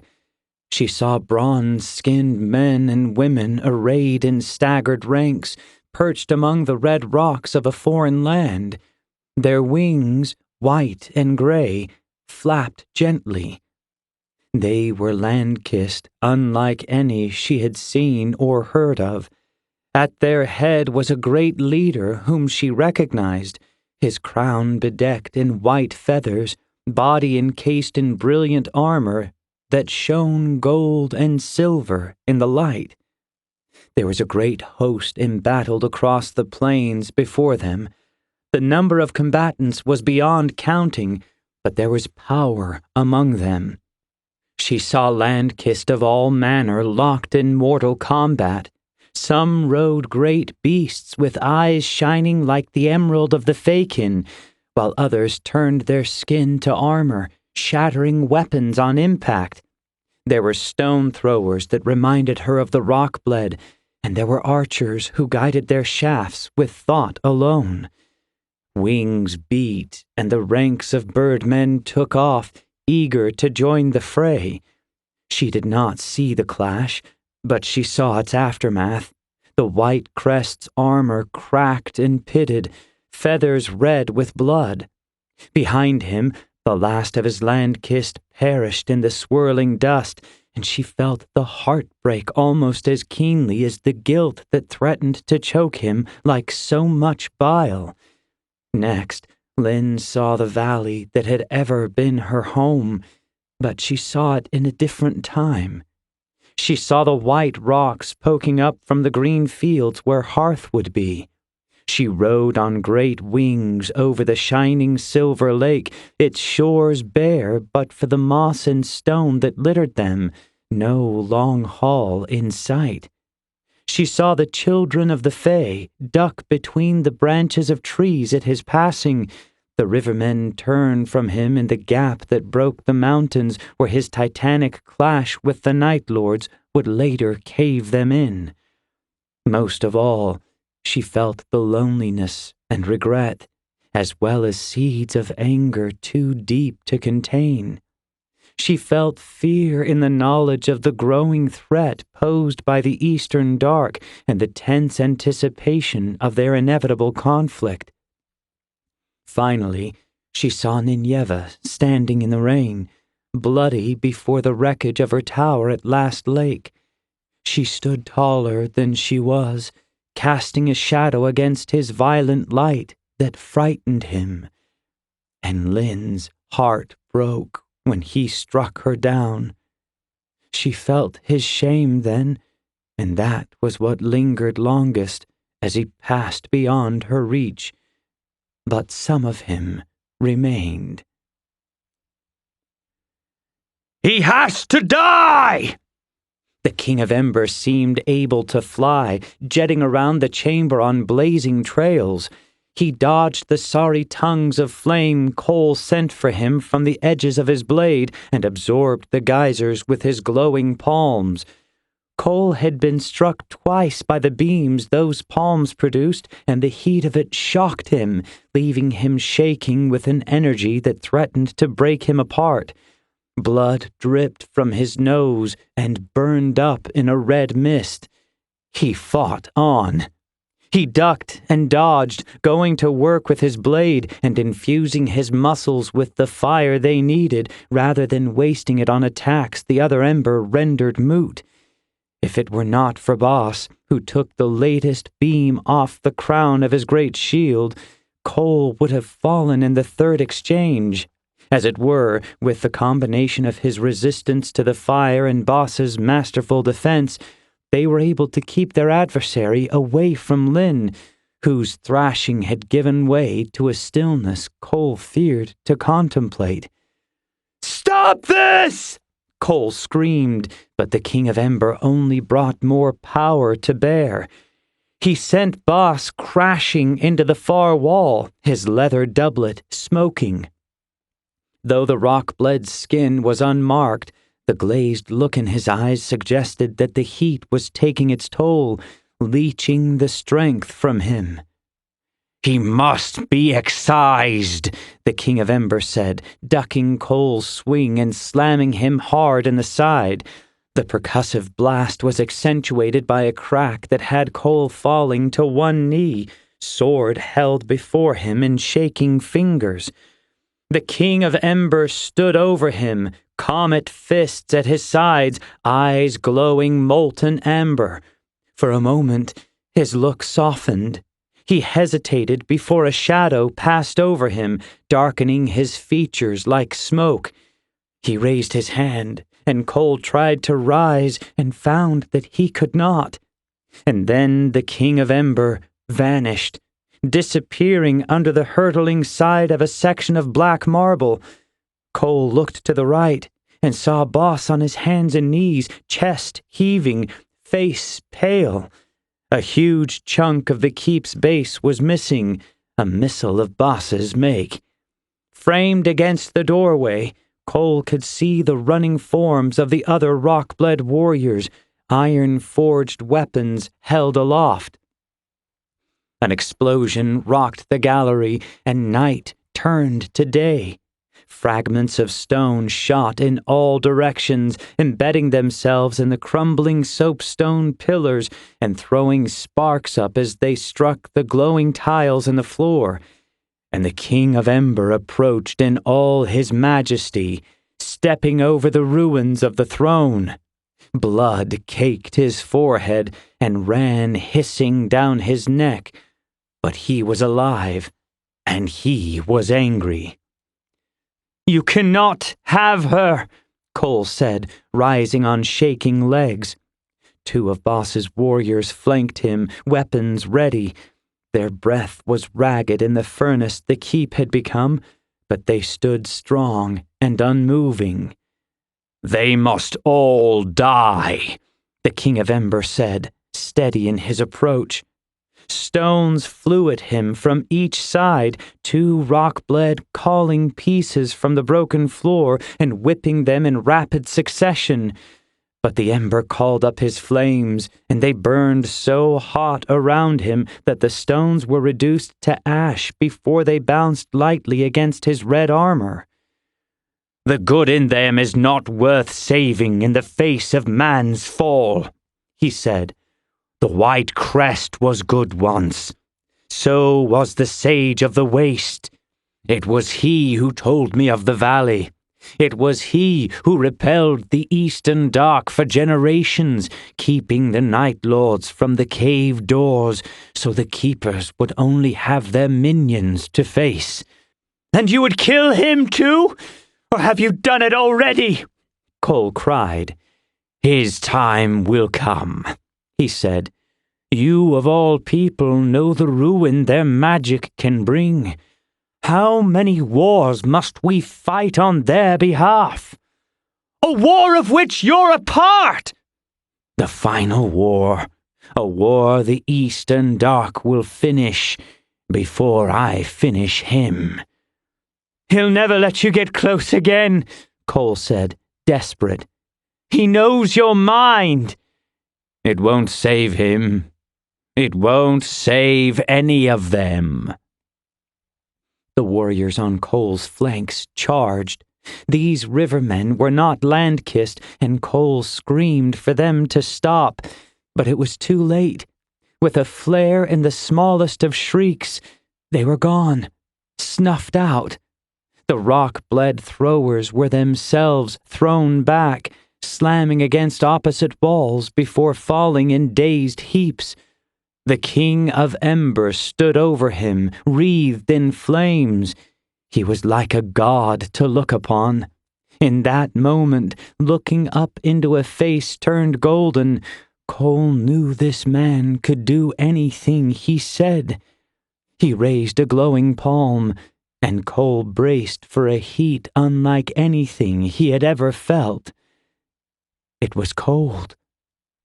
The King of Ember's face contorted, his expression morphing, and Kole felt the heat drain from his body, absorbed into the other ember's outstretched palm. His skin turned blue, and he felt like death, ice in his veins and heart slowing. He knew what it must be like to freeze and drown all at once. Just before his vision faded, the sensation ceased, and he crumbled to the floor, his fire snuffed out, but his life still clinging. Lynn squeezed her eyes shut tight against the pain as she was thrown back into her body, but all was calm. Her arms felt light as feathers, her body thrummed with energy, as if the shifting currents in the embattled chamber passed through rather than around her. Her heart beat strong and steady, and with each pulse there was a buzz like the building charge in a storm cloud. Most of all, her sight, long the keenest in the valley, was now truly akin to that of an eagle. though the vaulted ceiling was too high even to be lit by the clashing embers before the broken throne. Lynn could see the details in the carved obsidian, the tiny motes of ash floating beneath the skylight. She saw far out into the blue-black night sky, and it nearly took her breath away.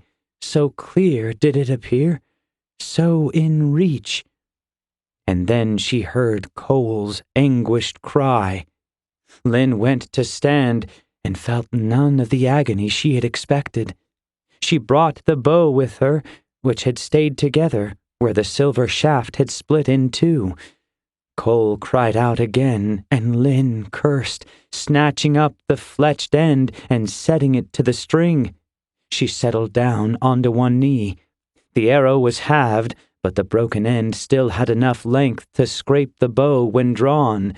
It would have to do. As she aimed, Lynn saw the ending of the Embers' duel in vivid detail. Though they battled 30 strides away or more, she saw the veins standing out in the King of Embers' hand as he turned Kole's blade aside and raised that glowing palm. Kole tried to rise, but he was too weak. A look of pity crossed the King of Embers' features before his palm began to dull.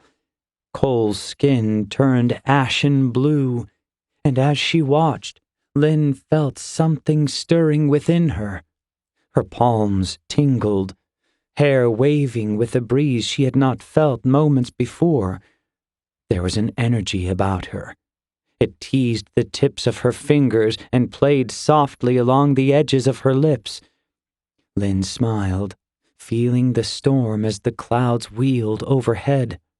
The orange and red in the chamber was swallowed by a brilliant blue as the rift in the roof opened further, the force of the passing lightning widening the breach.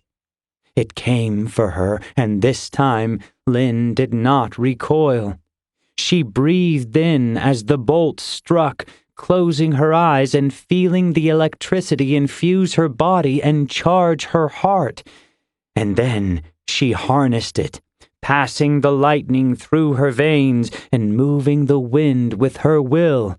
She directed it all into the missing point of the shaft and let fly, reveling in the look of shock in those amber eyes as they turned her way.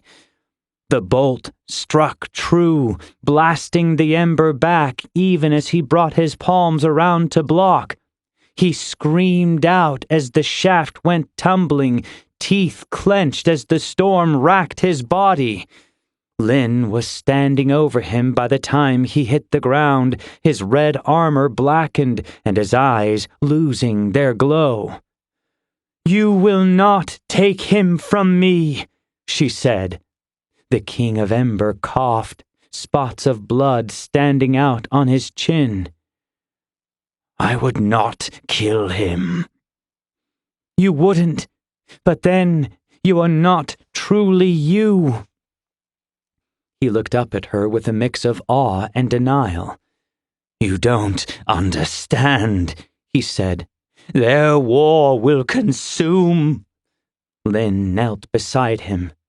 "Maybe you're right, but it'll be us who decide. The sages are in for a reckoning, but I'll be damned if I'm going to let one of them decide it. There is good to be found in all, even the sages.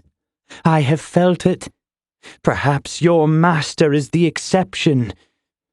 "The power," he said, reaching out for her hand, which was orbited by blue motes of light she hadn't noticed before, remnants of the blast that clung to her protectively. "It will consume you." "We'll see." A part of Lynn knew she should end it then and there, but she could not.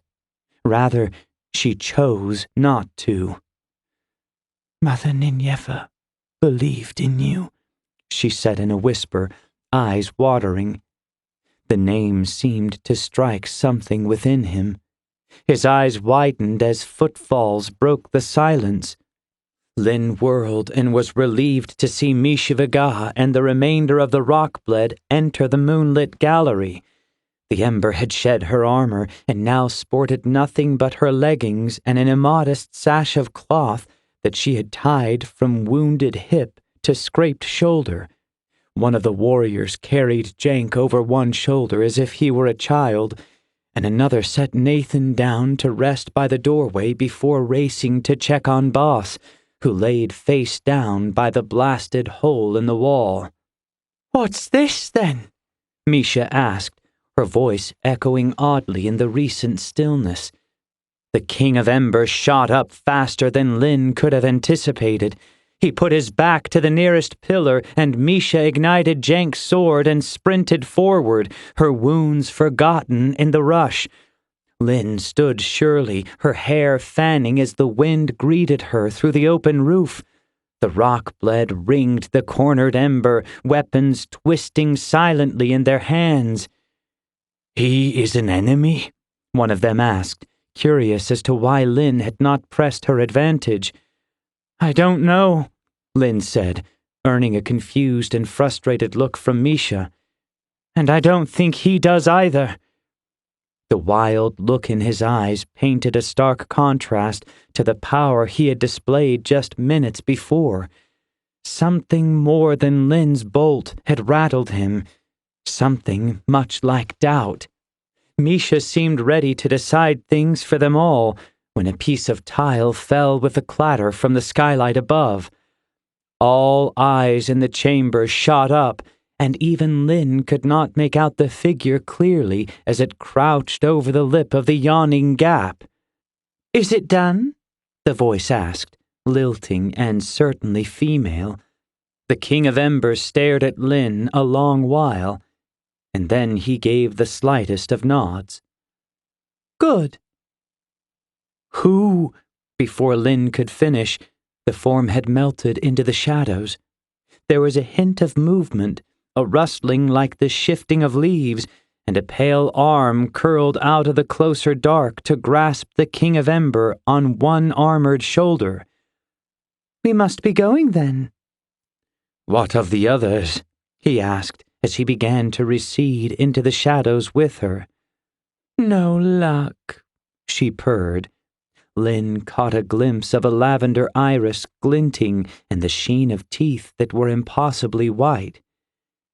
"Braga waits with the rest. We must be going." "Like hell you are," Misha said, her blade flaring hungrily as she launched it like a spear toward the swirling patch of ink before the pillar. The Everwood blade passed through the air harmlessly, extinguishing with a hiss as the pale shadow danced out of the way. The pale arms returned a moment later, pulling the King of Ember into the deeper dark, his eyes leaving golden trails that floated like burning ash. "Well met, Ember King," Lynn said. It was as much a warning as a farewell. "My name is Talon Rain." A voice came from above, and Lynn looked up toward the blasted roof. The King of Ember stood on the edge of the chasm, the shadow girl to his right, purple irises peering down at them. "This valley is no longer safe," he said, and Lynn scoffed. "The Eastern Dark will not leave it lying free and open," he continued unabated. "He may come in a year, he may come in a generation, but he will not suffer the Embers to live once his work is done. I suggest you be gone by then." "Gone where? You want us to leave the valley you brought us to after killing the guardian you appointed?" "You belong in the deserts," he said. "There is a sage there called the Red Waste. He could—" "Until you come for him as well," Lynn challenged. The King of Ember, whose name was Talon Rain, was silent, the lavender-eyed shadow staring up at him thoughtfully, considering. "He is the least of—" He paused. "The least of my master's worries right now." "And who, pray tell, is the Eastern Dark worried about now?" So many questions, the shadow said, sparkling eyes staring at Lynn as a cat examines a bird. So many answers, she said, shifting them to the Ember King. There are quarrels the world over, he said. One is growing very tense. The Emerald Road is not the safest place for traveling anymore. The little shadow glared openly now, at him more than her, but the Ember ignored his companion. He watched one of the Rockblood lift Kole like a sack. The worse those quarrels between sages get, the closer our master's hand gets to the door. Then I guess we'd better stop him, Lynn said evenly, a spark lighting her own eyes that had the shadow shifting uneasily. For your sake and for his, he said, I hope we find ourselves on the same side when next we meet. I wonder, he looked back to Kole, if the two of you will be, given your hearts and their courses. Lynn was silent. So long, Lynn Veran, he said, and the shadows grew thick about them, blocking the stars in the sky above. Right then, Misha said, squatting down and pressing a hand to her bloody cloth. She looked up at Lynn. Who was that? And what was he on about? Chapter 39. Ashes. I was beginning to get used to waking up in unfamiliar surroundings, Kole said, rubbing his temples. He did not yet have the fortitude to open his eyes fully, but he had done enough squinting to recognize Captain Carews' sparse, cell-like quarters. This one's old hat. The captain leaned against the mantel, watching Kole with a haggard look on his face. If you look that bad. You are young, the captain said. Your worries dissolve with the rising of the sun. Mine linger. Tough to be young or old in this valley of ours, Kole said, swinging his legs over the edge of the cot. The pine frame creaked in protest. If I hadn't seen firsthand how the merchant council treated you, he said, waving his hand at their surroundings, this would do the trick. You're a simple man, Reyna, no matter what they say. Talmir donned a thick leather glove and handed Kole a steaming cup from the bed of glowing stones in the hearth. The scalding liquid would have scarred a normal man from gullet to tailbone, but to Kole, it was a godsend. The memories of his battle with the King of Ember were flooding back. He supposed he should have tested his powers out before drinking boiling water, but there was no harm done. My father, Kole said, setting the stone cup down. Karin received a runner from the lake 2 days ago, Talmir said. His face worked through myriad emotions, none of them pleasant, before settling on sympathy. The Fey Mother is dead. It was like a glacier moving over Kole's heart. He swallowed. The White Crest came for her. He was driven off by Turen. Talmir paused. Though, truth be told, there are plenty who say the old crone herself did the driving, including the first keeper. Kole nodded blankly. And Last Lake? He asked, trying in vain to hope. No further casualties, Talmir said. The sky broke before their walls had been breached. The captain spoke the last with a strange inflection, and Kole guessed he was trying to cover the bitterness seeping in. He should have asked of Hearth. Still, all he could picture now was Iana and her shining emerald eyes. She was safe. Your companions are in stable condition, Talmir said, his military staccato covering the momentary lapse. Lynn has been attending to them in the bowl. She seems... Kole looked askance at him, but the captain trailed off. There were fleeting images of Lynn in the keep scattered in his mind's eye, but he couldn't sort them into the proper place. You'll see her soon enough. The captain of Hearth turned and leaned over the smoldering pit for a spell. Kole caught a glimpse of white bandages beneath his tunic, but the wounds he carried went far deeper than skin. "The rivermen?" Kole asked, breaking the silence. Boss and his people returned to the steps to collect their own. "They're coming into Hearth?" "They could use us right now," Talmir said, frowning. "And the Merchant Council reckons we could use them as well." Kole did not want to imagine what damage the Dark Kind had visited upon Hearth. Had the corrupted breached the walls? If they had, it was no wonder the captain's voice held an edge where it concerned Last Lake, whose wooden stakes stood in the packed mud, while his great white breakers of stone had been compromised. "Jenk Ganmir is up and moving already," the captain said. "He's trying to get on the first caravan back. And your friend Nathan, the fisher's boy, has been eating everything in sight. I dare say we would not have the stock to feed him if the siege still stood." Kole laughed, and Talmir turned a softer look on him. There was something like gratitude in it, spilling out through the pain. Kole did not feel much like a hero, having awoken on a sickbed for the third time in as many weeks. After all, it had not even been he who had toppled the White Crest in the end. "We have you to thank for that," Talmir said. "You and yours. To think our guardian had truly turned against us." "He was a symptom of a larger problem," Kole said, voice hardening. "An older problem." Talmir nodded. "The Eastern Dark," he said. "He has found us, yes?" "He never lost us. We were protected for a time, it's true, but the breaking of the valley marked a shift. The White Crest may have won the battle against the Night Lords, but the Eastern Dark won the war." "Yes," Talmir said, looking through the misted window.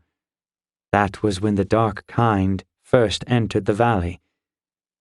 The Eastern Dark infected our protector with the hearts of the Night Lords sent against him," Kole said. "He was meant to test us." His voice took on an edge. "To cull us like a sown crop. But the White Crest awoke after the dark months, and when he did, he built an army of corrupted and unleashed them on us, so we could never be used against him." Talmir blew out a long sigh. "The Embers were the Eastern Dark's jewels," he said. "The valley his chest." Kole did not argue. "But then," the captain started, brows rising, "why has the Eastern Dark not come calling? Why has he not taken our embers, taken you?" "Because he already has the strongest one," Kole said. "And he's not one I'd fancy trying to control. I imagine we're a contingency plan." The captain's expression went from quizzical to confused. "Lynn didn't tell you? Misha?" "I do not know Lynn Varan," he said. "She's been more concerned with your condition than in keeping me informed. As for Misha, she hasn't been in a talkative mood. Dakin Pierre didn't make it through the siege. He was her man. A good man." He paused and swallowed. "There's been a lot to do, as you can imagine. Gathering the precise details of what occurred among those peaks hasn't been a priority, strange as that may seem." "Who is this Ember?" "An old one. One of several LandKist the Eastern Dark has ensnared. Our mortal enemy is amassing a secret force of LandKist," Talmir said with a cynical smile. "Not a force," Kole said. "A handful of sycophants, I'd guess." "Who is this Ember?" the captain asked again. He is old, Kole said. Before the valley. There was only one Ember that could be, but Talmir Carew, Kole knew, was a pragmatic man. The expression he wore now was one of disbelief. But we may not have lost him fully, Kole said, trying to cover the doubt in his voice. Talmir shook his head slowly. What do you mean to do? I mean to find him, Kole said. And then? Find his strings, and follow them back to his dark master. If being the key, Talmir said. The king of Ember. That look again. If he was not strong enough to avoid falling to the sage's spell, what makes you think you are? For a fleeting moment, Kole was back in the broken throne room. His skin was cold, his heart slow as death. The king of Ember stood over him, and just before the darkness closed in, a violent light shielded him from the Ember's wrath, a light with the face of Lyn Veran. I won't be alone, Kole said, smirking. And what are we to do in the meantime? Talmir asked. Now that our enemy knows your strength. We've a city to mend, dead to bury, mourning. He trailed off. He won't come for you, Kole said. I'll make sure of that. Talmir stared at him. It was a long time before he seemed satisfied, at least for the moment. I don't know how this valley can ever feel like home again, the captain said, sounding at once younger and older than his years. Maybe it's time our people went back to their true home then. Kole left Captain Talmir to stew in his thoughts. It suited him. He made his way down the stairs, body aching like it never had before, and was relieved to see that the commons in the barracks below was not full of the wounded and dying this time. His relief lasted right up until he opened the door to the street outside. Kole surveyed the grounds adjacent to the courtyard, which had been trampled into mush. To the west, they were still clearing the wreckage that had been the front gate. Beyond it, there was ruin as far as the eye could see, the distant trees serving as silent sentinels of a different kind. What judgment they passed, Kole did not want to guess. Around him, there was not a single soul not in motion. Soldiers still patrolled the battlements, watchful and weary, their armor shining once again under the returned sun. Tradesmen had put their carts to uses far less enterprising than usual, stocking them with debris, and what Kole at first took for a mound of corrupted resolved itself into the form of a massive bear. The spears had yet to be removed from its flanks, and workers and soldiers alike quickened their pace as they passed by it. A cart laden with a bulging canvas trundled by, and Kole knew that if he had anything in his stomach to give, he'd have given it to the gutter. What horrors had befallen the people of Hearth while he was away? A flash of white stole over his vision as something crashed into his chest and laid him low.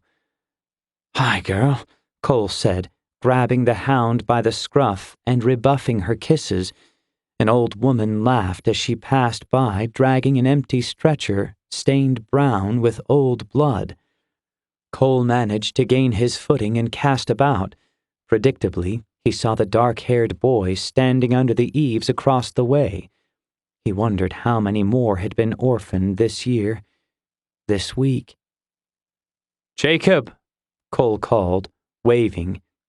Jacob looked startled that Kole had noticed him, but Kole smiled to put him at ease, scratching Shifa's flank as she twined around his legs, barking excitedly. "Where there's smoke, there's fire," Kole said, affecting a laugh that seemed to draw Jacob out of the shadows, even as it filled him with that familiar suspicion. "Care for a walk to the market?" "No market any more," the boy said. Just a red bowl. That is what it's called, after all, Kole said, and the confused look he received in return clued him into the true devastation that had racked his people. Shiva did most of the talking on their walk, and for a change, Kole was happy for it. He felt a kinship with Jacob, a similarity of focus. As Jacob had suggested, the Red Bowl earned its name that day, and if Talmir Karu was to be believed, things had improved substantially in the last few days. The tents still buzzed with activity, and most of the wounded he saw appeared in good spirits. But Kole could tell by the looks turned his way what had been lost. He happened upon Rain Kural as she passed beneath an awning. They brushed shoulders before recognizing each other. Her attractive features were lined with the same exhaustion he had seen on the rest, but they drew up in an approximation of her former perkiness as she took him in. They shared a hug that served as their exchange. There was no fire in it, only a knowing, and then she was off on whatever errand he had interrupted. Kole thought Jacob had merely happened upon him, but he should have known the boy would not have come if not instructed by Talmir to do so. He tugged at Kole's breeches and guided him toward the outskirts of the Red Bowl to the south, leaving him outside a small tent. Jacob sat down on a crate near the entrance, and Shifa moved to join him. Guess I've got my work cut out for me winning you back, eh, girl? Shifa merely tilted her head at him, tongue lolling as Jacob stroked her mane absently. Tai was the first one he saw upon entering, and though he steeled himself for it, the guilt that welled in his gut was difficult to bear. He dreaded to see what lay on the other side of the flap the Ember guarded. The two men nodded at one another, but the tension was palpable. Kole made to move past him, and Tai snatched his arm, pulling his sleeve roughly. They locked eyes, and, seeing whatever he saw in Kole's, Tai's own expression softened. "She'll recover," he said, releasing Kole's arm and stepping out into the afternoon sun. Her chin was wrapped in bandages, and for that Kole felt a sting, but most of her face was bare and absent scarring.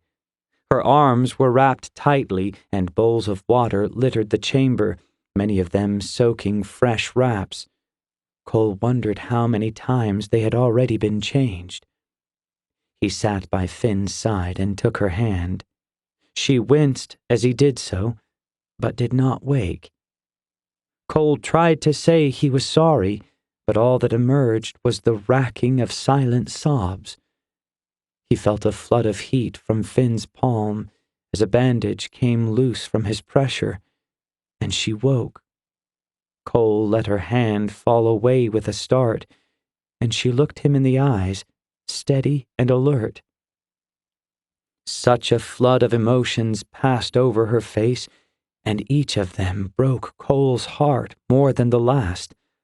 She reached for him, and Kole thought she might strike him had she the strength for it, or else pull him close and whisper words of hatred and regret. Instead, she unwrapped her hand and touched his own, her eyes hopeful. She tried to speak, but it came out muffled. Kole felt the heat from her skin wash into him again, and realization dawned. An image of the King of Ember came up unbidden, palms glowing molten gold as Kole's chest froze, heart slowing. He closed his eyes and focused on the heat, calling it to him like a mother cooing to her babe. He heard Finn sigh, and it was like the sweetest music. He made his body a conduit. Soon Finn's hand went limp, and Kole released it, placing it back down by her side. Her eyes had closed, and her chest rose and fell in a deep sleep, restful and painless. Kole turned his hand over in the filtered light that spilled in through the canvas, marveling at his newfound abilities and wondering if he had possessed them all along, if all Embers did.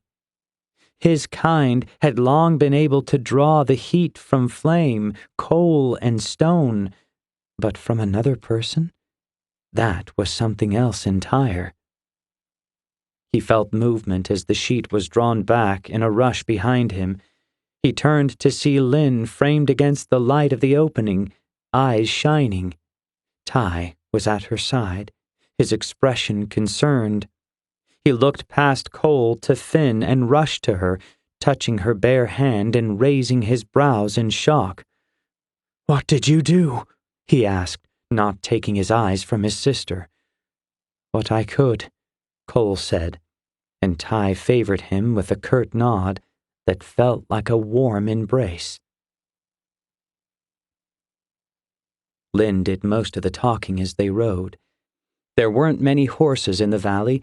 Those there were belonged to Hearth, but the city gladly gave their strongest chargers to the small caravan that was bound for Last Lake.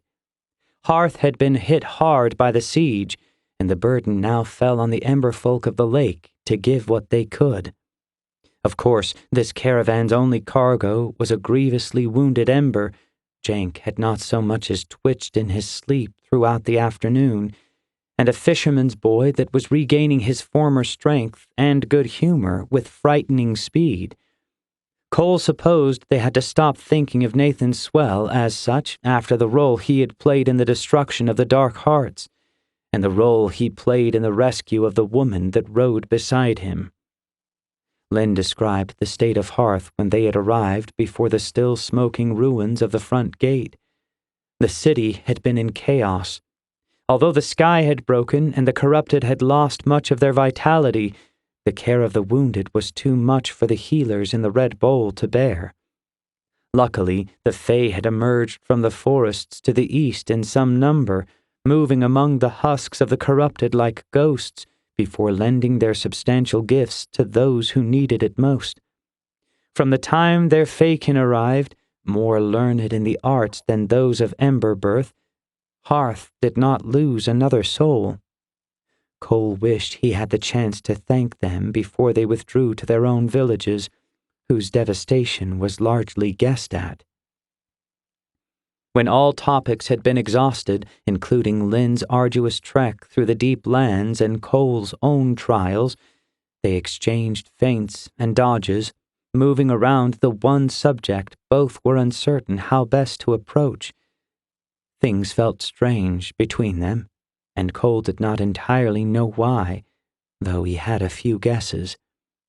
The closer they drew to the lake, the thinner the roots grew, twining their way across the path that was not so far from that which Kole, Schiffa, and the Kane twins had traversed in a hellish sprint a week before.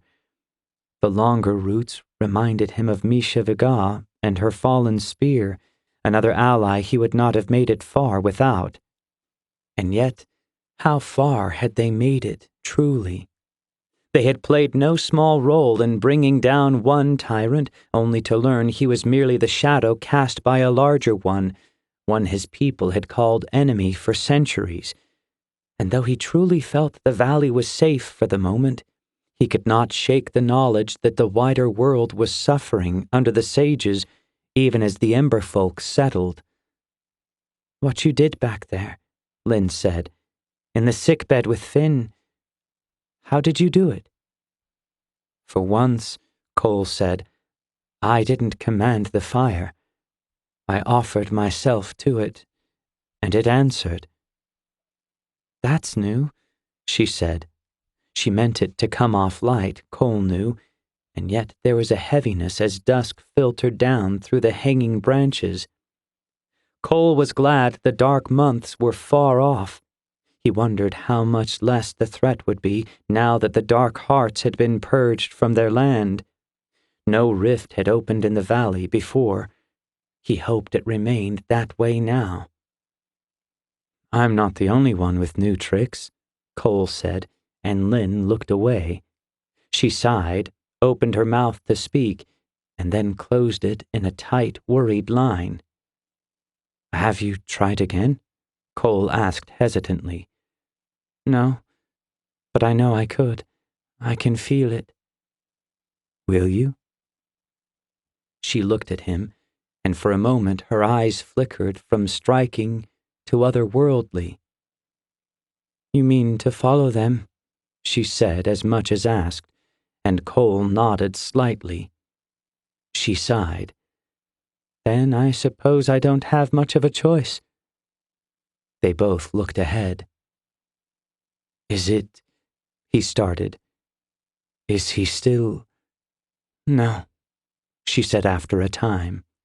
Her brow worked, but she took her time choosing the next words. "There was good in him, Kole," she said. "I saw it. I felt it. He was not so very different from the LandKist once." "Power corrupts," Kole said softly, only realizing how many ways that went after he had said it. They rode in silence for a time, and Kole was sorry to know that it was a tense one. Soon enough, familiar trails turned to those inseparable from the memories of the childhood they both shared. The dark kind could never take that away. No one could. The modest timber walls of Last Lake came into view. "Talon Rain believes he's protecting us all by going after the sages," Kole said, "drawing the Eastern Dark's need away from us." "There is darkness in him," Lynn said, "and much more in those that follow him. Killing even one sage, the wrong one at the wrong time, could upset the balance completely." "There is no balance in the world," Kole said. "How would we know? We've never been a part of it." Kole was silent. "We may need them, Kole. If the Eastern Dark plans to open the doors to the world apart, who will stop it if not them?"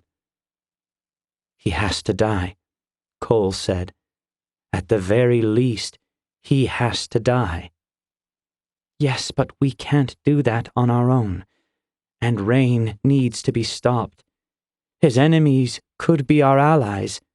The other 4 sages are no doubt powerful, powerful enough that the Eastern Dark fears them." They reached the front gate and hailed the lads on the sap-slick battlements. Timbers cracked and creaked, and the soft mud moved out of fresh-dug grooves as the doors bowed inward. "I'm sorry I was late," Kole said quietly as Nathan yawned and stretched under the flap behind them. "I'm sorry I left without you," Lynn said. "Left you?" Kole turned a light smile on her, and she returned it. "I guess we'd better make peace with ourselves and each other," he said, "because your sister won't be having it with either one of us." They burned Nineveh that night. The notes of mourning carried to the furthest branches of the valley that had been her home as the sun dipped below the salt lake and turned it to liquid fire. And Kole knew the Fae Mother's death marked both an ending and a beginning, just as he knew the tears amidst the smoke were as much for her as for Kaya Faral and Laren Holspar, 2 more embers lost. He stood with his father. They watched Do-Ra take the flame from Turen and offer it to the pyre. Across the way, in the flickering shadows of the long hall, Lynn and her sister swayed shoulder to shoulder. Iana's eyes glowed like fireflies, embers brighter than any in the valley. Kole and Iana embraced after the ceremony, but he let them have each other for the night. Turen took charge of Jenk Ganmir, who offered Kole a solemn look that said all it needed to, as the Ember folk filled their homes with fires for cooking, warming, and remembering, rather than killing. Karine told Kole the complete story of the battle for Hearth over dinner, sparing his own heroics, though Kole had already gleaned them from other sources. Talmir may need you, Corrine said, coming back with 2 steaming bowls from the fireplace. If what Talon Rain says is true. A big if, Kole said. If the Merchant Council won't support the expedition to resettle the deserts, Corrine continued, undeterred, then he may need you. He has other Reynas to choose from. Not so many. No, Kole said, and Corrine sighed and took a slurp from his bowl, eyes on the table. All told, he had taken the news that the last King of Ember was still alive and in league with the most dangerous foe their people had ever known quite well. His thoughts, however, were treading different paths. Kole knew because he knew his father's looks. This was a look that had never been far from Corrine's face since a stormy night when 3 hearts became 2. Kole could still remember seeing his mother walking toward him through the burning throne room, her green eyes sparkling, her face stern. There was little closure in it all. Cerise had still died, and though the White Crest may not have done the killing, he had held himself from the saving. Lyn thinks we can use them, the sages, Kole said, bringing the conversation back around. And what do you think? I don't know. Do you need so many enemies, Kole? I know my enemy. Do you? Corrine stared at him hard, and Kole found himself looking away. We all do the best we can, Corrine said after a while. Even Talon Rain? Kole asked, and it was a long time before his father gave an answer. Iona was different. Lyn could tell. They were all different now. They had burned the Fey Mother tonight, and already her thoughts turned to the future. Despite the light she felt teasing the edges of her fingertips and ticking the lashes on the ends of her lids, it seemed a dark one to her. She sat alone on the roof and felt the soft breaths of her sister in sleep below the shingles and beams their father had built.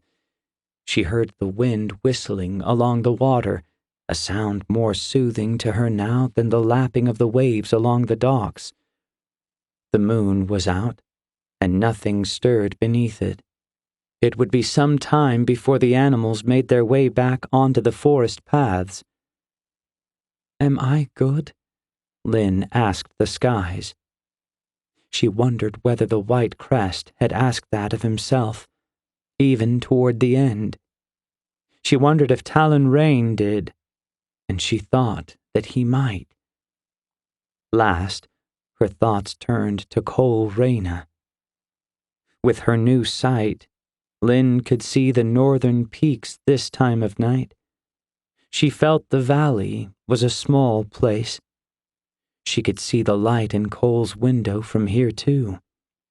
It burned on into the night long after the wax had run, and the glass splintered and cracked with his dreaming.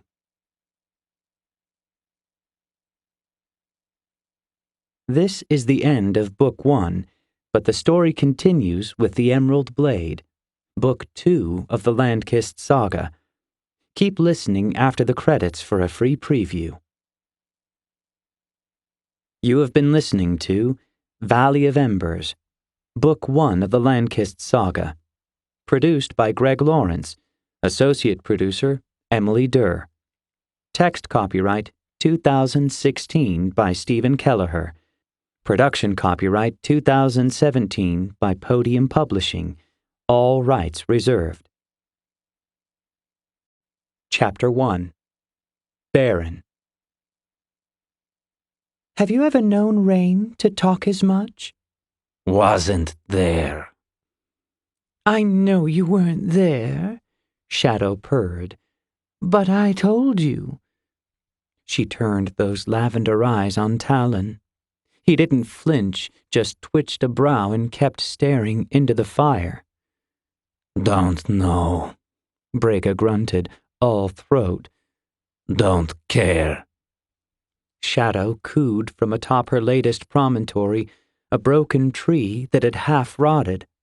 Her form was indistinct, pale flesh shifting in the starlight over the black plains, translucent one minute, black as smoke the next. But her eyes never changed. Those were violet candles, and Talon never met them for long. She arched her back, stretched her arms over her head, and slid down the sodden bark like a child might. For someone who was only half in the world at any given time, she always made a show of things. There was something in that. "Why did you say those things?" she asked. Talon shifted. Now he did stare. He couldn't well meet his own gaze, but he knew its effect, knew it told plenty. Shadow perked up and skittered around the back of the trunk like something startled. There was a rustle and a sharp snap, and then she was twined around Brega's bronze shoulders, peering over the dancing flames. She giggled, but there was no mirth in it, no joy. That had all been burned out in the southeast. Pity she'd survived it. Pity he had. The trouble was, Shadow wasn't afraid of him, not like Brega was, though he'd never show it. Not like Resh had been, much as he loathed it. Things get said, Talon said after a time. Doesn't matter. Brega shook and growled, and Shadow twirled away, spinning back toward Talon. She crouched before him, looked at him hard. Her eyes changed as she considered. The gears turned and settled on something new, something that had her excited. "You think we can use them?" she asked, brightening at the prospect. Talon didn't answer. "The Ember, maybe," Shadow said, nodding her head. It was a habit she had formed out of necessity, agreeing with herself. Talon knew he could be quiet, but he was a regular courtier next to Brega. The talkative ones hadn't lasted as long. Most of them lay buried in the northern passes, struck down by magic a good sight darker than its brightness would claim. The only sage to succeed in repelling them, so far, but they'd come back to her. There were limits, and the eastern dark was well past his, which brought them to the present, a mission they were well behind on, since they had been forced to divert south to quell the small matter of the White Crest, dipping into powers best left untouched. The ripples of what they had done would be far-reaching, Talon knew. They had to worry about the west and the north. For now, they had to focus on center. "Barons have you twitchy, Rain?" Talon glanced at her, and then past her, his gaze sweeping over the countryside. They were leagues away from the peaks of the southern valley, and a place that had been fertile farmland not long ago. It was dark, with nothing but the half-light of an embattled moon overhead. The short hills rose and fell like eddies. The earth appeared ripe for sowing, but nothing grew. Hovels stood on the horizon, but they were empty husks. The people here were gone, and they weren't coming back any time soon. Some, Talon guessed, had gone to the borders of center, if they hadn't entered the trees themselves. The rest, he knew, had been pulled south to be cut down by the swords of Hearth, smashed beneath the boulders of the rivermen, and burned under the steady rays of the last embers. His embers. "Enough of you," he said, flaring a bit. She shrank back with a giggle, but he caught a glimpse of the true fear beneath it. "Brega." The warrior was no more or less silent than usual, but he was sullen, which wasn't nearly as common. Talon guessed it had to do with their destination. Brega's history had been forged on the Emerald Road, along with a broken past. It was a past that had set him to the southeast, to seek out the power of the Eastern Dark and bring it home. Then there was the small matter of pride, and how Brega's failed attack on Hearth had wounded it. Brega, we need... He flashed a yellow-eyed look and a few teeth, and Talon settled back. If it came to a fight, he'd turn the jungle warrior to ash. They both knew it, but it did neither any good to point it out. We're getting closer to center, Talon said. We need to know what we're dealing with. We need to know what you know. Shadow flitted between her namesakes at the edge of the fire, watching the exchange. Too much to tell. Not about the forests or the beasts, Talon said. We have you for that. Tell me about the Sage of Center. Tell me about the Emerald Blade. Brega wrinkled his nose in disgust and spat. The shadows that hung about deepened. They were silent companions that were an ever-present reminder of their charge. But the Eastern Dark had none of his sentinels here, none of his corrupted. He had only they three and the marks they bore. He is false, Brega said, spitting again to accentuate a point Talon had taken clearly enough the first time. The Sage of Center has been quiet a long while, Shadow said, finally settling some. Not according to our... Master, she finished, eyeing Talon steadily. The word made him feel like spitting himself, but he merely shrugged. He could feel Brega tense, waiting for her to use the word on him. She wouldn't. She'd have to kill him if she did, and then Talon would have to kill her. A mess none of them wanted. Each was a victim in his or her own way. For Brega, Talon knew, it was that old road companion, revenge. For Talon, regret potent enough to choke on some days. For Shadow, it was something lost, a thing buried deep. The longer Talon spent in their company, the less sympathy he had for them. False, Brega said again, dragging the word out in his low accent. He withdrew from the War of Sages, Talon said, far enough back that even I never came across him. Only stories of him. He is gone, Brega said with finality. I can feel him, Shadow said. Talon had no doubt she could. Where has he been? Talon asked, and Shadow shrugged, wisps of black trailing off like flies. No, Brega said, and the tone in which he said it caused them to pause and look. He stared into the flames, but those yellow eyes were somewhere else.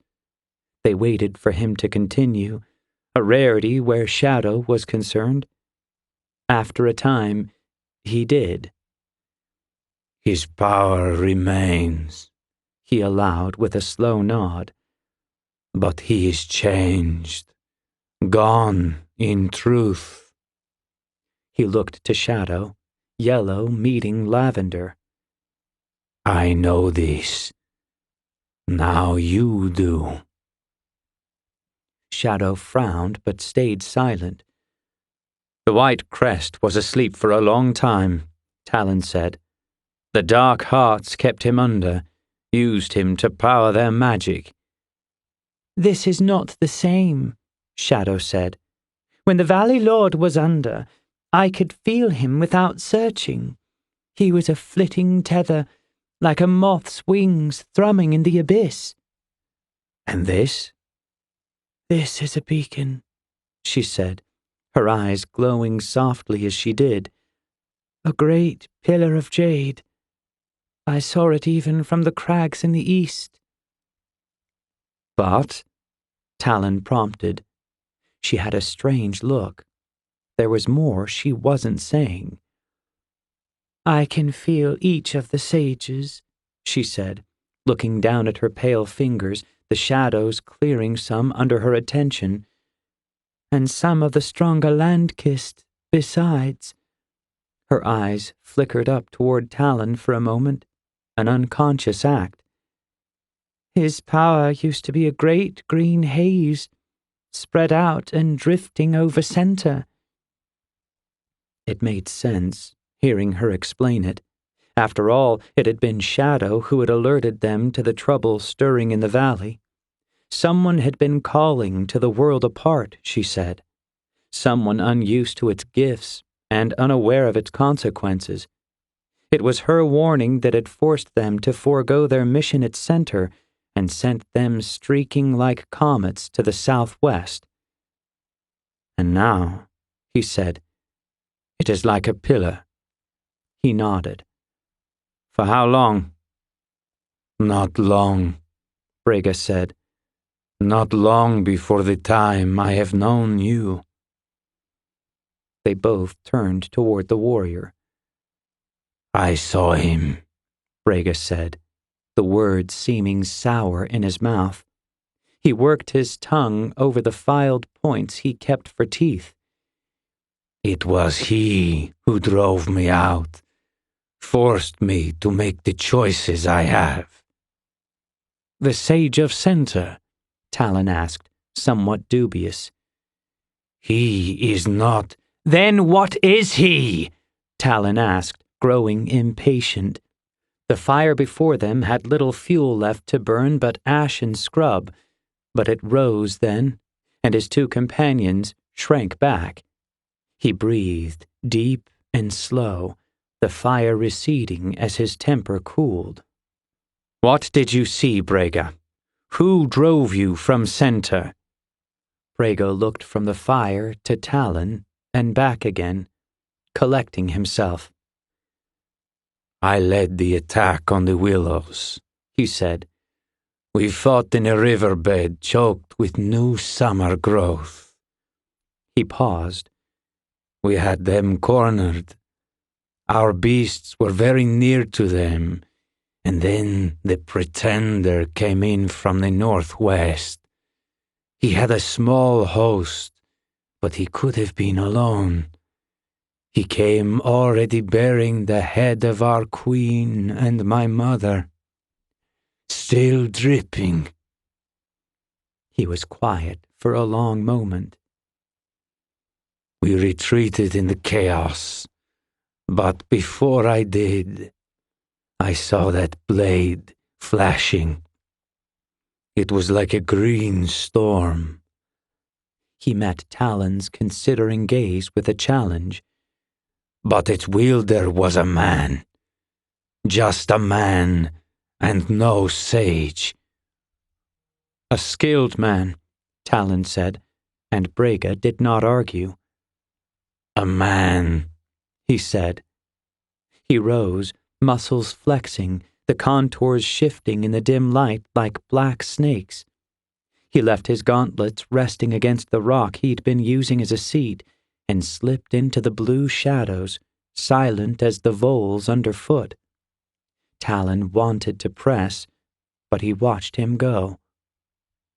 What's got into him? Shadow wondered aloud. She said it loud enough for him to hear, but Brega ignored her and was soon lost to sight. Talon blew out a sigh as he poked at the coals in the pit. He pulled back on his blood, which had nearly flared on him, keeping it cool as a lit brazier, always pulling. But then he'd let the fire run in the peaks like he hadn't in years, against the white crest, against Kole Reyna, and against the girl who was now a sage, or something like one. Talon thought of the Sage of Center and how he fit in with the image of the man Brega had described, the emerald blade. He'd heard the rumors just the same as the rest. He thought of their true mission at Center, knowing the sage of Balonrail would not be pleased at their delay. Brega should have brought his allies back weeks ago.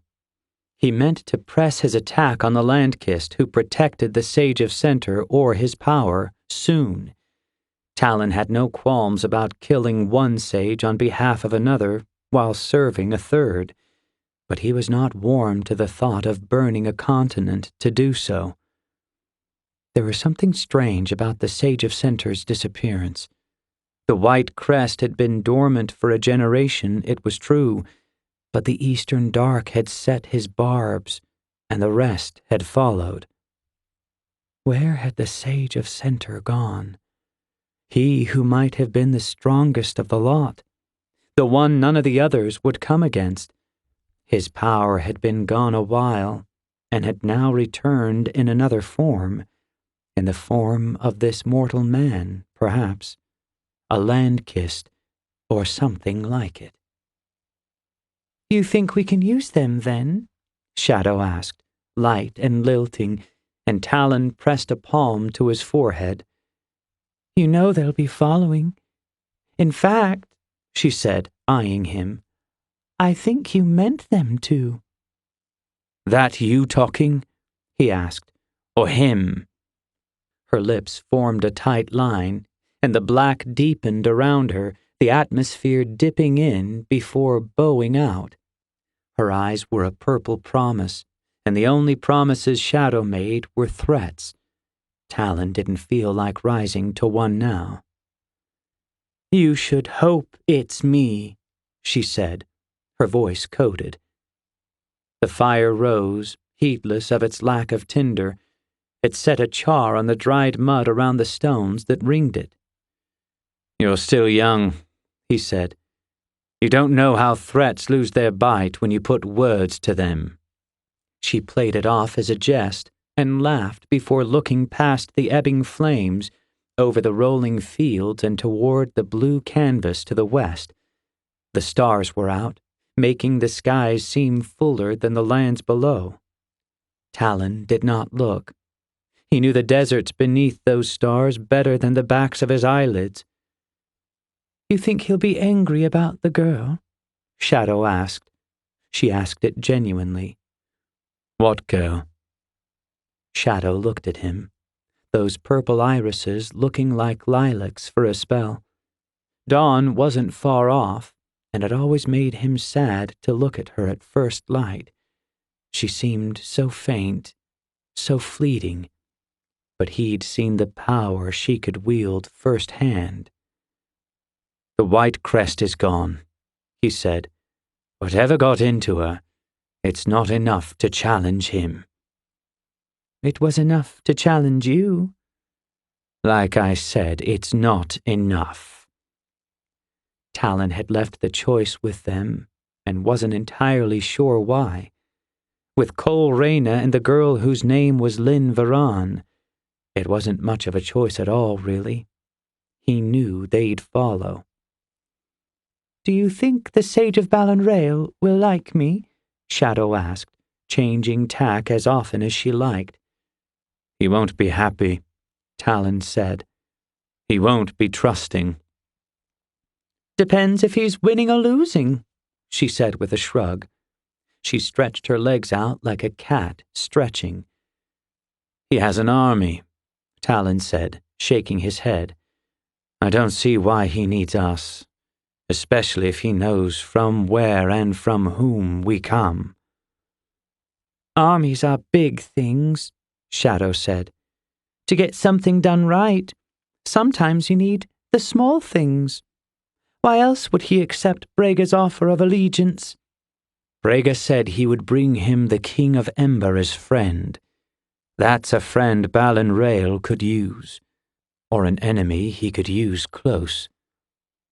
The stars began to fade as the blue rose to retake the sky, the cavalry charge ahead of a yellow orb they hadn't seen this full in months. The bright days were upon them, and just as they rendered their dark master weak, Talon's blood was never hotter.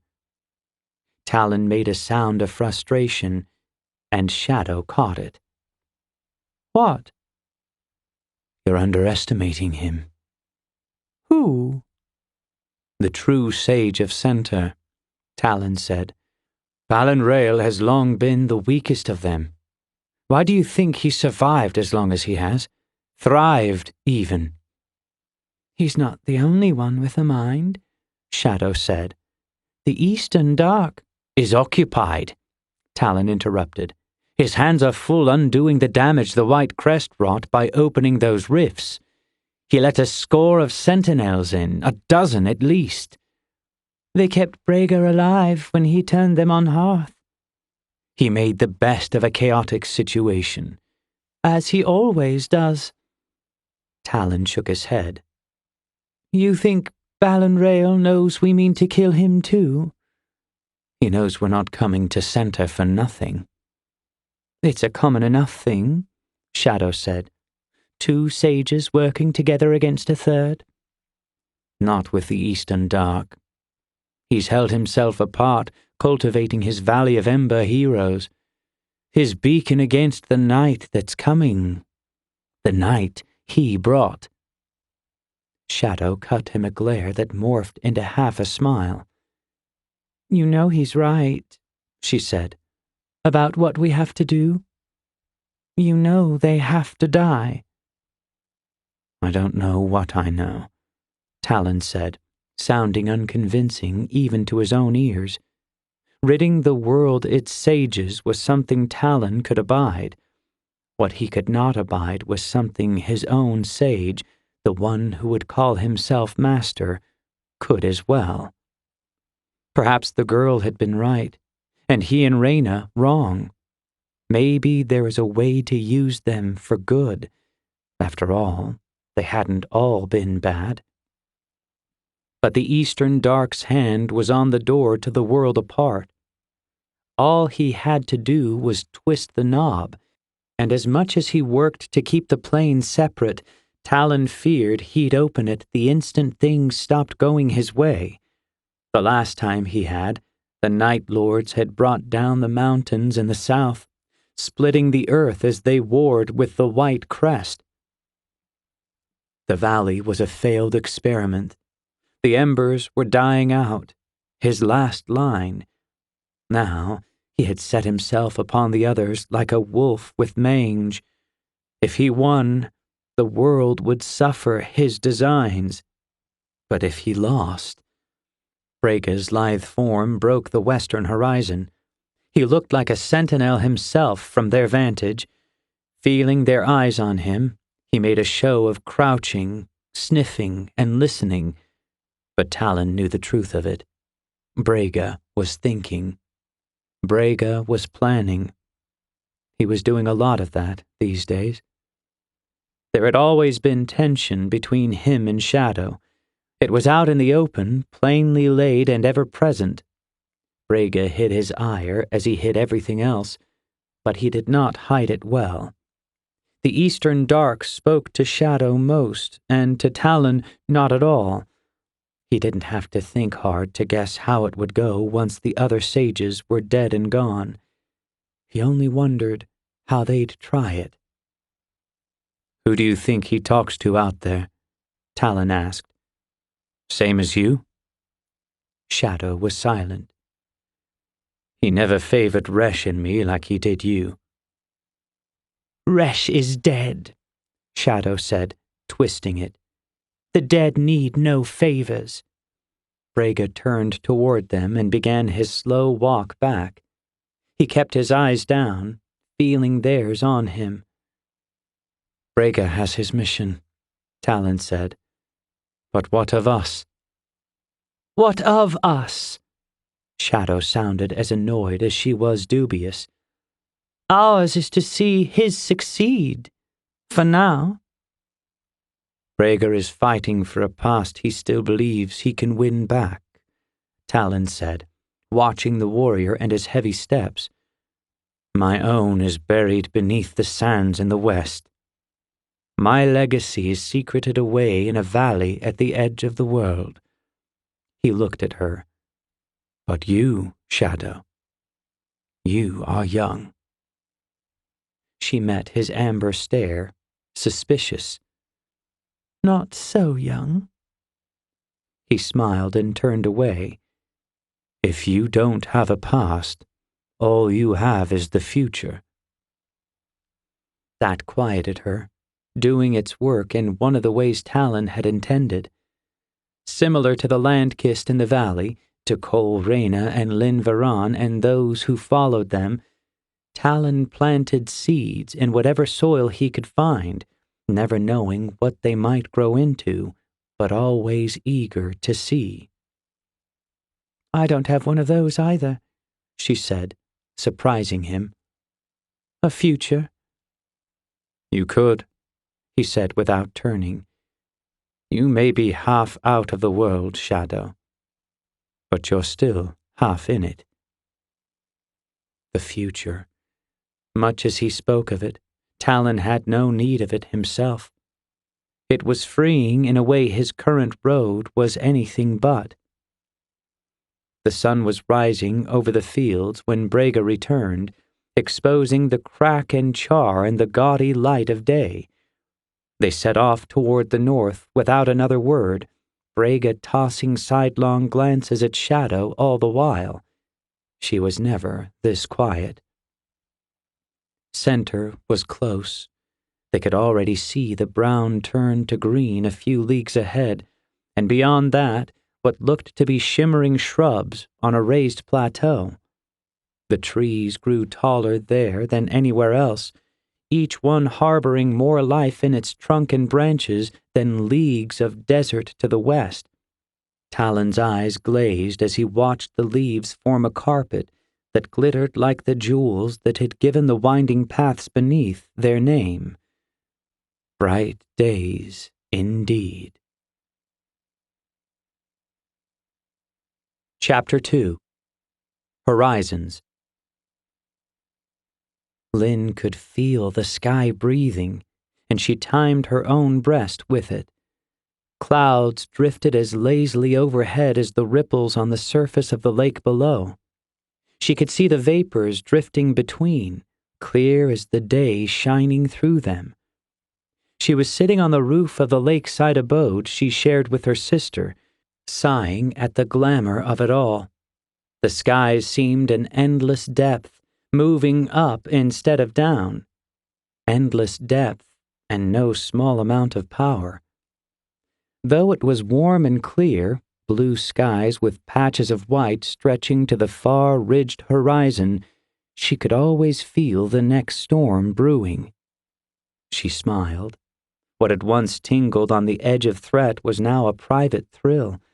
Storms rumbled in the north, but the great ones, the ones that woke her in the nights, heart racing as it had in the Sage's Keep, were those to the south. Her eyes were sharper than they'd ever been before, but still she could barely make out the black spurs across the salt eddies of Last Lake. But she knew the true storms were clashing over the open waves beyond, their arguments sending up jets as tall as mountains. Lyn thought she'd like to see them up close someday. "You're in my spot." Lyn looked down to see Kole staring at her from the road. He was dressed for traveling in a light shirt that suited the season. She hadn't felt his heat until now. Kole was a storm unto himself in many ways, but he felt lighter today. He looked that way. "It's my house." Kole slipped out of his shoes and crouched to spring. He leapt, the air shimmering around him as he did, and landed next to her more lightly than he had any right to. His heat radiated like a softer sun than the one beaming down on them. "How do you do that?" she asked. "Move the way you do?" She'd seen him do it 1,000 times before. She'd seen all of the Embers do similar, from Tai Kane to Jenk Ganmir and even Misha Vigov Hearth, but none of them moved quite the way Kole did. Kole shrugged. "I'd guess it's nothing compared to what you can do now." He said it simply enough, light and without meaning, but Lyn took some anyway. She took it from the way he looked away, pretending to scan the southern horizon. Lynn still felt like herself, and Kole still treated her as such, but they both knew something had got into her that wasn't coming out. It just so happened to be a piece of something Kole had focused so much of his life on destroying. "Can you see them clearly?" he asked, nodding across the water. "Just barely." He blew out a sigh that seemed melancholy. "Amazing." He shook his head. "I don't think even Barley's been out that far, no matter his claims." "Get the truth from Nathan as far as Barley's concerned," Lynn said, and they both laughed. It felt good to laugh. "I'd like to see them," Lynn said after a time. "The storms out on the seas."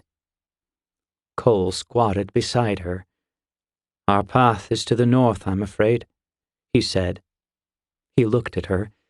It hadn't been long since the fight in the keep, and she still had some trouble meeting those amber eyes. In some ways, they looked like they belonged to another. She knew it was unfair, but there it was. "My path, at least," he said, turning away. "Ours." Lynn said it without flinching. She stared hard at Kole, and he nodded. "Have you told Iana?" Lynn laughed, but it was without humor. "She knows. She knows everything these days, it seems." "Where is she?" "Trying to help in whatever way she can, as always." "Nineveh's tower?" Lynn nodded. Most had taken to avoiding the place since the White Crest's attack.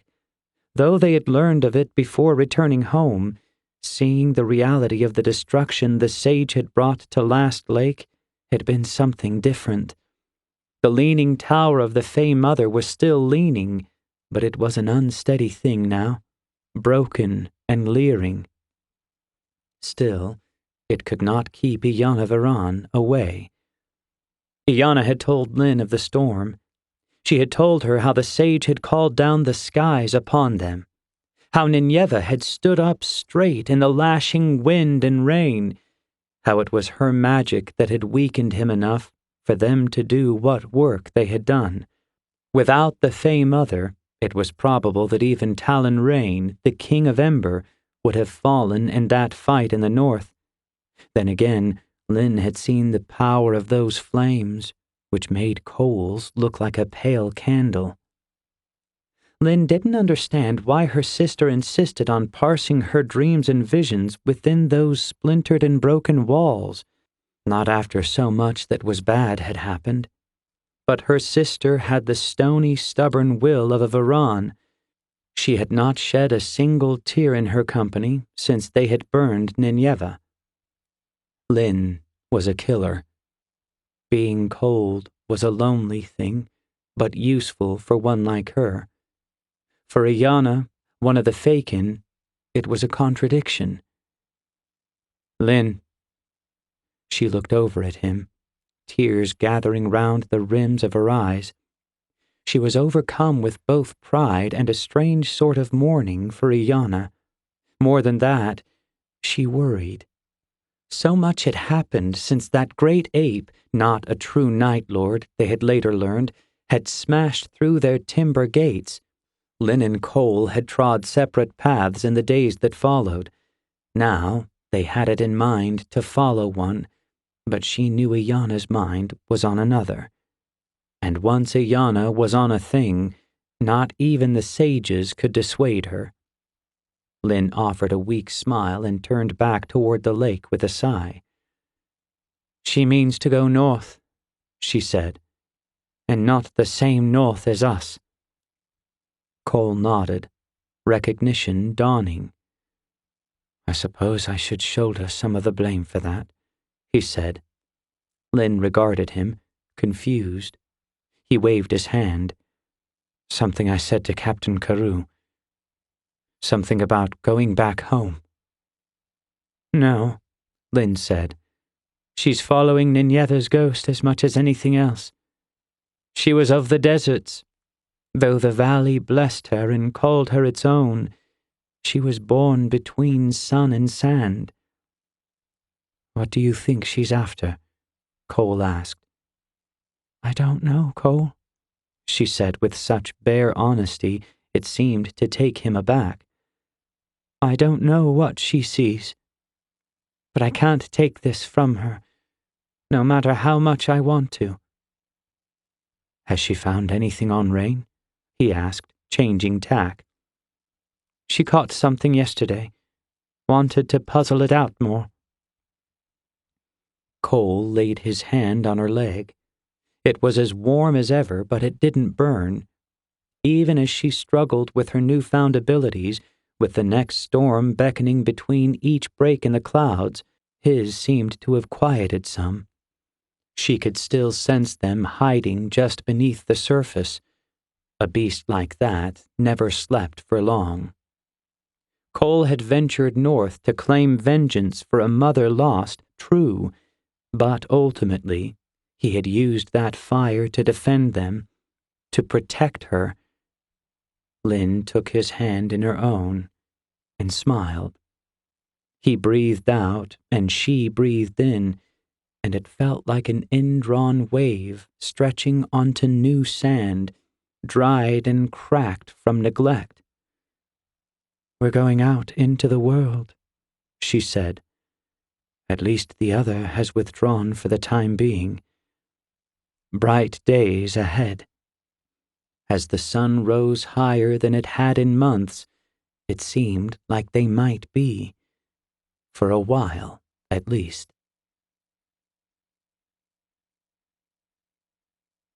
If you enjoyed this audiobook, you'll love First Keeper, a free standalone prequel in the LandKist saga, available exclusively on audfans.com. That's audfans.com. Sign up today for free and start listening. Audible hopes you have enjoyed this program.